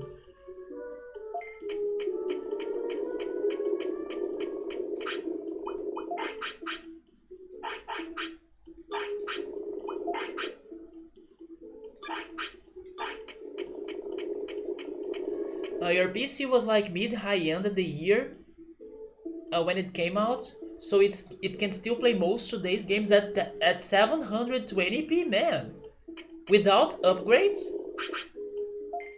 I just gave you the example of the modern phones that it's hard for you to open them. The PC that I'm streaming right now, there is no way you can open it. I have no idea. My PC is like an all-in-one PC. It is a PC. It is a TV. It is. It has a mic somewhere there. I have no idea where. The webcam is on the monitor. The base of the monitor is the motherboard.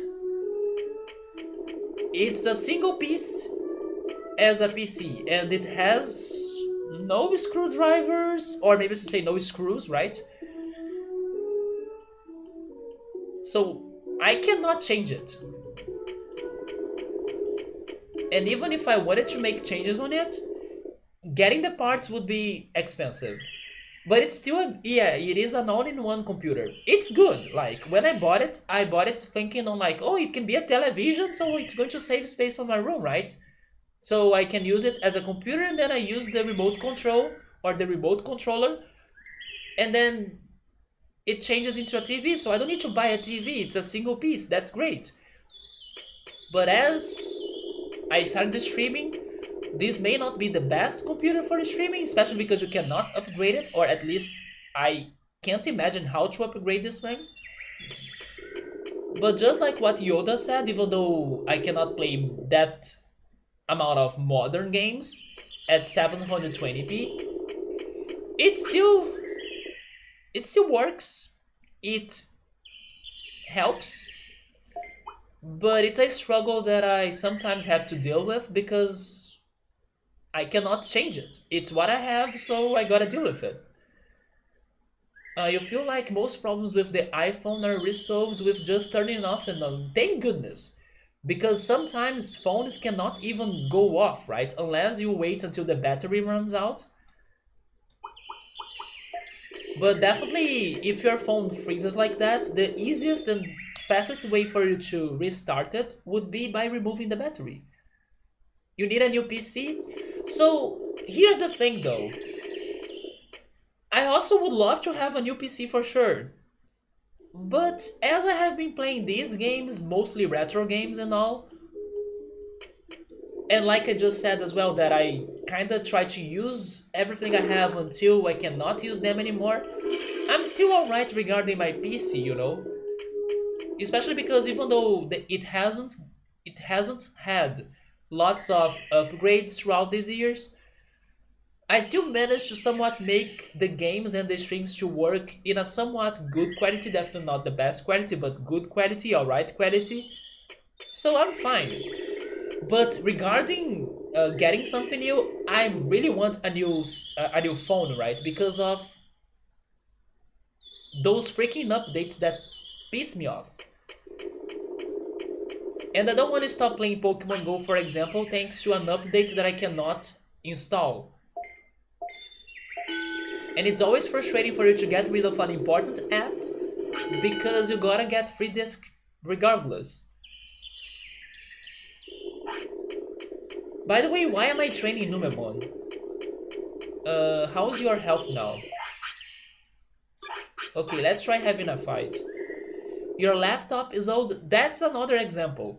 I cannot imagine myself having a laptop because it's another thing that's hard for you to open it in case you need to make some changes or repair it or fix it. Plus, the parts are extremely expensive. So if there is a virus bug in your laptop and it destroys it or corrupts it, rip you because it's going to be a stressful way or a stressful path for you to fix it again. But to be honest, as I was just complaining about my computer is just like a laptop, I guess. If this thing breaks, I don't know what to do regarding it. So maybe it's not going to be that bad for me to get a laptop, but I would rather go for a desktop.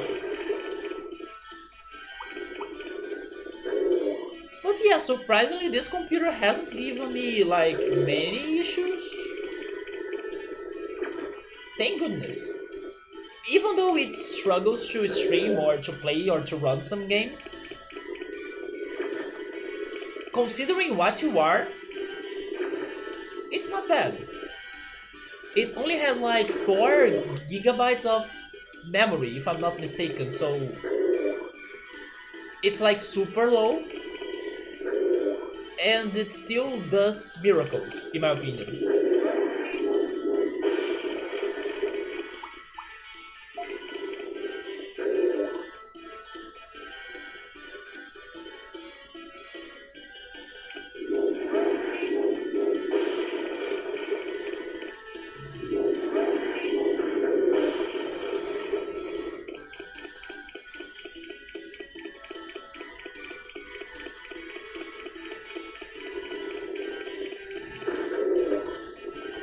Let's try the finisher. And by the way, I'm super hungry right now, and I'm dreaming on making a sandwich after the stream. I don't know if I'm going to grill it, just like what German did with his guava paste grilled sandwich, but I could.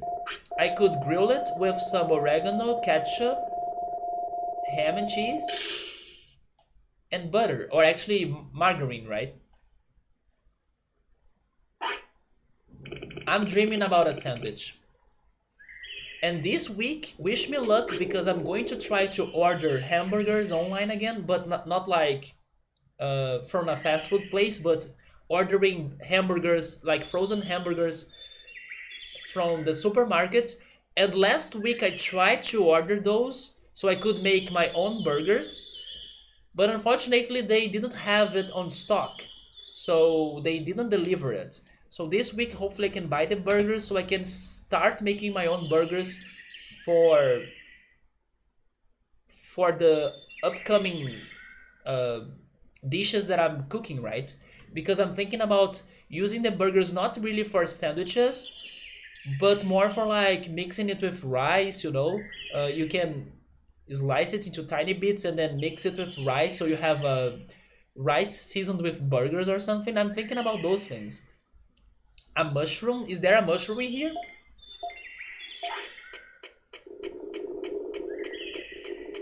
I'm not feeding. Oh, there is a mushroom in here. Good call. But I'm not feeding Numemon. He can starve because I'm not feeding him. I'm saving all of those food to the next cycle and then a possible better Digimon.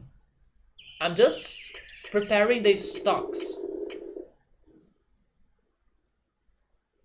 Or wait, what's the verb? Uh, Replenishing? Is that the word that I wanted? Hopefully that's the word that I wanted. You think that I would enjoy TikTok a lot? Do you think so? I don't know about that though, because TikTok was supposed to be like I don't know, a funny or humor based social media, right?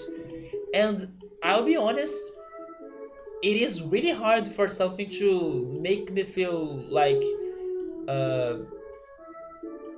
I don't know, to it's really hard for me to laugh out loud of something.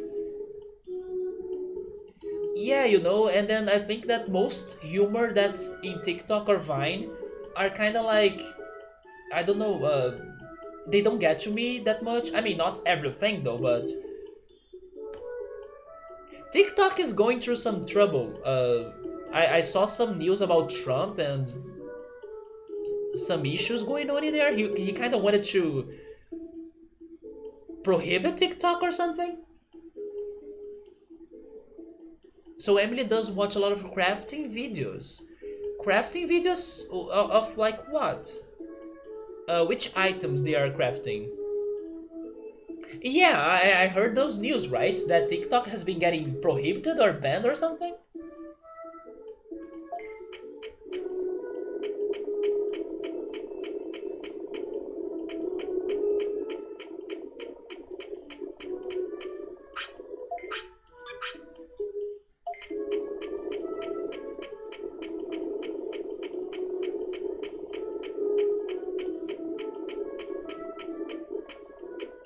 One social media that I have never seen or tried it, and I think it is somewhat popular, it is Snapchat. I never tried that thing out. There is like a new crafting and art community. Oh, that's great. I see. So I was at first thinking about something more like D I wait DIY, right? Maybe for something like I don't know how to make like this piece of furniture or something, but maybe it's more uh, artistic as well. Not necessarily it's going to be a furniture or something that has a particular use, but it can be like just art as you said, right? You watch some resin videos, embroidery, and some soap videos. Oh, like people making soap? That's actually a very good idea to recycle your I don't want to say garbage, but to do recycling at home, right? I actually have been thinking a lot about that. And one thing that I have been trying to do is to do those flavored water. Actually, I was drinking that today during the lunch. I ate like this tangerine yesterday, and then I saved the peel of it, and then I left it inside the jar of water so it could get the oils of it. And then I also heard that you can make sweets with fruit peels. But I just don't know how is the recipe, what do you need to do in order to do those. But yeah, like soap could be an option as well. Maybe you can turn those peels, fruit peels, into some sort of soap as well. If you know how that works. Exactly, infused water. I have been getting into that now because not only because I'm also recycling the peels of the fruits, but let's be honest, because it's also easy to make, right? Like, oh yeah, I want to drink something today, but making juice, that sounds like too much work. And then you eat a tangerine, you leave the peel inside the water jar, and then that's it. It's super easy to do.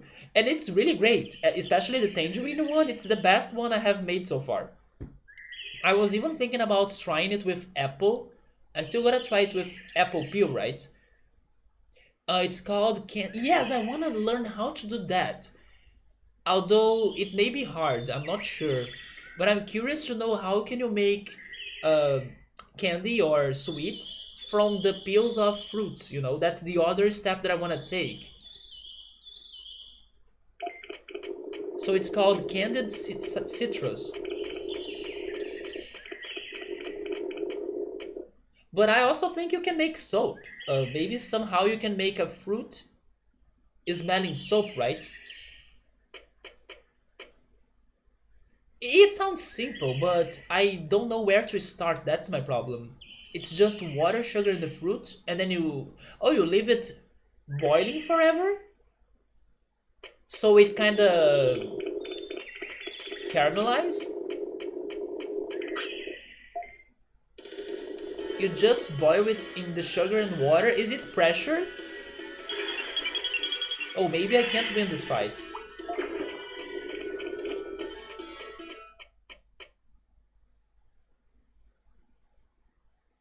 But I have been thinking about that, like reutilizing or recycling, especially fruits and parts of the fruits that normally I throw away, you know?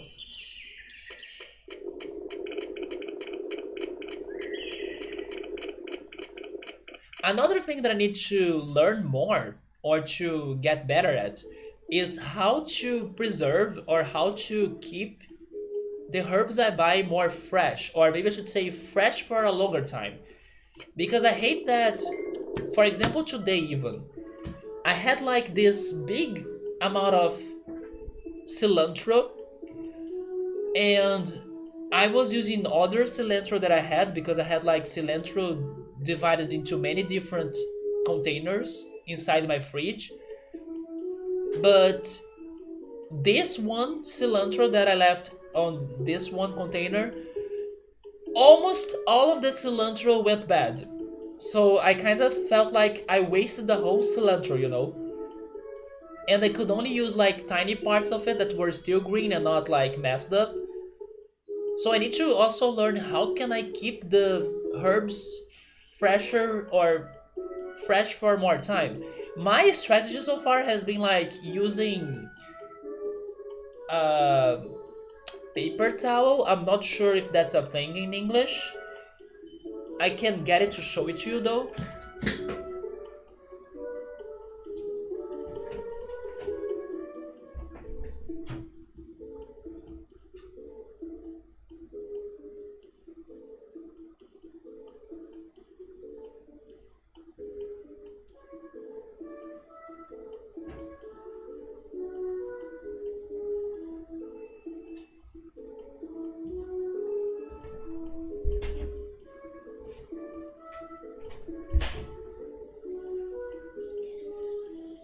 I was thinking about researching more about this today actually, but I think I will do it as the week goes on, right? As this week goes on.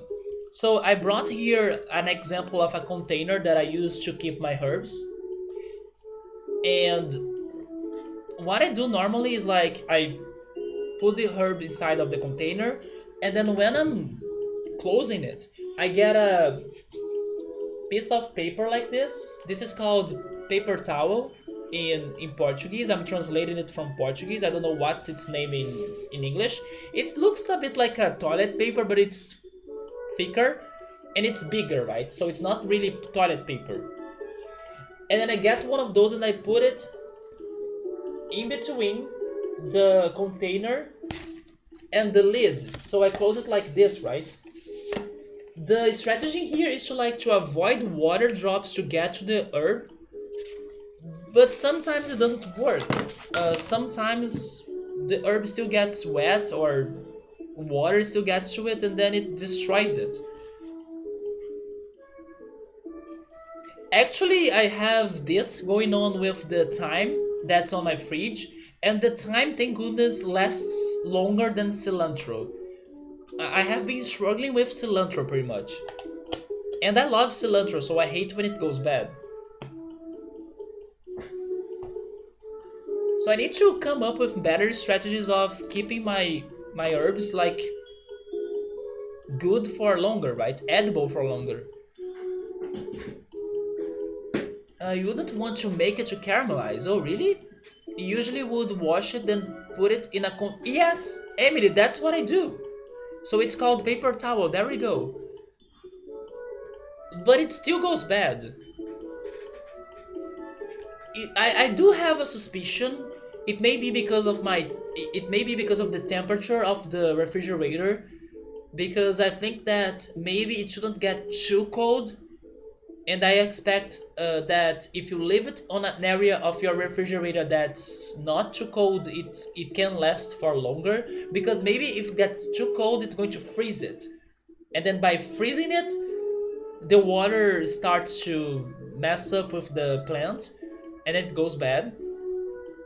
But I also gotta reorganize and rearrange my refrigerator to find a good spot to keep it. I need to think about all of those things. I need to watch a tutorial like telling me this is what you need to take care of when you have a fresh herb. You wanna keep it the longest you can, or you imagine. I gotta watch that. Sabri is saying maybe it's. Oh, maybe I should also include a piece of paper at the bottom of the container. I could try that, but the issue is that what if it gets stuck? It glues on the herb. But I can try. I should give it a try. I never tried that. I only put it on the top. How's my health in here? It's bad. And I have a couple items. Okay, I'm going to store those. You want to start growing some herbs? I would love to do the same, but I don't know if I'm ready for that. Probably not. My sister has been doing that though. My sister has been growing tomatoes.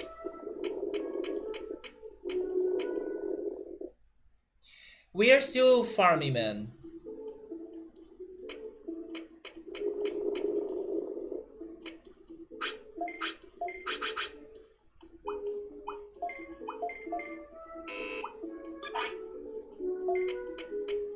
Maybe let's have one more day of this and then we can try exploring.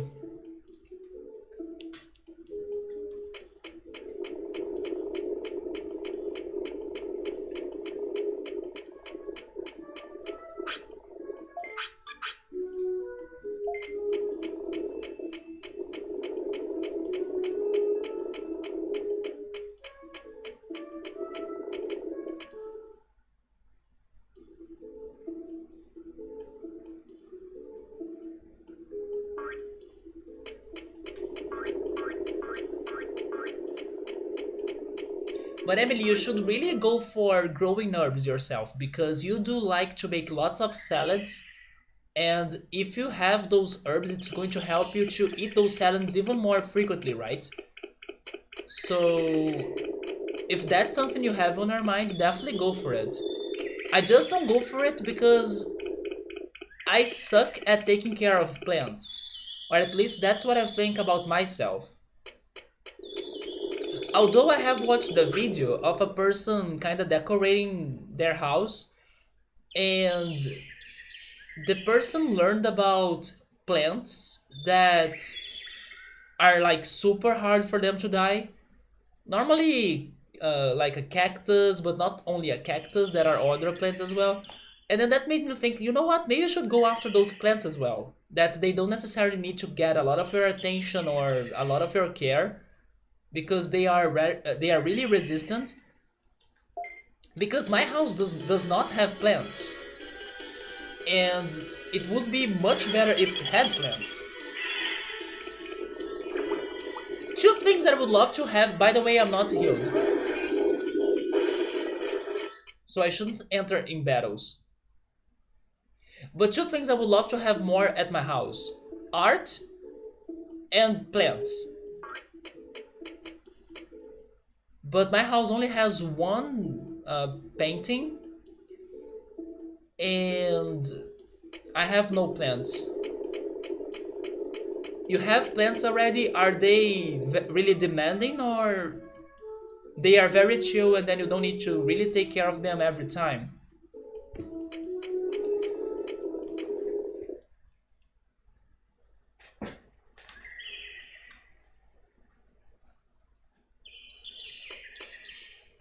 Oh, let's go check the other side that has no enemies and maybe we can find a mushroom. Your succulents are doing bad though, cause you were away thanks to COVID and they were kinda just fried because they were getting sun but no water. So they are outside, they are far from your house, maybe like not far but not that easy for you to get to them.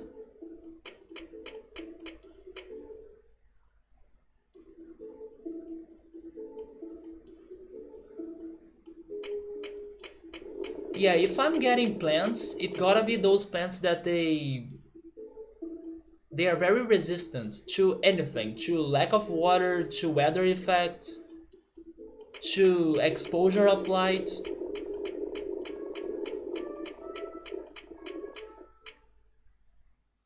But everything you gotta study a little bit before getting one.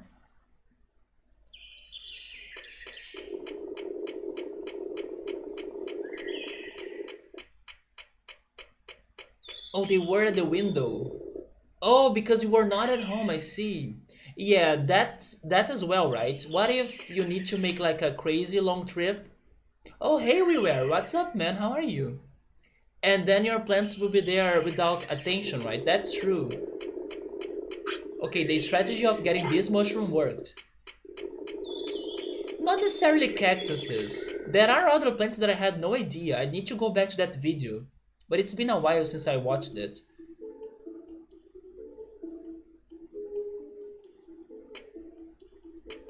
There are some plants that have very dry leaves.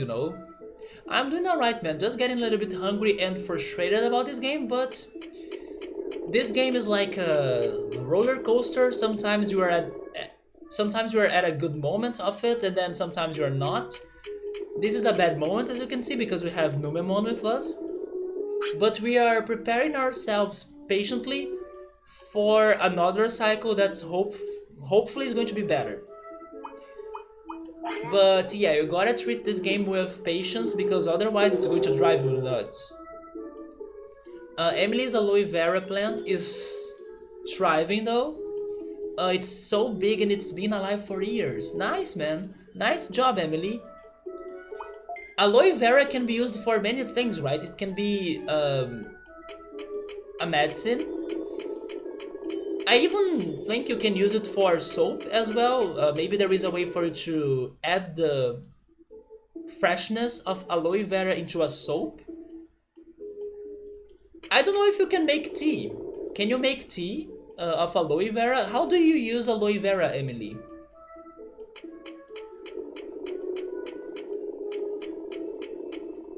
The biggest example I could think was for the healing properties of it, right? So this is a new day, I can get meat.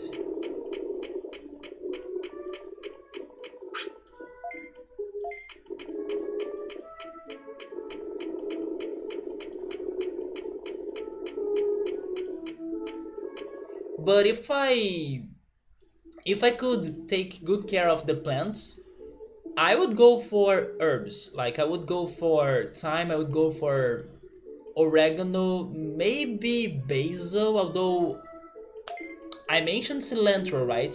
Every time I buy basil, basil dies super fast. It goes bad super fast. More than cilantro. So if I get like fresh basil, it doesn't last like 4 days. It's so weak. It started as just three little leaves, and it had so babies. But how do you use it? Can you use it to season dishes?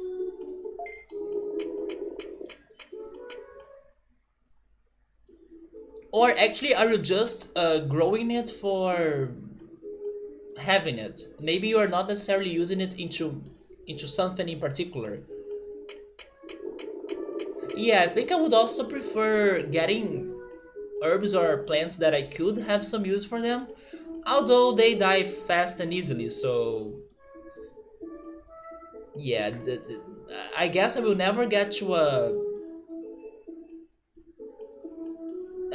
plant that satisfies me into the two things I want, for them to be durable or like to not go bad easily and to be useful into, I don't know, seasoning dishes or it's pretty much seasoning dishes actually. That's resistant, Gabriel, but it's not for me though. I don't really use it for much stuff. During the summer, I use it for, oh yeah, sunburn. There we go. Yeah, it does have some healing capabilities or capabilities.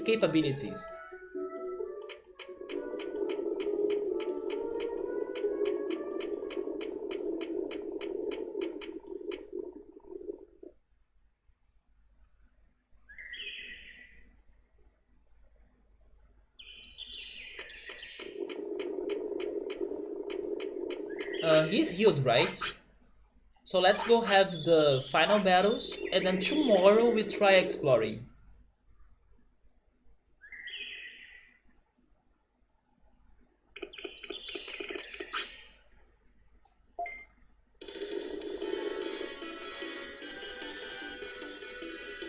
Healing properties. There we go. Healing properties. I wanted to use the word capability though.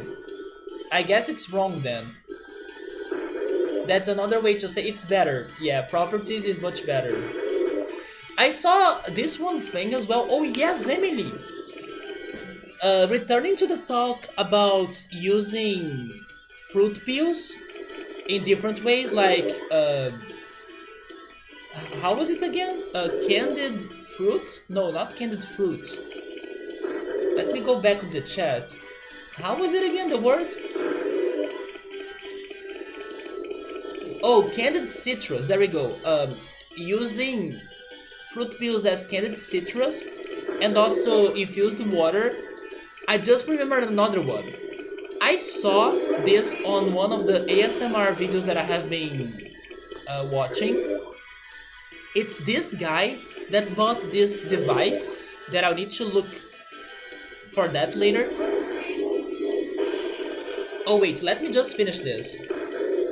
Never mind, he can finish it himself. It's like a vaporizer? Is that the word in English? It's pretty much a device or a machine that's going to boil water, but you can totally put some things on that water to give it smell, right?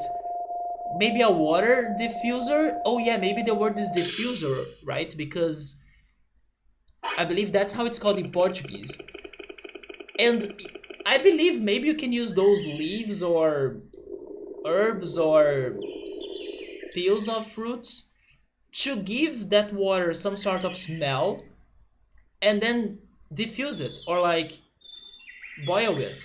So I saw that item and I was really curious about it and I was kind of wanting to get it as well.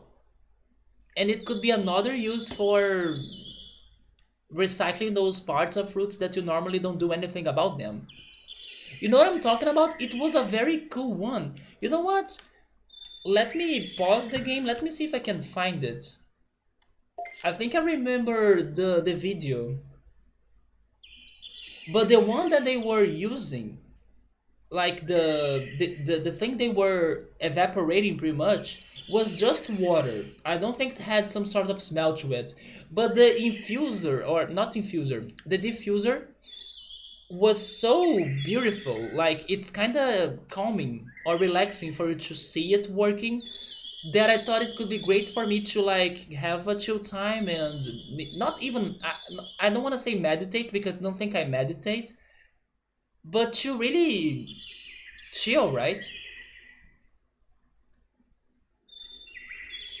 Even if it only has normal water, it's because it has some sort of light and then you can make it colorful, and it also has a pleasuring sound as well.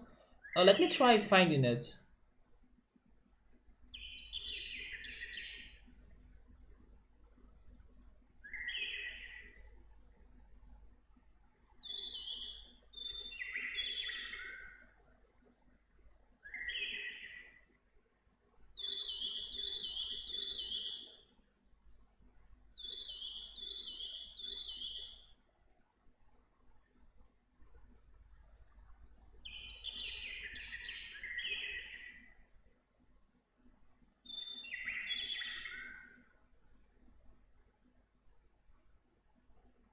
Yeah, it is this thing right here.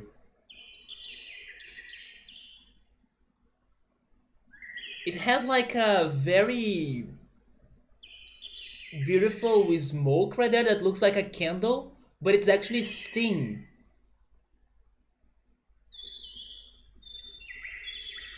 And it makes a very relaxing noise as well. I want to get one of those.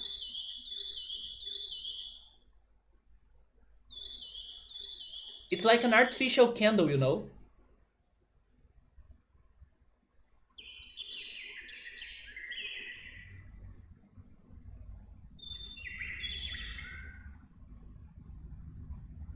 I thought it was really great. Yeah, Gabriel is right that MJ also helps chilling, but I don't want to smoke, man.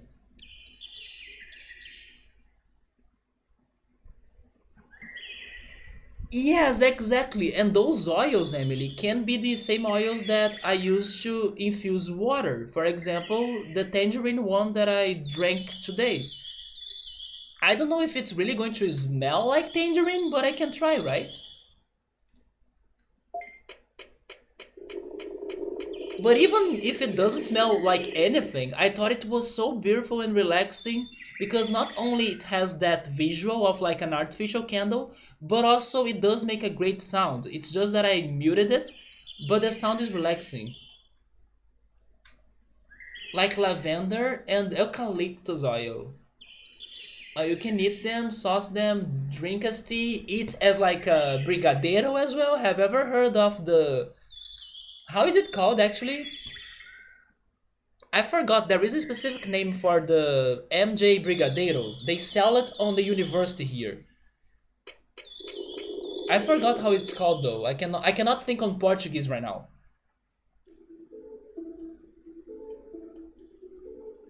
Yes, I forgot how it's called. But you can use it for many things, yeah.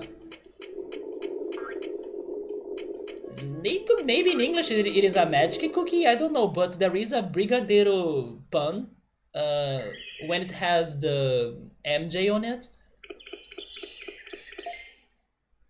I forgot how it's called. Brisadeiro, yeah, it's called Brisadeiro. It's not Brigadeiro anymore, it's Brisadeiro. Yeah, they do sell Brisadeiros at the university here. So probably you have never heard of Brisadeiros, right? It's pretty much a Brigadeiro with drugs.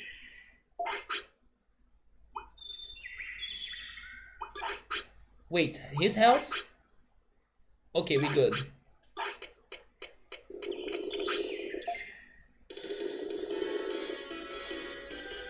So those were some of the things I wanted to get. I want a new phone. I want a water diffuser, just like the one I just showed you.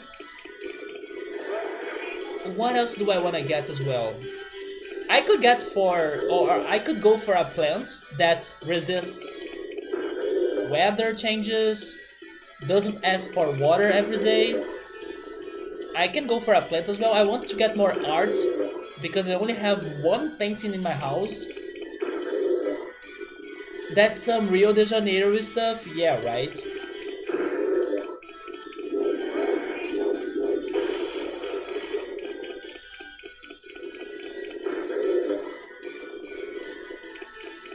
Is there something you guys would like to get? Like this specific or very different and unique creative item?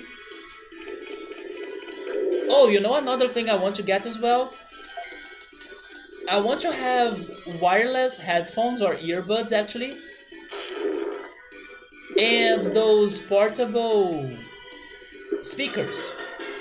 I have seen people using those wireless speakers to like connect the speakers to Spotify or something and then leave it playing music in their house or even outside. Like my my sister's fiance um, has one, and then last time I was visiting them, we went to the beach and then they used that speaker to play music while we were there, right?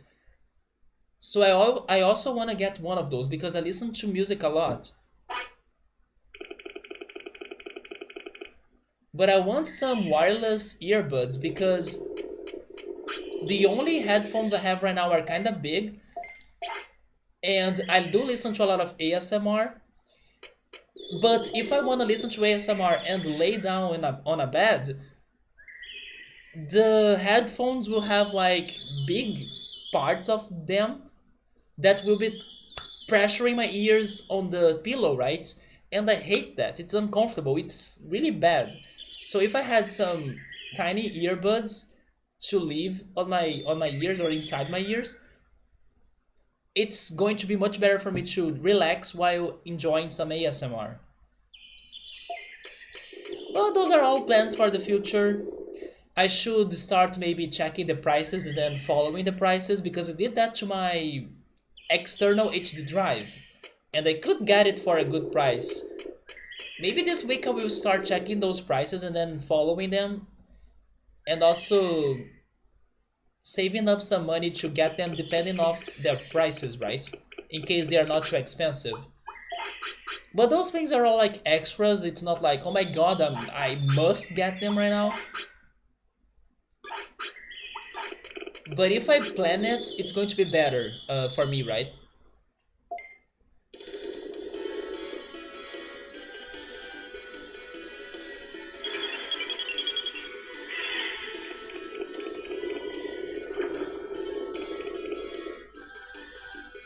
And another thing that I need to get is a tray for a pie. Because I baked my first pie today, but I did not have a freaking tray for it. And by the way, this is risky, I'm running away. Too dangerous.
So hopefully we were able to farm some items.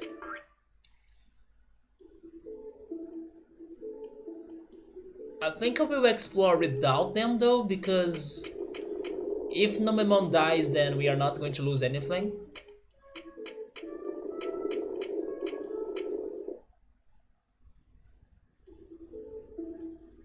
Actually, you know what? We should head there now because as it's getting late, he can sleep in the middle of the way and then recover, right? And then we'll have full health to really explore the area. So we may be alright if we head there before tomorrow and just go there now.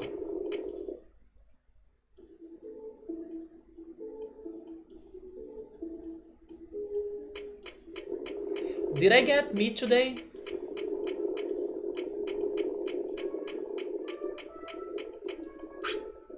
We did. Okay, so we are finally going to do something here. No, I'm not bringing food. Why would I bring food? Do you think that I'm feeding this thing? I'm not. He he can get sick because that happened with a previous Numemon. That happened yesterday, right? and then he died thanks to illness, and then he couldn't transfer his attacks. But in case he gets sick, then I give him medicine. But I'm not spending my food on him. But there is one thing I should buy though, just in case. Or shouldn't I buy it? I'm thinking about the autopilot.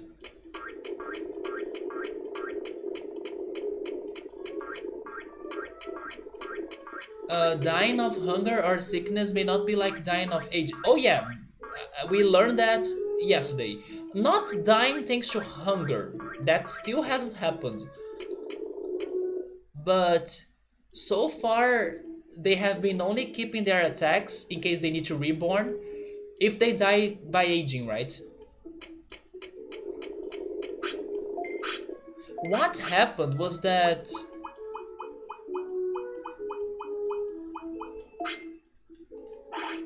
I believe he got sick because he was hungry and he was suffering, right? So I think that getting sick was a consequence of not eating. And I wanna think it's like the way this game goes.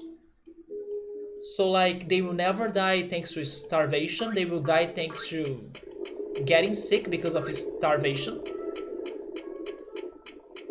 But if he gets sick, then I can give him medicine. And I decided to not give the other Numemon medicine because I was expecting him to like reborn with all of his attacks. An apple a day or meat keeps the doctor away. An apple a day will make your throat really healthy, because that's what an apple does. And fun fact about apples and my life, and also uh, feeling healthy. For some weird reason that I cannot explain why, if I get sick or if I start feeling sick, you know that one normal thing to happen to everyone is to lose your appetite. But for some reason, and I'm kinda glad that happens actually, even when I'm sick, I still do not lose my appetite for apples. So basically, when I feel sick, the thing that I want to eat the most are apples. I don't know why, but it's one of the few things that I can still eat without complaining even when I'm feeling sick and without appetite. You always seem to have Numemon or Sukamon as my partner. I know, man. Today was unfortunate because yesterday a lot of tragedies have happened. Even when we had a good Digimon partner, we had Tyrannomon. But the thing is that Tyrannomon could not accomplish his mission. And when he was going for that mission, he made us use and spend all of our good items. And all of our food as well. So what happened was that Tyrannomon did not win the fight we wanted him to win, which was against Ogremon, and I was using all of my items to try to make that happen for him to win, and he didn't win. So it was a complete failure because we not only lost that good Digimon, but also all of our good items went with him, like, we spent everything. So today what happened was that I started out again, or I started it over again, without many resources. So unfortunately we did get another Numemon, but that was kinda expected because I couldn't really feed him well and everything. Although I did a good job, but I still messed up somewhere, and I do think where. So that's why we have him here. But we are using him to get those things again. I need to be saving mushrooms, I need to be saving meat, I need to be saving the bits of the game. I need to be recovering myself, like I need to save the recovery items too. Because Tyrannomon destroyed us all. Not only he lost the fight, but he used everything we had. So now I kinda collected or grabbed or saved a good amount of items again. But it's still Numemon, so I should not enter fights. I will be trying to avoid everyone and explore this one new area because I have a suspicion that I may be able to find this Digimon right here. Penguinmon on this area. And so far, I noticed a pattern going on this game. I noticed that all of those other rookie Digimon, they kinda have uh, an importance to File City. You can kinda ask them to go live to File. They can move to File City. There we go. You can ask them to move to File City. But Penguinmon, because I don't know where Penguinmon is in this game, and I believe she's going to be at this freezing area. So I want to go there to investigate, but avoiding fights, not losing my items, not spending my items, because my focus is not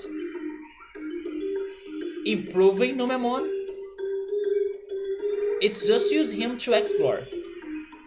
So basically that's what happened. We had Tyrannomon right there yesterday, but he was eating all of our food. We spent all of our items on him in that one fight against Ogremon, and in the end he didn't win. So we were pretty much back to zero.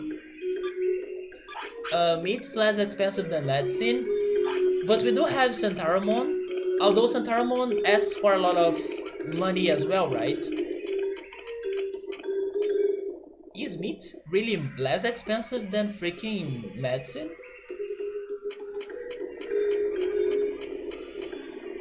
Wait, by the way, focus. I'm going to the canyon. What is the path to the canyon? It's going north here, right? Yes.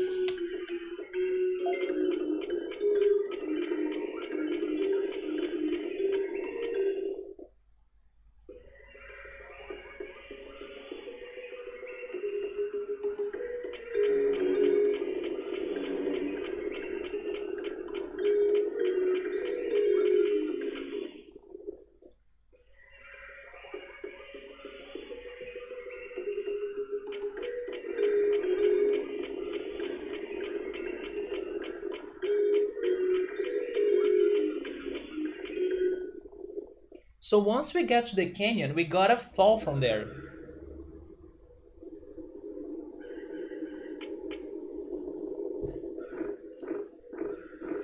Yeah, but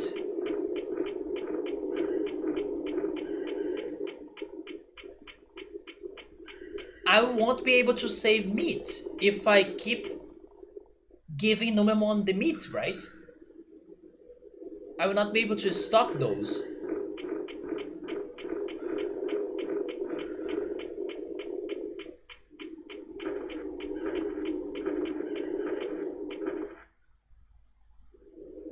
And I have a medicine on stock, so I could go for that.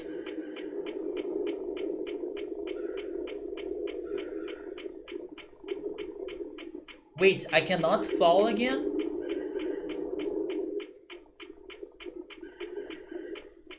Oh, if I cannot fall again, then this is a problem.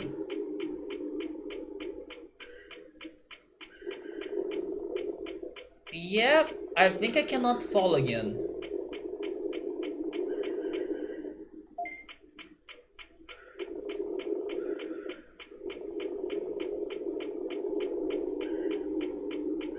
That means we gotta fight Ogremon, but I'm not ready for that. And in here, I don't know how to progress, so...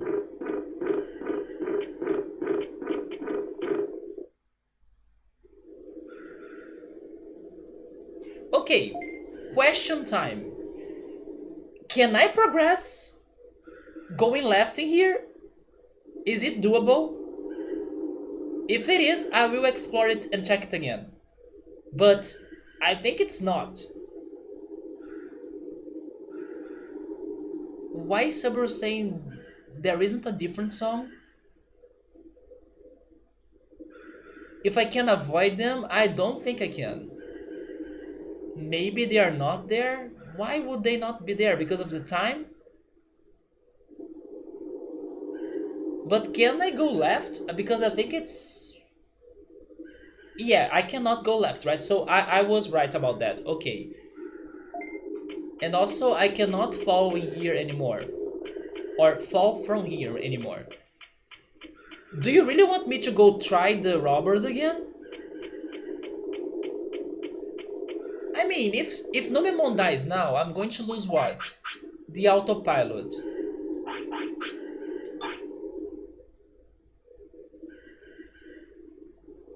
No, I wanna save the autopilot though. Subway is saying that when I had Ogremon the music was different. I don't think it was. Do you mean that we could try running from him? That makes no sense to me, like, it's such an ambush. How would you be able to run from that?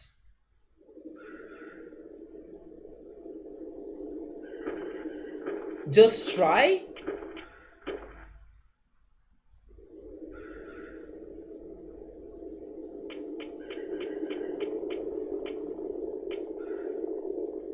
Here we go then. Why would they allow me to run from this fight? Because it's dumb.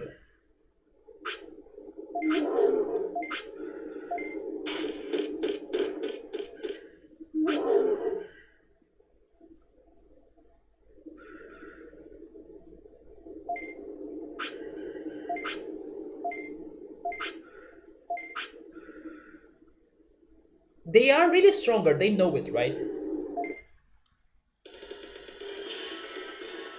This music is a mini-boss music in my opinion.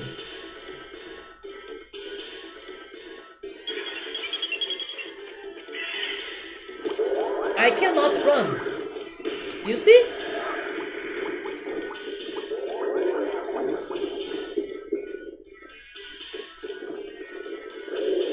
That's why I should never listen to the backseat gaming in here. Trust my guts, you cannot run from this. But that's fine, we lost on autopilot.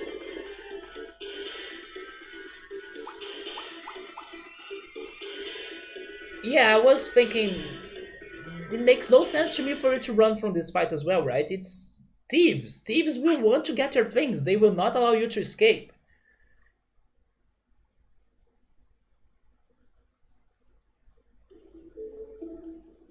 So that means we cannot go to Friesland, by the way. So yeah, there goes one idea.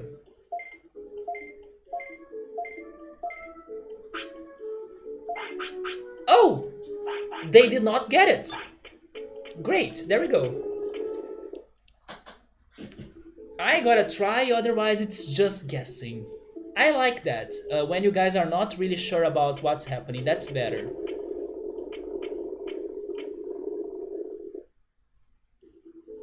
But God bless, we kept the autopilot.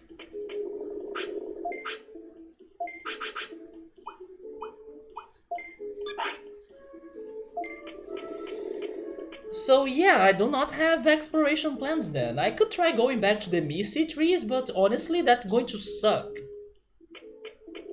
If I have money, I may have 700 bits. Yeah, because the autopilot was 300 and then I had 1000, so... Do you have health? You have health now, right? Yeah. But it's nighttime. So, Betamon won't be there.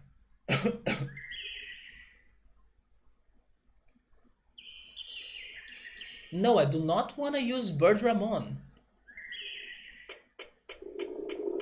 It's too expensive. I would rather go to the... Oh! Never mind, we do have another area to explore. What am I... Betamon? Yes, but I do not want to spend 1000 bits on that. I'm also saving money. No! But don't worry, I have another plan. Don't forget that yesterday, when Tyrannomon was doing some important exploration, we went to the Ancient Dino region. The Ancient Dino region had two areas. The Glacial one, with slow time, and the one that's super fast, it has the speedy time. Let's bring them on there, so he can die faster, and give us A quick look of what's going on in there, right? Let's bring him to the fast time area.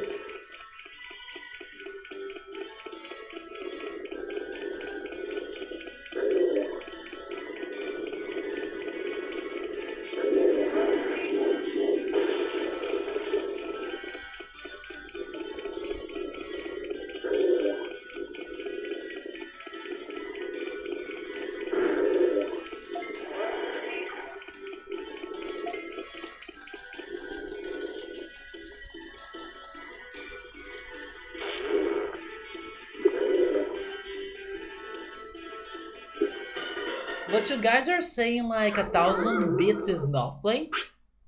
Look at that! I have to beat freaking 10 of those Betamon to get 1,000 bits.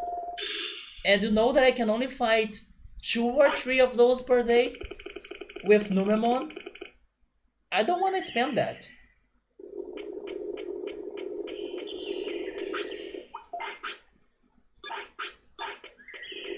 But let's go to the ancient glacial region that connects to the Speedy ancient region. So we gotta take the bridge, go to the mangrove region, and then move on from there. The new iPhone is nothing for some. For some, okay, but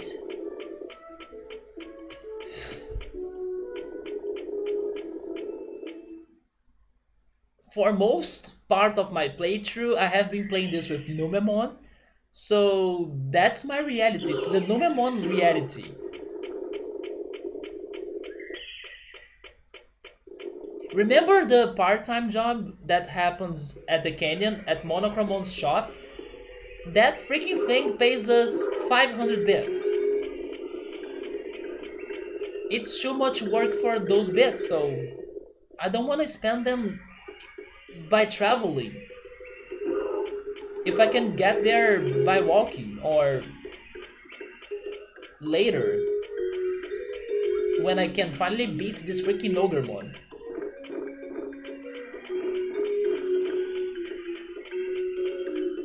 But anyway, let's go check this Speedy area. At least I'll be able to take a grasp or to take a quick look at it and draw the map in here.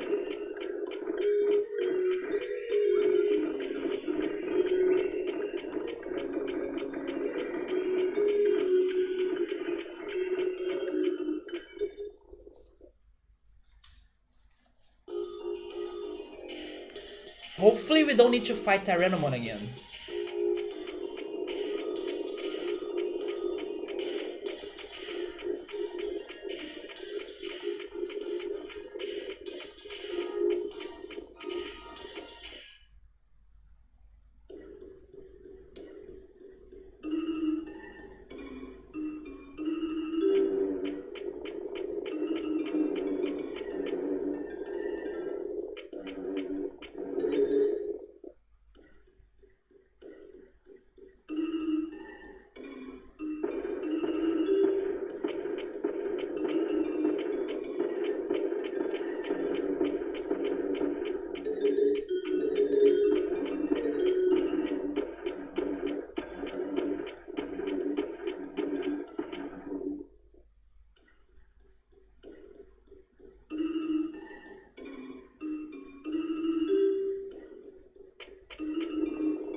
This is the first time that we are hearing the night music for this.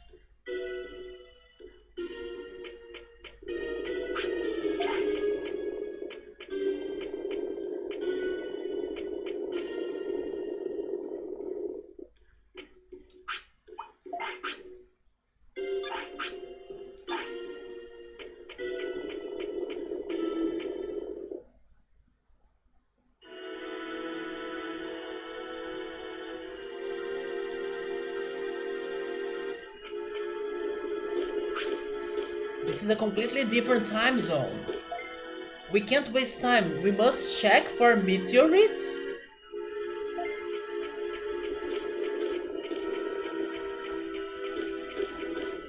So we can go...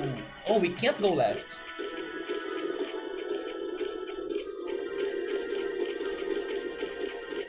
That's a good summon.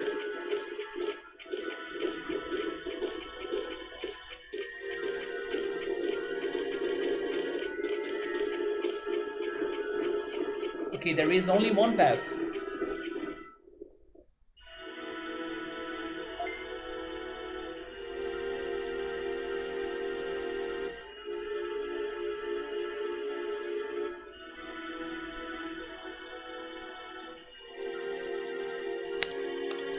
Man, this music though.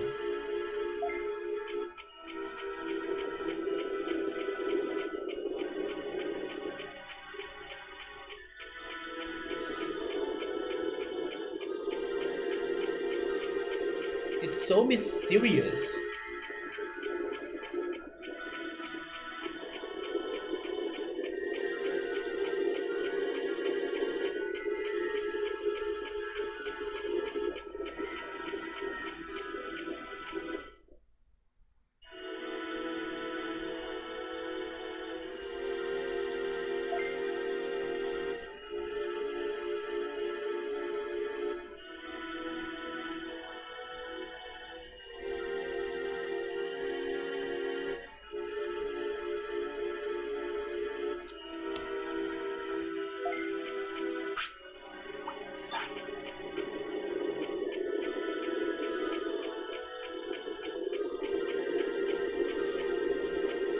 Wait. Wait, what? That's it? We have another one of those Sabermon? Let's do this. Sleep and then we talk to Sabermon.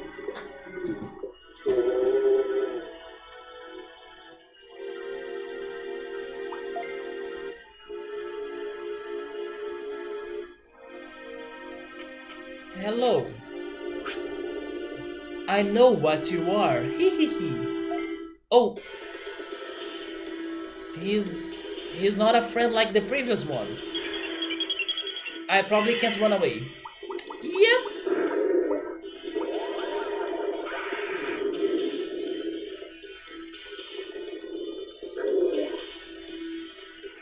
There goes our exploration. But interesting, he's the only thing I could see in here.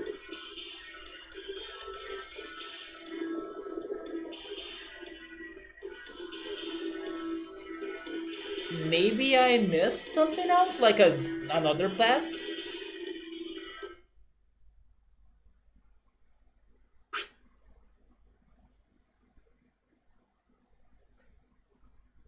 But there we go, I at least could see a little bit of this area, right?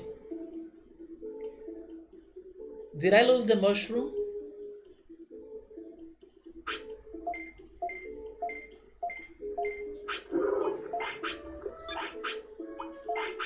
We still have the mushroom, good. So now that he has only one heart left, Sabri is saying sometimes the question is what you don't see. Yeah, it felt like I was missing something in there because really you go through all the area just to find a Saber Dramon? I feel like I missed something.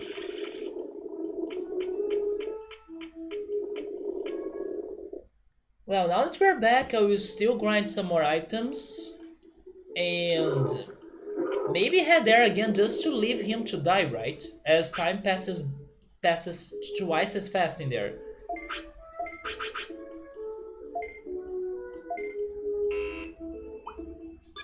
Wait.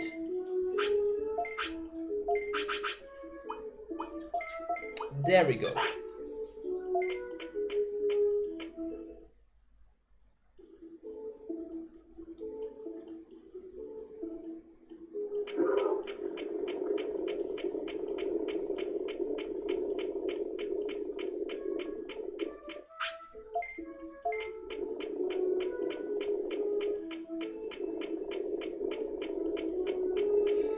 At least I'm seeing the items finally getting stocked again.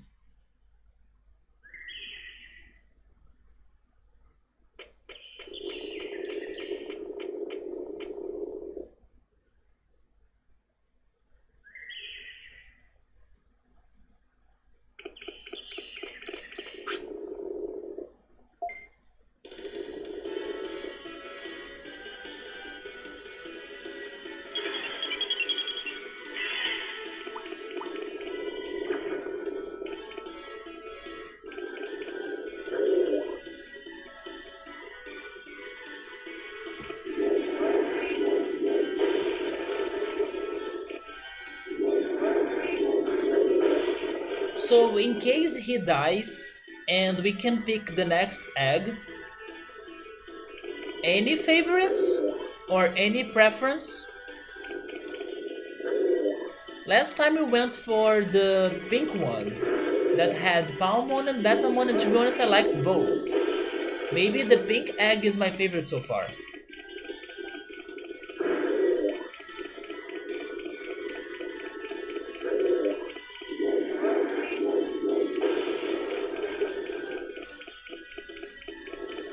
The blue egg gave us Biomon once. The yellow egg gave us Tokomon, and actually Tokomon became Patamon. Oh yeah, the blue egg also gave us Penguinmon, right?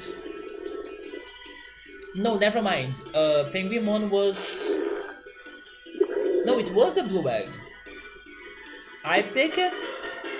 I kinda wanna go for the pink egg again because I wanna give Betamon another chance. And if I get Palmon, Palmon is great as well, you know? The only problem is that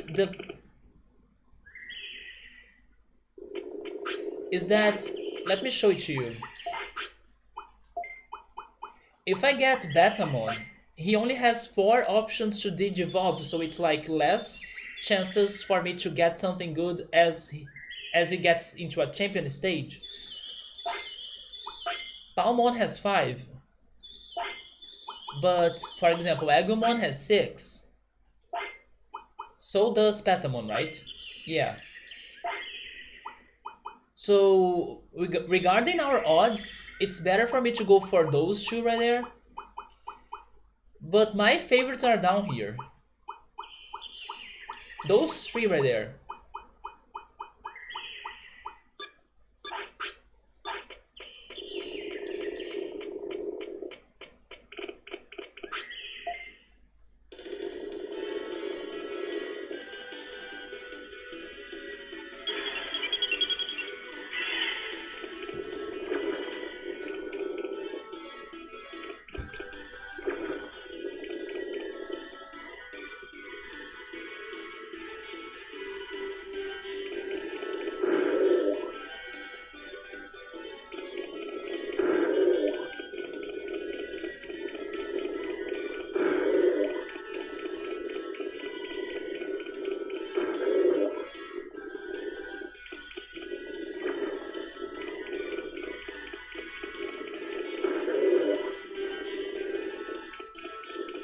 Sabri is saying for someone that plays gacha games,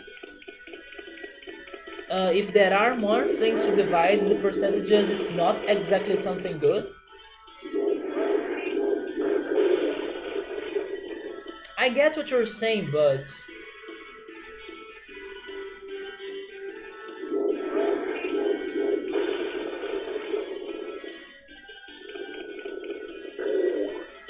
but uh, but my line of thinking is like there is a specific way for you to get any of those options, right? So if I have more options, there are more specific ways for me to get them, so I have better odds. That's what I'm thinking. It's like I have better chances of figuring one of those ways out to do it right.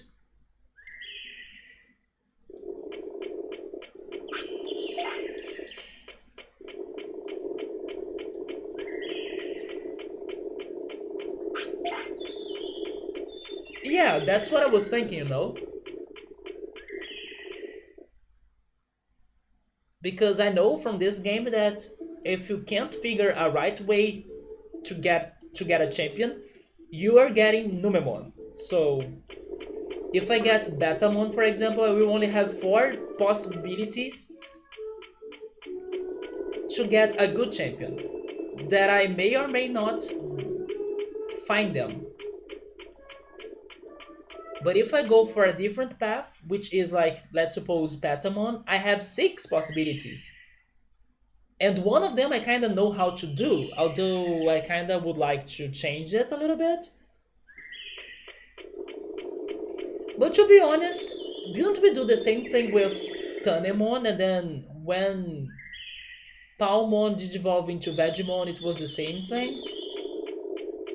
I kind of tried doing the same I did for Tyrannomon with Palmon, and it worked. Which was committing a single pooping mistake. And it did work.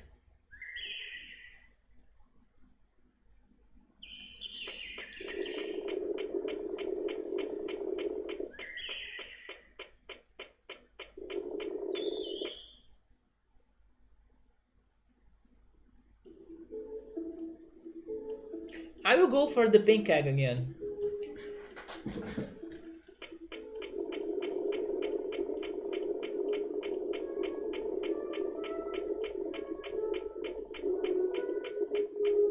Also, in case we get Palmon, we would be able to investigate the tree. Because earlier today we were talking about some locked places, locked doors. The tree is a locked door, and maybe Palmon is the only one that can open it. Or Vegemon.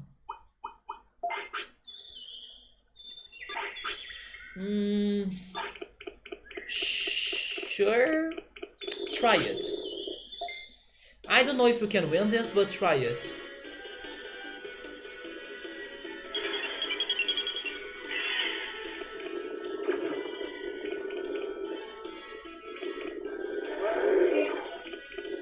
Nope.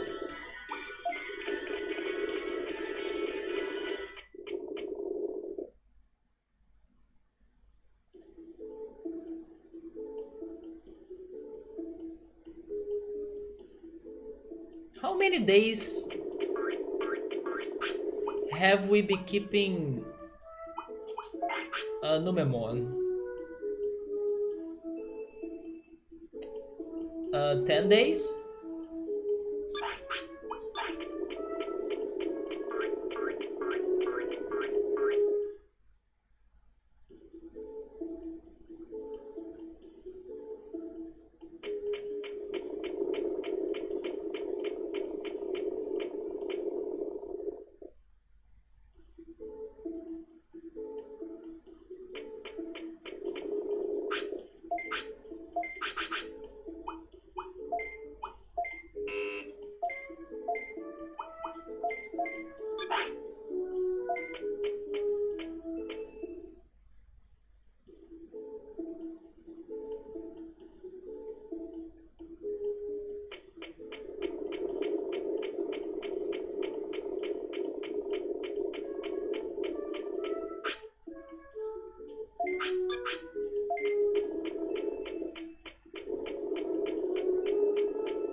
It's crazy that I haven't been feeding him and he's still super alive and good, right? And healthy.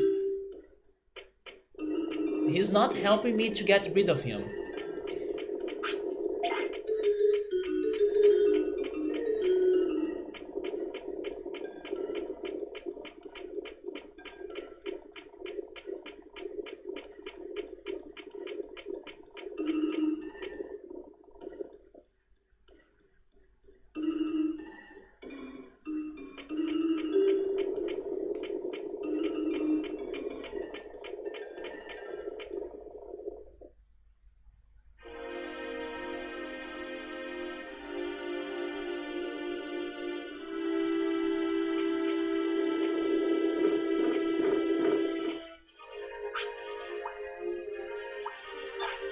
So I believe that all I need to do is to wait in here.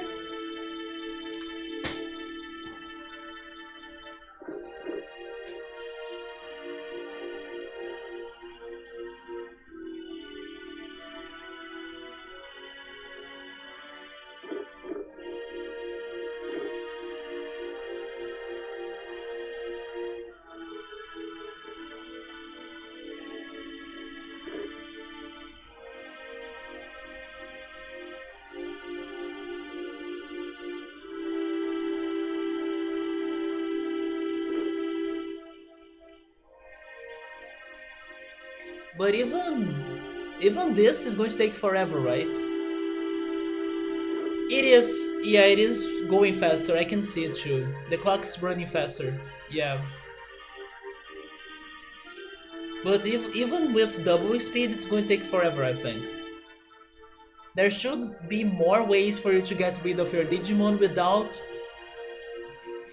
letting it die in fights, you know?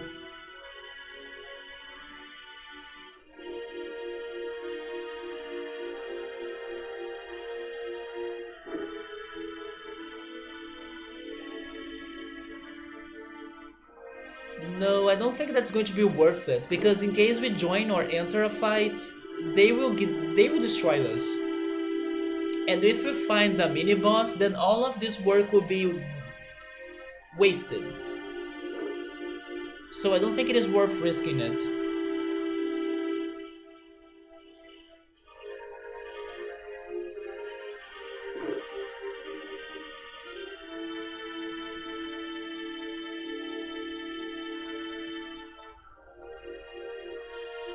But I gotta say that this game has a fantastic soundtrack. So many different songs also for daytime and nighttime.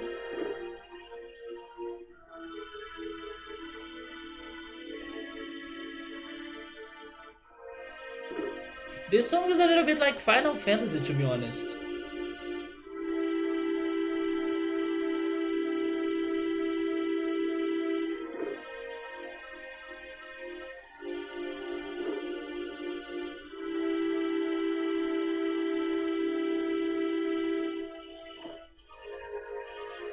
Yeah, right? The soundtrack is great in here.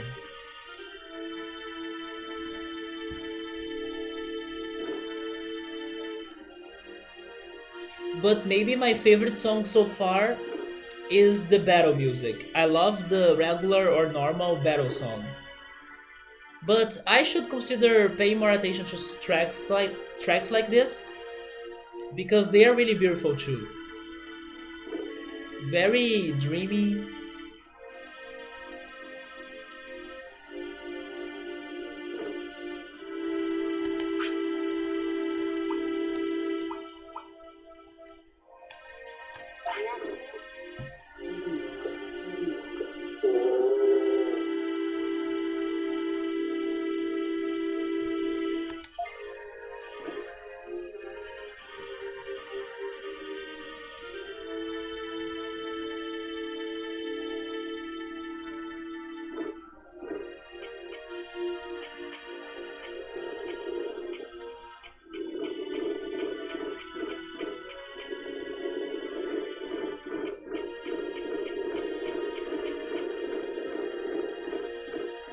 It happened. Oh no, he's just pooping.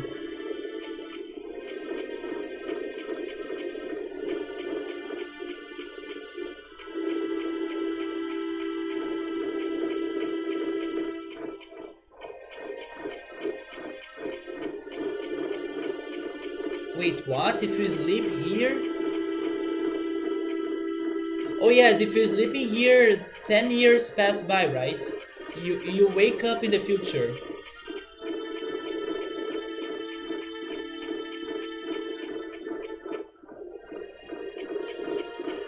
That bird is in a different spot now.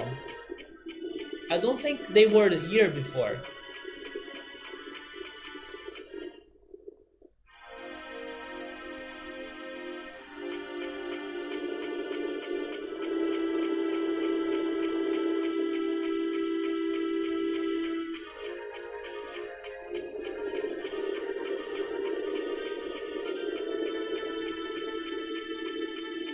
In the end, I decided to explore again, right? But we should be extra careful.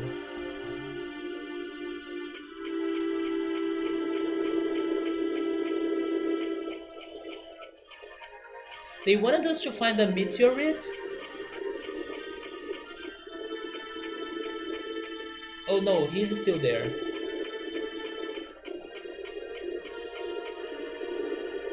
Yeah, you see, there is no way out.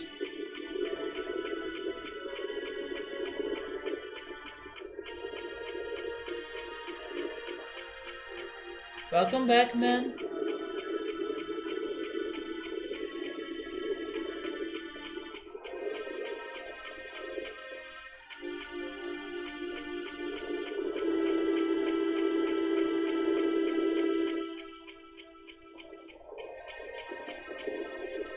This feels like Legend of Dragoon. Draco has been playing Legend of Dragoon. Or maybe he was finishing it. I'm not sure if he was able to complete it. But he was at the end of it. I haven't checked his Legend of Dragoon stream because I didn't want to get spoiled. But I know he has been going through it.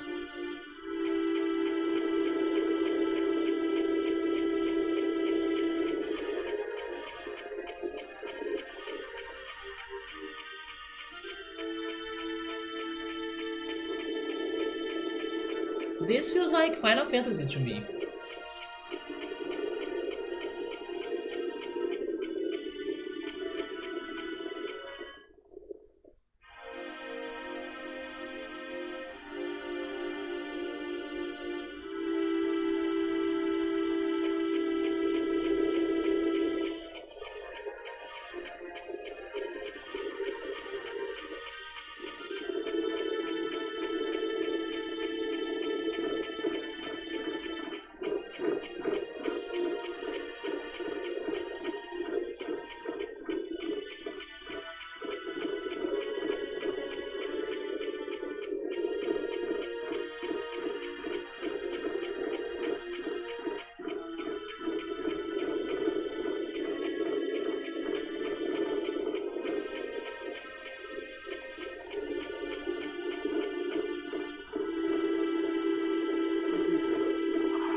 Yeah, I could not find anything else.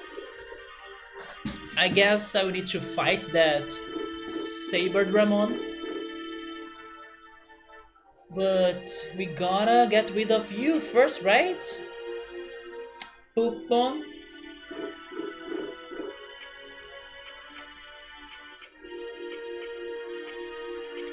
At least we brought you to a beautiful place for you to die.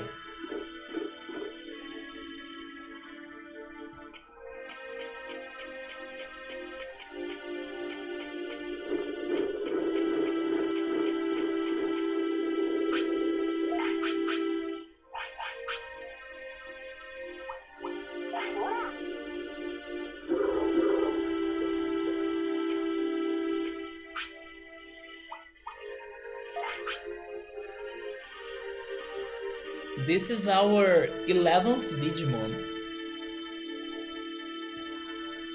I still don't know what are those metal things. There is so much in here. And it's been almost 30 hours of playthrough. For For 30 hours, not bad, right?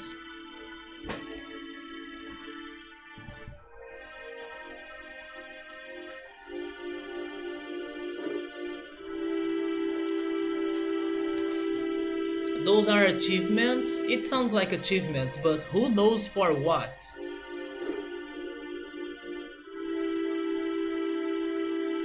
Maybe collecting all of the cards of this game, or completing File City, or completing the chart as well.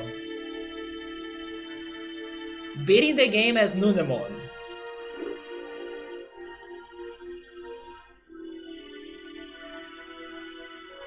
or fishing all the fish.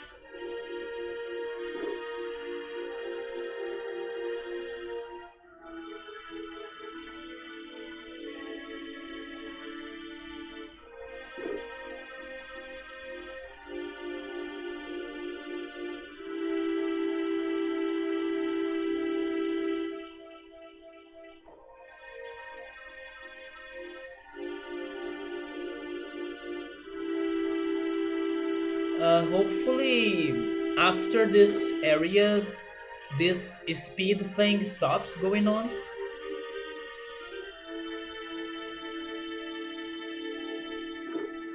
What am I having for dinner? I'm craving sandwiches. I'm probably going to make grilled ham, cheese, ketchup, and oregano sandwiches. But actually, you know what?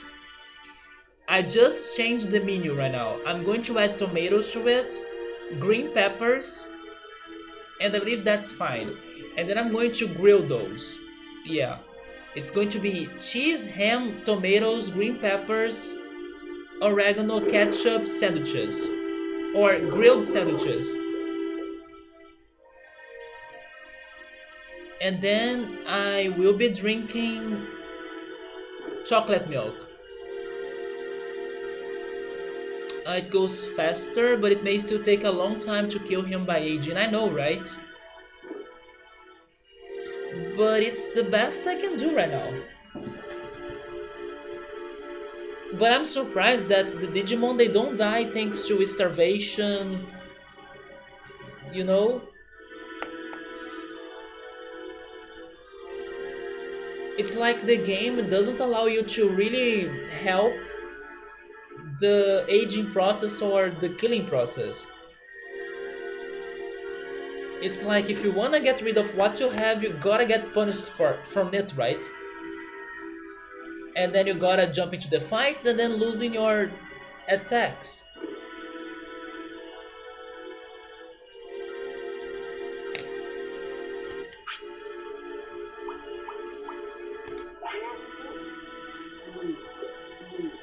So what did you have for dinner? Leftovers again? Yesterday we were having leftovers, right? I would also love to eat more of that lime pie, but I also know that before sleeping, it's not very good for you to be eating very sweet or tasteful dishes like the lime pie, so I will save it for tomorrow only. Mom, I don't like this cat.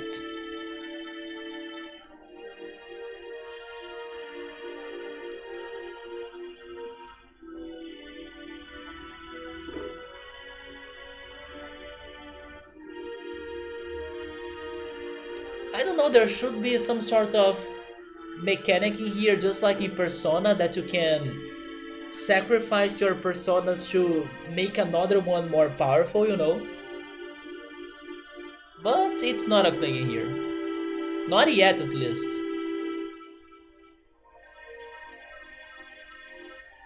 Imagine if this backfires and then Numemon can achieve his ultimate form instead of dying. And the key for its evolution was to actually treat him like shit, because that's what he is, and if you treat him like shit, he's going to accept his essence, right? And then he becomes ultimate.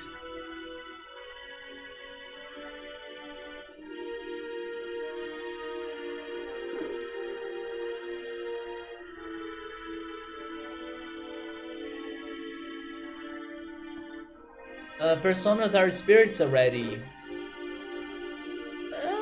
Yeah, demons as well. Please eat that. Don't leave it in here.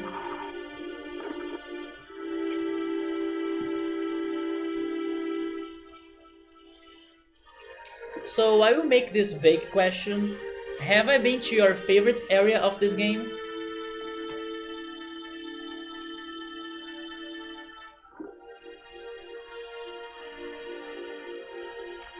Probably not, right? They don't die. Maybe not. I can't give a straight answer about that. Yes, I imagined. Maybe your favorite area is going to be the factory city or something. That place sounds awesome.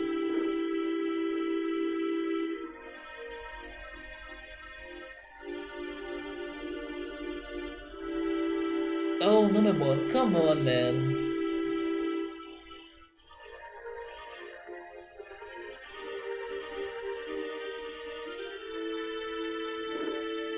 This music also reminds me a little bit of Paper Mario 64 soundtrack.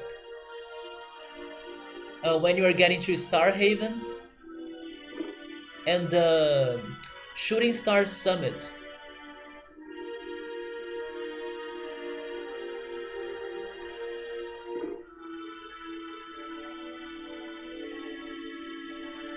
Oh, Friesland is your favorite. How old is he? I would say 12 years old or days old.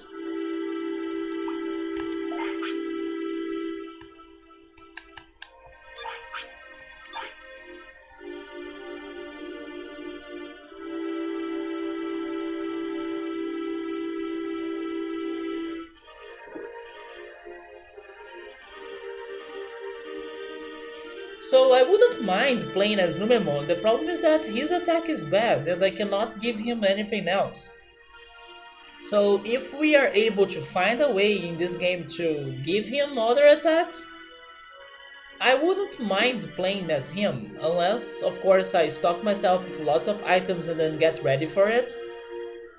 But as it's not the case, that I don't have any good attacks that he can use right now, there is no way. But if there was a way, or if you can figure a way here, I can use him and try to progress with him. But so far, everything we have gotten does not help him out.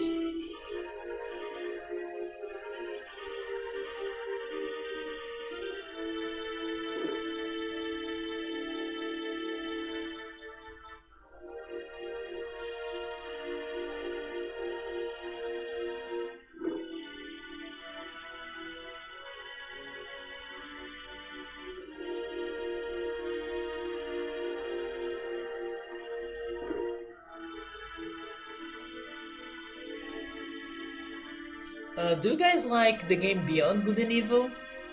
Because Scap told me that Netflix has been working on a Beyond Good and Evil movie. I had no idea about that.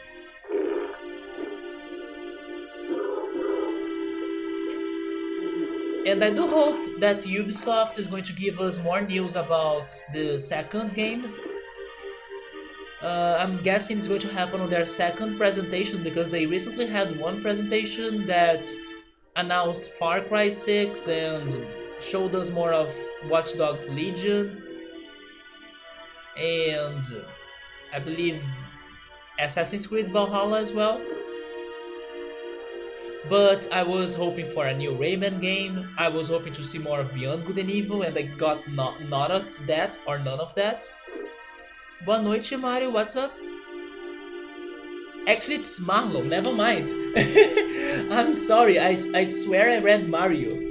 Hey Marlon, what's up, man? We are here waiting for Numemon to die, actually. So we can try restarting a new cycle with better luck, hopefully. But yeah, I'm hoping for more news of Beyond Good and Evil 2. And then Scap told me that there is going to be a Netflix movie. And I feel happy, but not certain if it's going to be something good, because after what they have done with the Death Note adaptation, so yeah. But hopefully it's going to be good, as I don't know what people have been saying about the Castlevania show or series. You want me to don't kill him?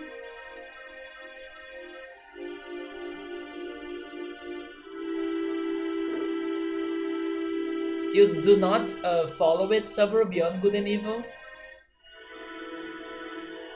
Actually, Marlon, he kinda really doesn't die. He's proving his existence to be eternal, right? Because he's hungry, he has pooped a lot, we haven't done anything to help him out, and he's still there standing, like, super strong and not giving up about his life. Maybe I won't be able to do it though. But Summer Beyond Good and Evil is a great game. Um, it is very unique, right? And it's funny because I don't think it is one of those games that I normally could see myself playing, but I got interested thanks to the soundtrack of it. The introduction music that plays when you are beginning or starting the game was the song that I first heard and I fell in love for it. And then thanks to it, I was super curious to check the game myself. And I'm glad I did it, even though it's not like a game that I could see myself playing normally, but it's a fantastic game. And it did remind me a lot of Zelda, even though it's executed in a different way, or maybe even in a more simple way as well. It's not a long game. Zelda games are normally longer, but the exploration, even the battles are a little bit like Zelda, I would say, even though they use different weapons. Oh, there we go! There we go, guys. I'm sorry, Marlon, but this kinda had to happen. You like trash stuff, so you're hyped for things like the live action movie of Senseiya. The live action movie? Not the series? The One Piece and Naruto live action movies as well? I didn't know about those though.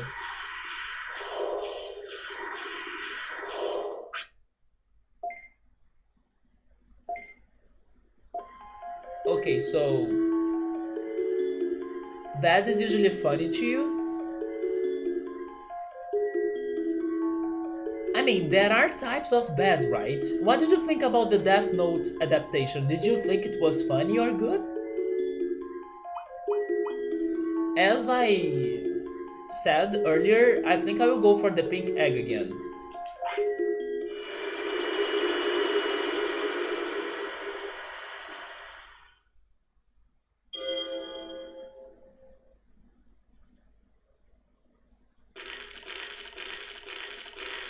Exactly, I wanted to keep my attacks.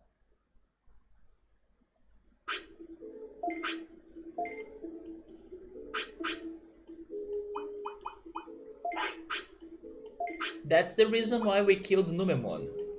And he was useful. We were able to explore that Speedy area, we were able to get some small recoveries, a lot of giant meat, a lot of mushrooms. Not a lot of money, but we got some. So he did what I wanted him to do, right? Which was re-prepare myself for another cycle. After Tyrannomon destroyed all of my stocks, all of my food, he couldn't complete his job. So yeah, I got like destroyed and wrecked after Tyrannomon's run. So here we are again. It was so horrible, but that you still liked it? No, I cannot defend that adaptation. The only thing I can say that was good about it were the CGI effects, right? For how was it called again? The demon? Uh, Ryuki? I forgot his name now, but the, demon god, he looked great.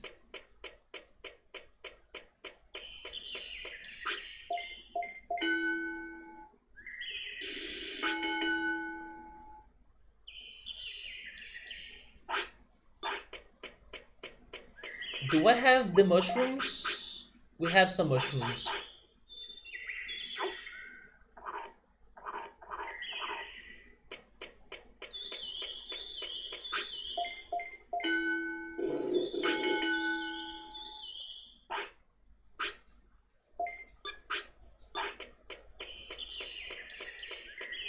You like why they decided to do those things that make no sense? Yep, it made no sense. I don't know how they thought that people would like it. It's just like the original idea for the Sonic movie. How could they think that people would like that?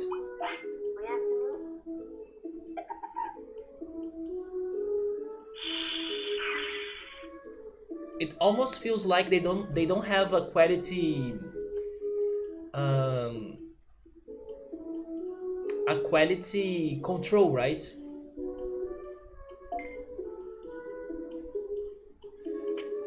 I may need to get my portable potty just for emergencies.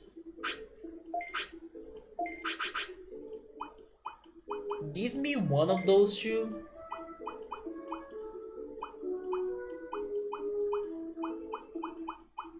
Give me that.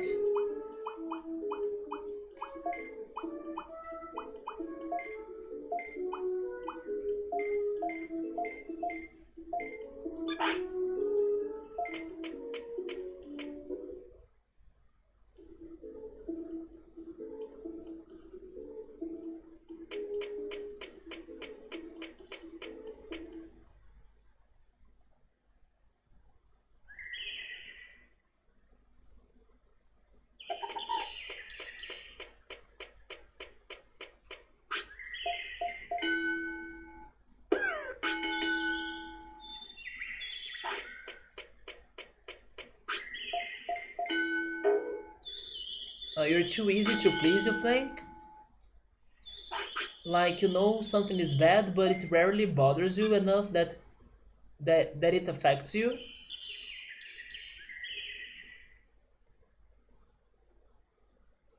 But speaking about somewhat bad shows, I hope they release more episodes of the Senseiya CGI series, right? I believe they were planning to release them on the second half of the year, and then we would start seeing the Gold Saint fights, which is something that I wanna watch.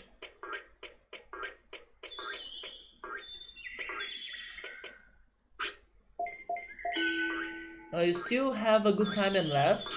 That's my problem though. It's super hard for me to find something funny.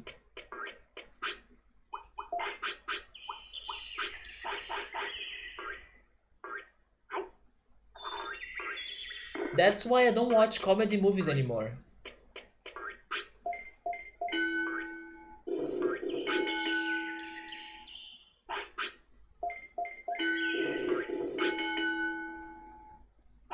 I think that my favorite sort of humor is when unexpected things happen. I believe that's what makes me laugh the most. For example, in case of gaming, when somebody glitches the game, that's something I think it's super funny. Bad is funny due to cringe. Uh, yeah, but I would rather not spend my time like that. I would rather watch something more interesting. I don't know.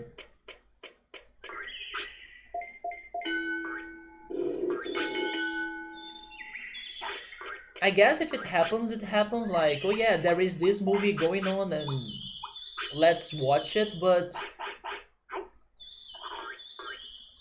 I probably would try going to other options instead of a cringy movie.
Like the movie The Room. Yeah, that movie got really famous. But I gotta say that yesterday Ultras was showing us his new tattoo. That humor was good. Like, it was really unexpected. So the Simpsons humor can work to me maybe. I should maybe try watching it more. But that scene was weird, crazy, and creative. So that backstory of his new tattoo is great. You said Lisa right there, and then or Lisa, right? Lisa in English. That made me remember The Simpsons, and then Ultra's story yesterday.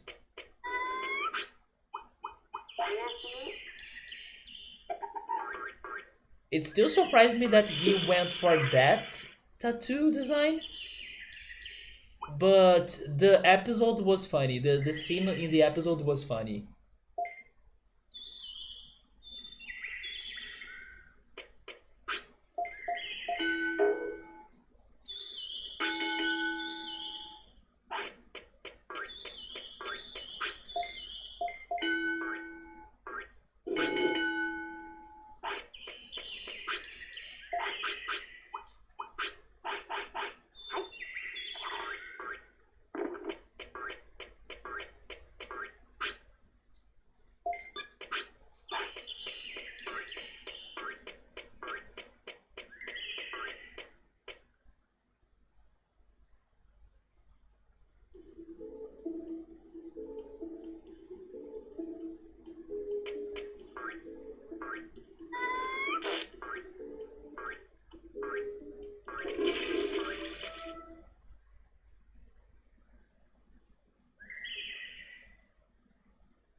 Uh,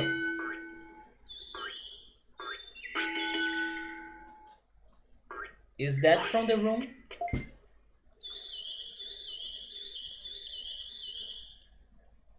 It is from the room.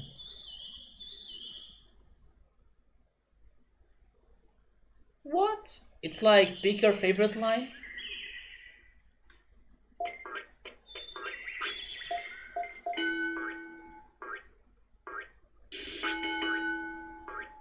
You know something that made me laugh a lot recently? Maybe not that recently, but not too long ago. One of the episodes of the new Pokemon season. There is one episode that the Pokemon are interacting with themselves in the laboratory. That episode was super funny. Oh, here we go. Is it Palmon? Is it Betamon? Or is it somebody else? But I will say it's Betamon again.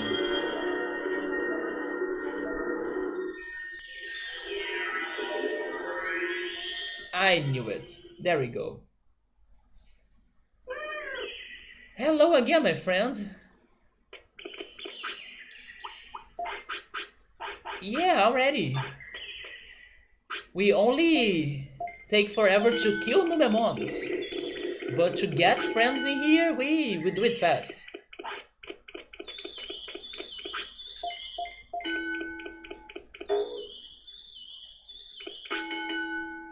Let's go for a little bit of brains.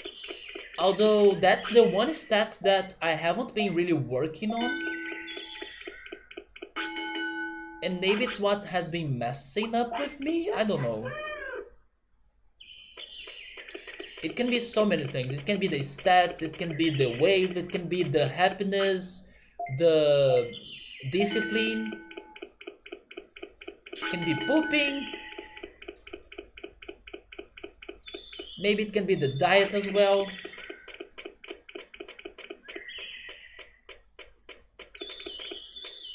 But let's hope that this time we are getting something good after this.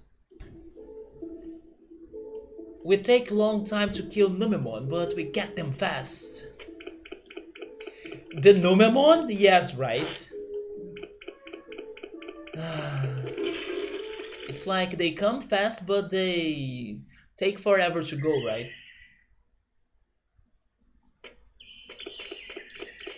Let's give you a giant meat this time. Also, I should go get more food, right?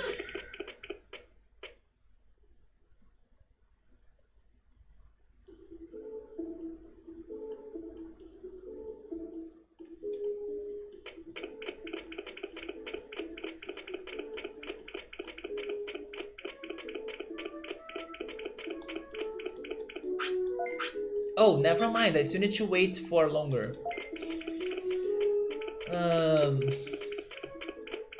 let's go have a couple fights against Batamon.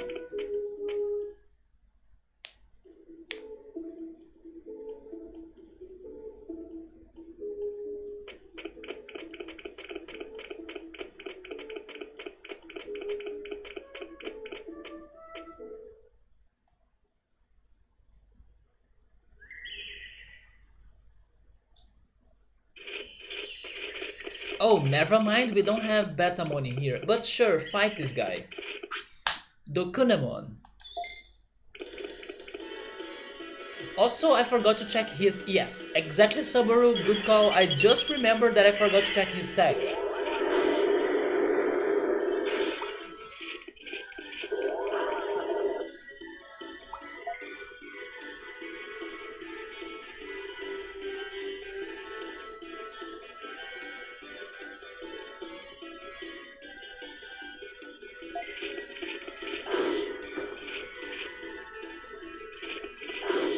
Okay, I'm running away.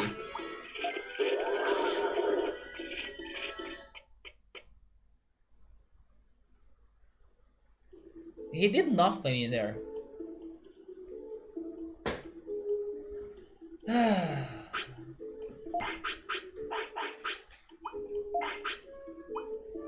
Oh, it's because of Winter Blast. Come on.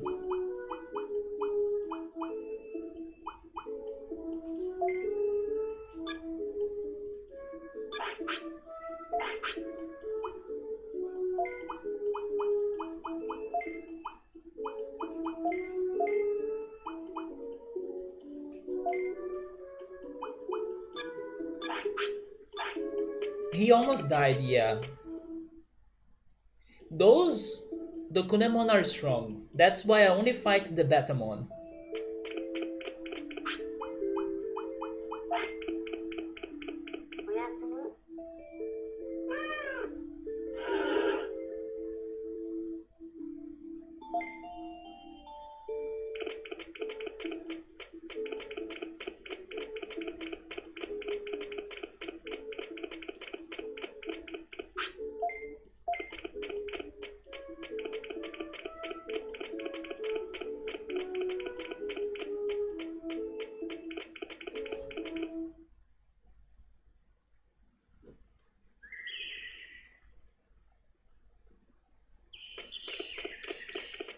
Now we have Batamon, so let's go.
Let's sacrifice somebody. Let's sacrifice Elekmon.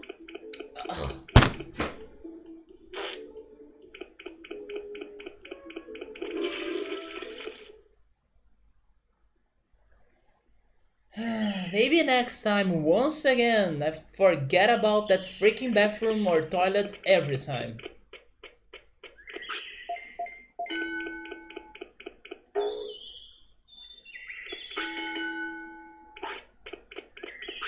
Yeah, right. That's not good though.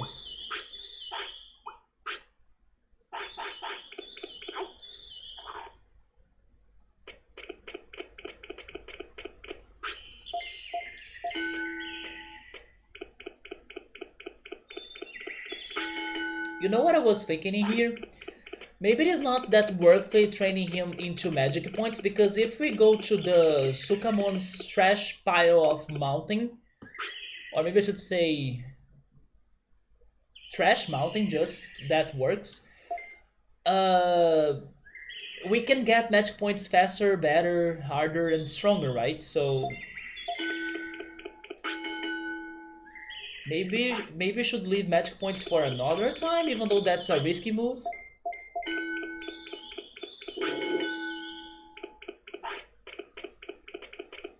Well, as he's tired, let's actually rest. Because last time he was tired, I ignored it, and maybe it is an important thing, so let's go rest.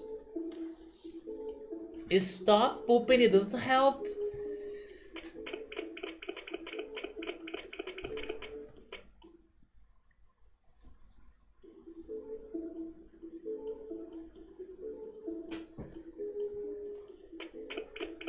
But what then? What are you going to do when nature calls them? You gotta poop.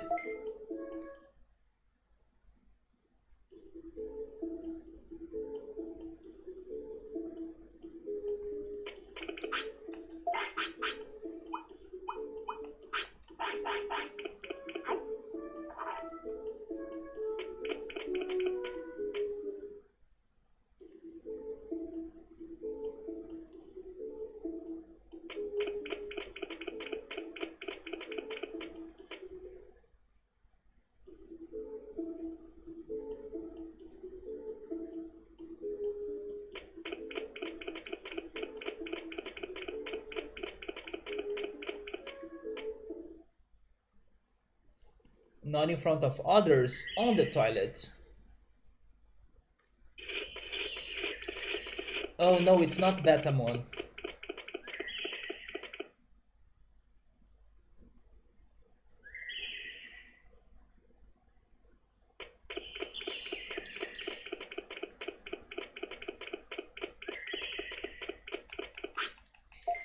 Yeah, I know I said that I wanted to train magic points in the trash mountain, but I don't know if it is also important for this, right? So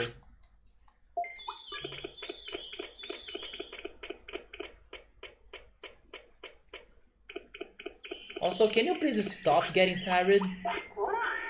We just rested.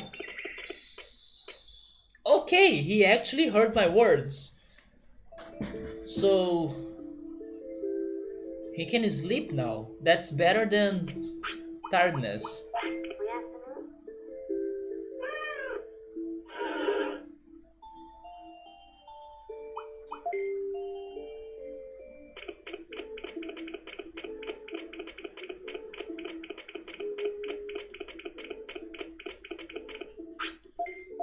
Oh, there we go, Palmon. Good job.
I'm trying to keep those two bars looking good because maybe that's a mistake.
Pooping around maybe or may not give us a different result.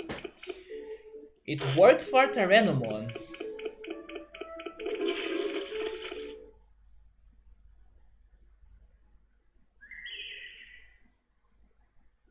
And also Vegemon as well. Let's go have some fights. I'm trying to go all around now. Keeping the bars good, giving some training, fighting. When you don't know what's going on, you go for everything. It's just like pressing all the buttons until something happens, right?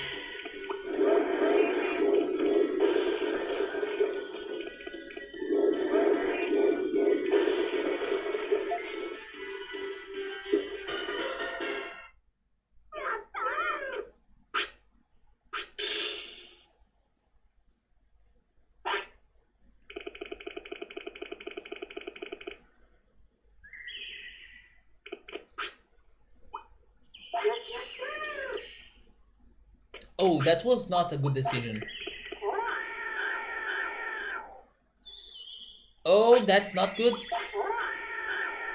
There we go. Mojamon as well. Yeah, good call. Penguinmon did evolve into Mojamon after she pooped.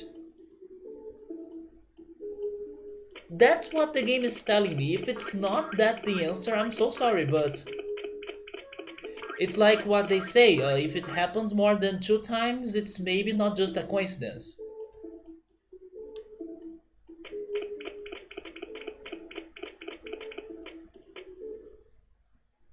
And also, why would you change a team that's winning, right? So if pooping has been doing it, keep pooping.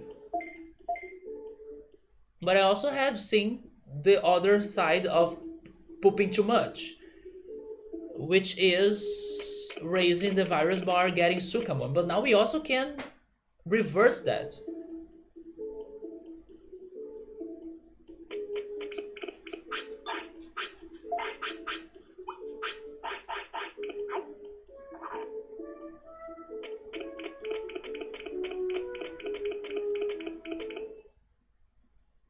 But on this run in particular, I'm really trying to get those 2 bars to be looking good.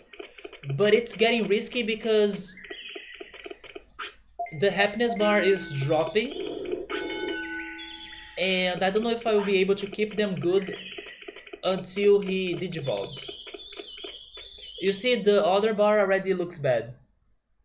The discipline bar.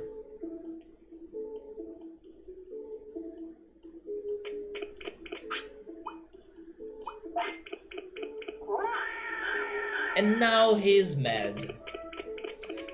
Can you get happier by resting? Probably not. He gets happier when he eats.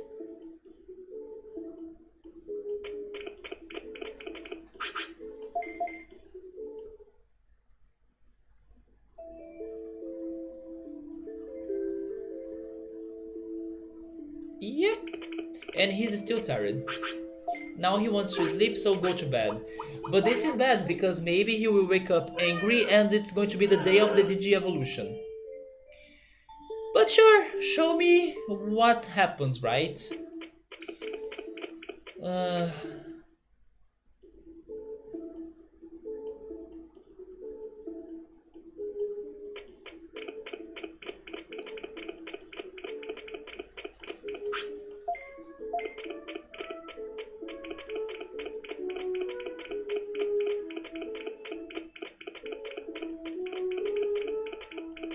there isn't like a playground where they can play and feel happier.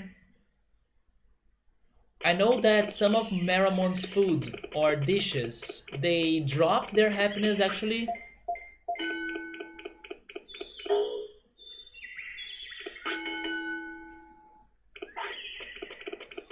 Let me test fighting a Betamon.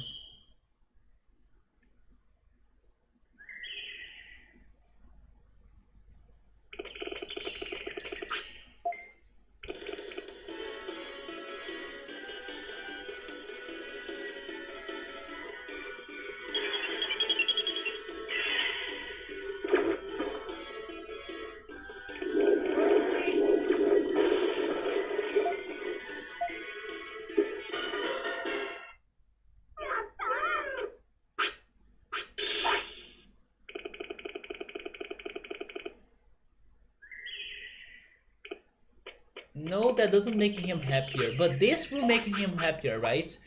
Go for the Digi Mushroom because maybe I can feed him 2 times and then he...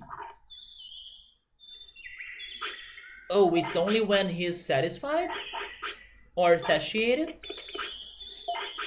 I see, so eating more in quantity doesn't do it. It's only when...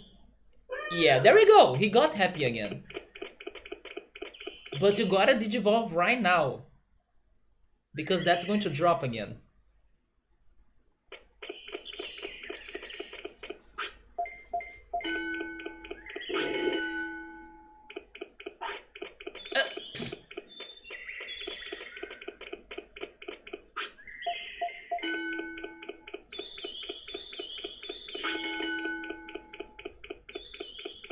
Yeah, balancing those things, it's not an easy task.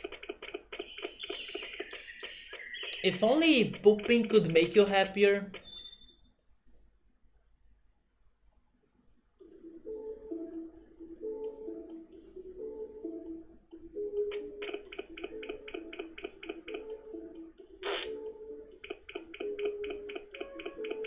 It does make him happier, huh? Okay, so learnings of this run, eating is good for happiness, pooping is good for happiness. Maybe if I don't train anymore. But what if I keep fighting? Because maybe fighting doesn't drop my happiness. Training did drop my happiness.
He still looked happy, right? So fighting seems to be good.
But he can't take another fight unless I use items.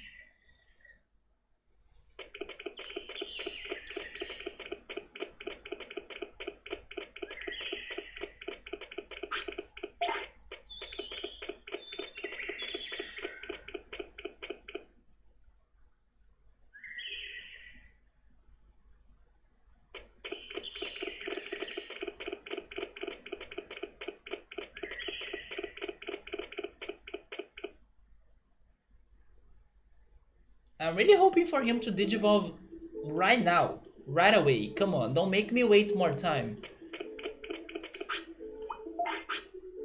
It's day 4, so maybe it's today?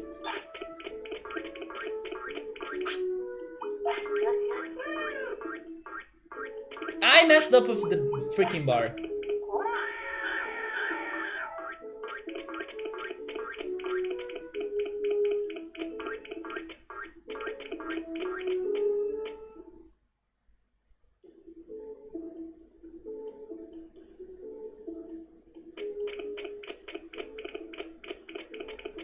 Because yeah, if you start to think about it, what is the purpose of those 2 bars right there, right? I have been playing this game without paying attention to them, and they haven't been changing anything so far. So maybe they are important for this. And I'm guessing that keeping them both good is good.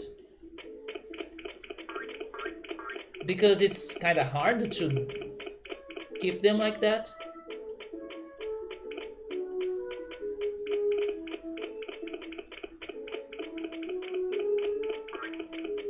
Maybe I should rest so I get more HP and then I go back into fights against Betamon.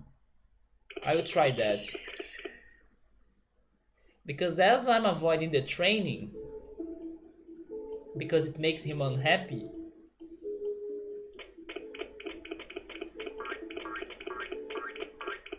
I can get more points by starting battles, right?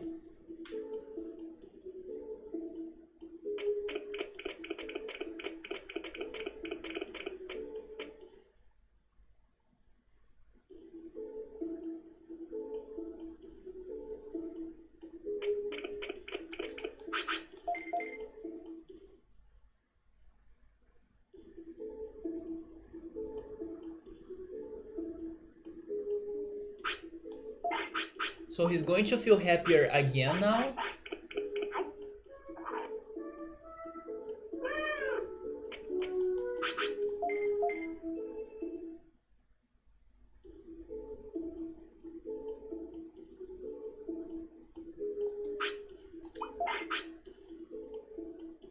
Okay, I think we can take another fight.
If this works, this is going to help me a lot to understand how this game works, right?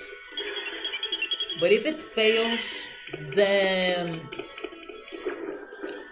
that's going to make everything harder. But I gotta think more about those two bars because they gotta be there for a reason. That I haven't been really paying too much attention to them. So it gotta be for this, right?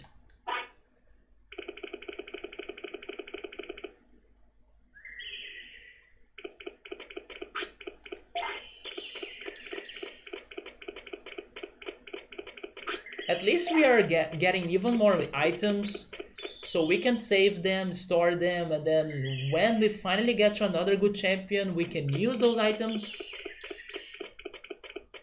But please, Betamon, become a good champion.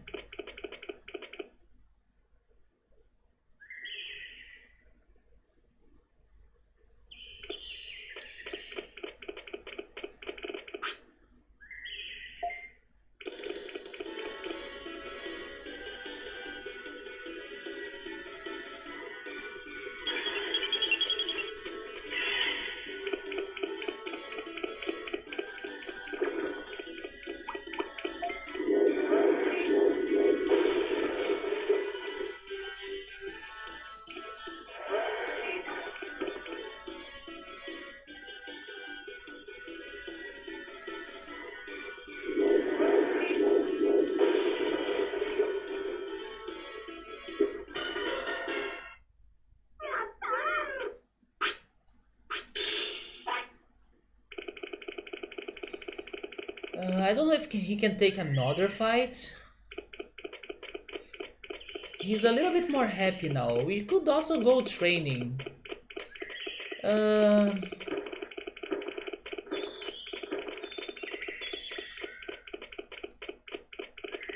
okay, try this fight, and then if it doesn't work, we go back to training.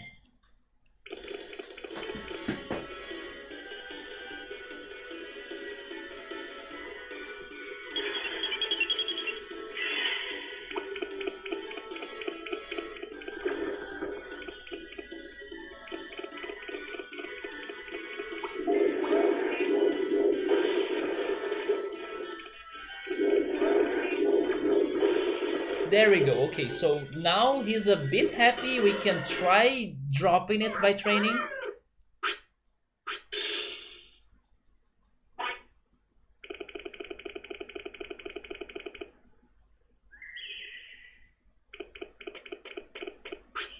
And this is also going to give him more happiness.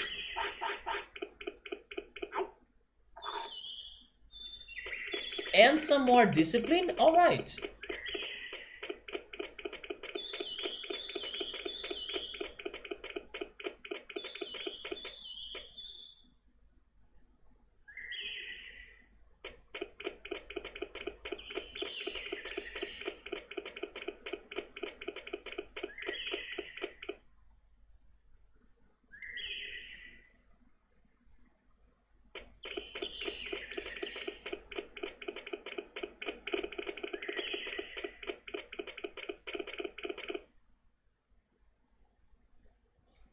Let me check the stats.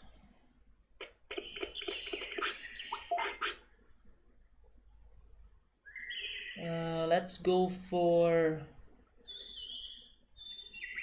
magic points. This is magic points and brains.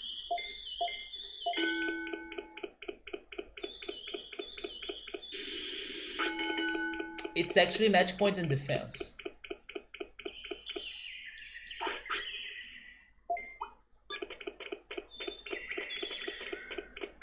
Oh, he's hungry, not... It's not the toilet alert. Or is it both? It is both. So those two things will give him more happiness. I may be able to train more. If my logic is right, that's how it goes.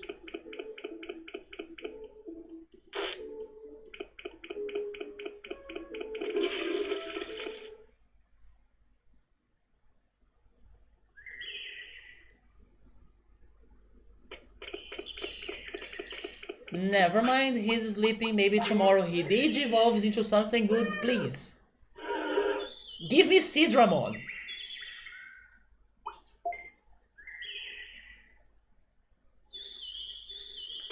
It's a new day, we gotta get food.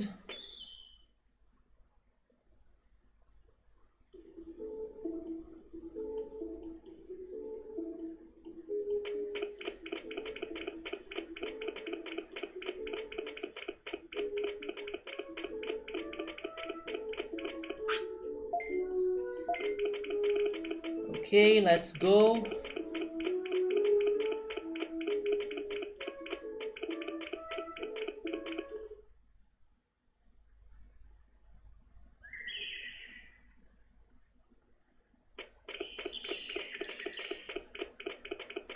Go for some offense.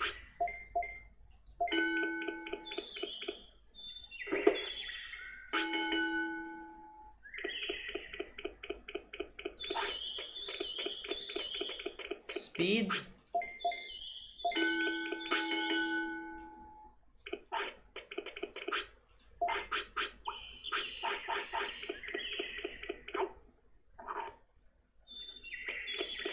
And brains.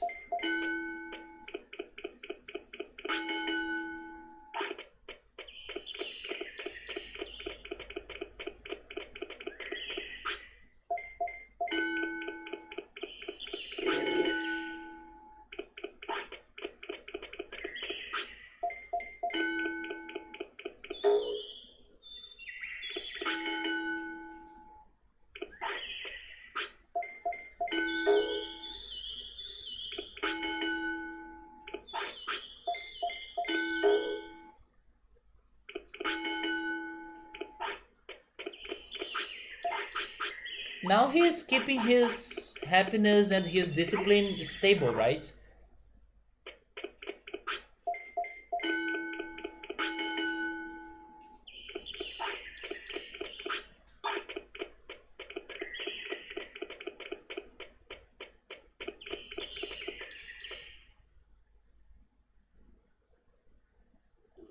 So he could endure more of that training.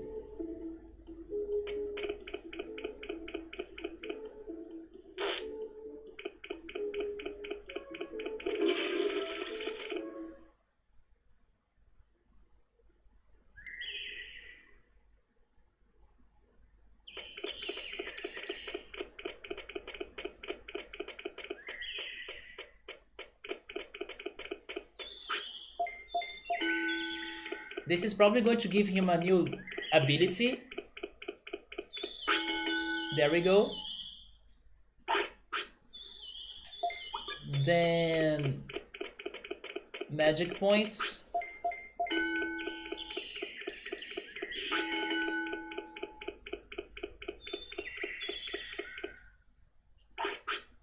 And he's tired.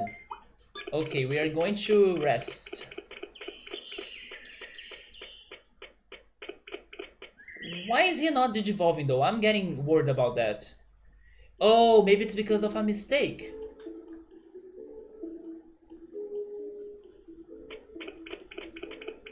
It's probably because of a mistake. It's day 5 already? Okay, so it's going to be a Numemon. Yeah, if he wants to poop, I will commit the mistake now.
I do hope this works, but now I'm starting to lose my hopes. It's been too long.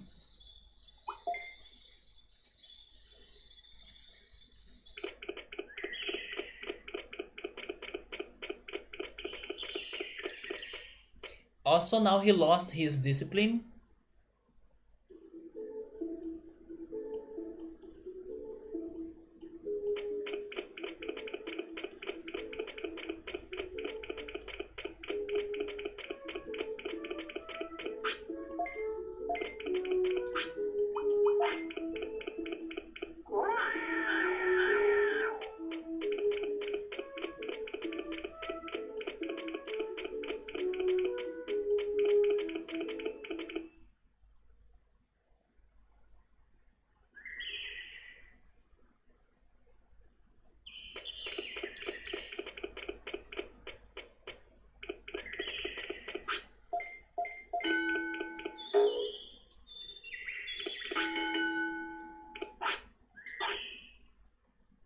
And he got angry on this last attack.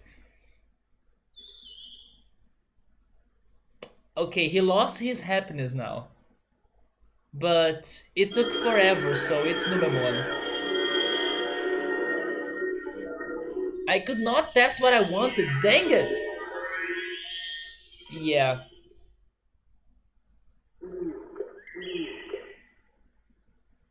But as soon as he got unhappy, he finally did it.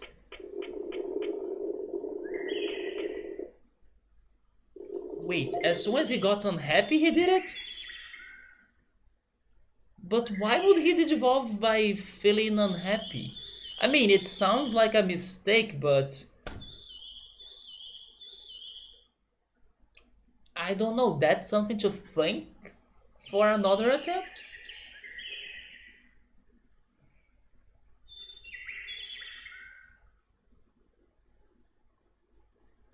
So that was the attempt, it was a failure, but I tested the two bars right there.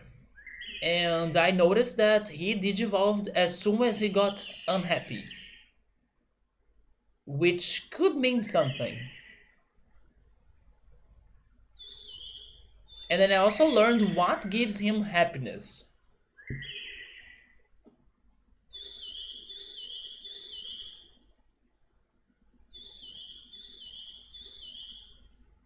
But then what's the logic? Like when he poops, he gets happier. And he digivolved many times after pooping. Although maybe if he poops outside of the toilet, he gets unhappy, right? I need to see that.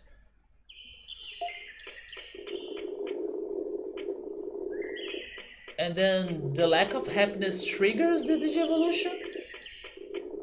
But it does have something to do with all of this. It gotta have.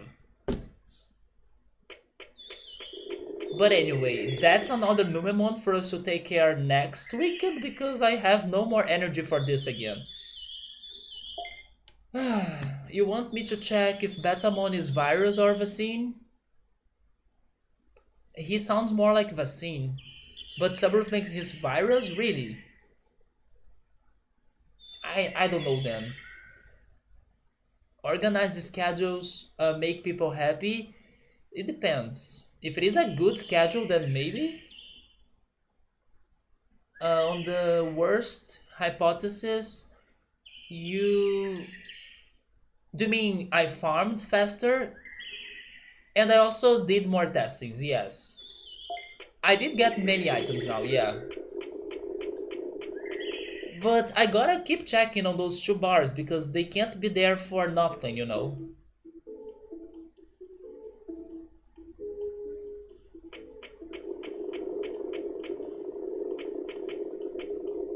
They have personalities, they have...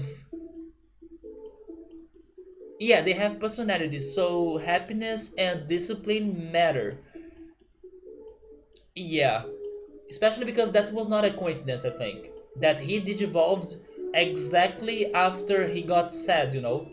Or angry.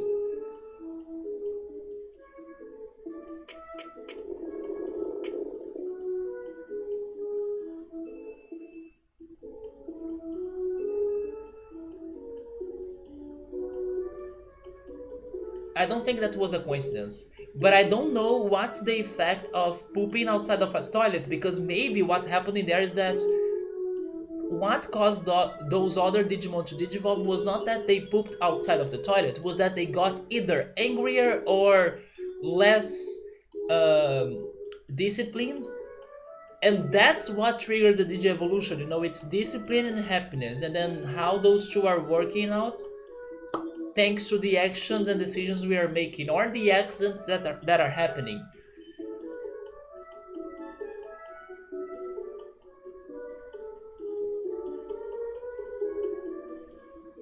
So we gotta study those more next time. Discipline really matters in several cases. Well, this time he was disciplined.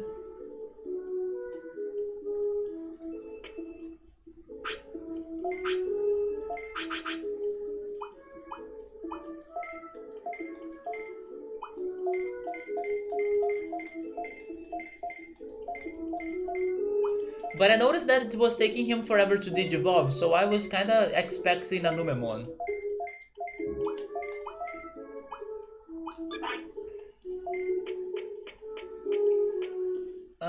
Maybe getting sad was not a mistake.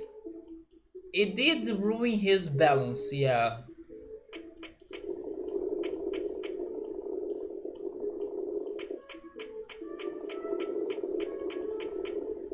But those bars are important. That's pretty much the biggest learning of the night.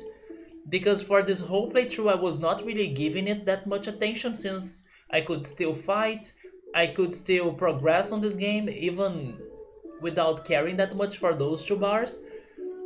So if they have an importance, it gotta be regarding those split Digi evolutions. Also, good point, I do have some items that will boost the happiness or drop the happiness, and that's gotta be the reason why I have them as well, right? Not only those though, there are some other items in here that they boost my statuses as well, like, oh yeah, this item will give you more HP, it will give you more speed, so I expect them to like make the process faster, but you gotta either find those items, save those items, or buy those items. So that's why I'm saving them for maybe the future when I finally understand how this game works. But those items we have been collecting also do that. They boost the statuses we are getting. So maybe we can save time instead of beat training by using those items, you know. But that's okay, one step per time. And thank goodness I finally noticed those two bars right there. They are relevant somehow. We'll keep testing things next time. We have a lot of meat, we have some good amount of small recoveries. We even got some bits too. Wait.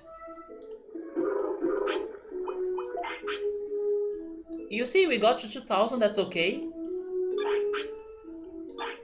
It's sad that Batamon has a really easy evolution. Were I close? Or actually I should say, was I close, right? Was I close? I really tried to keep him happy and disciplined, but it was not like that. Maybe it's the opposite. It's making him angry and uh, making him like a rebel, right? Turning him into a rebel. Also because of his mohawk. Maybe that's how it goes. But anyway, guys, I'm completely tired. Wait, you thought that I would be getting it? Nice. Because I was paying more attention to things, although... Don't tell me what I did wrong, but... You can answer this one question. Was it because of the amount of time it took? Because I noticed it was taking forever. And... yeah. That's what I think that got it. But it's probably more than one thing as well, right? It's probably the amount of time it took, it's probably the sad face that he got, or angry face actually. You don't know, right? Yeah. But you think it was a good attempt, so I take that.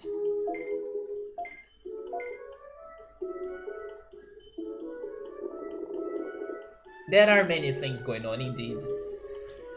But at least now I studied a little bit more of those were there, and I worked and tested some reactions or how those things react to my decisions. And I do hope that's going to be important as we keep on trying, right? But guys, I'm exhausted, so thank you so much for stopping by, and I hope you guys have a fantastic week. And next weekend we will be trying again a new cycle and ending this one somehow.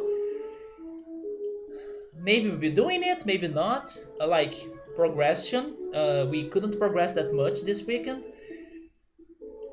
But as this game is also getting harder, I guess having this struggle and taking this time to re-prepare myself to things is really necessary. So I will try to remember all of these lessons and hopefully they will someday make sense to us in the future, right? So Gabriel, Emily, Saru, and everybody that's been watching, thank you so much. Have a fantastic week. Take care. Poop safe and good night. Yeah, me too, man. I'm heading to Pokemon Go. We gotta keep training those Pokemon at least better than this Digimon, right? So, goodbye, guys.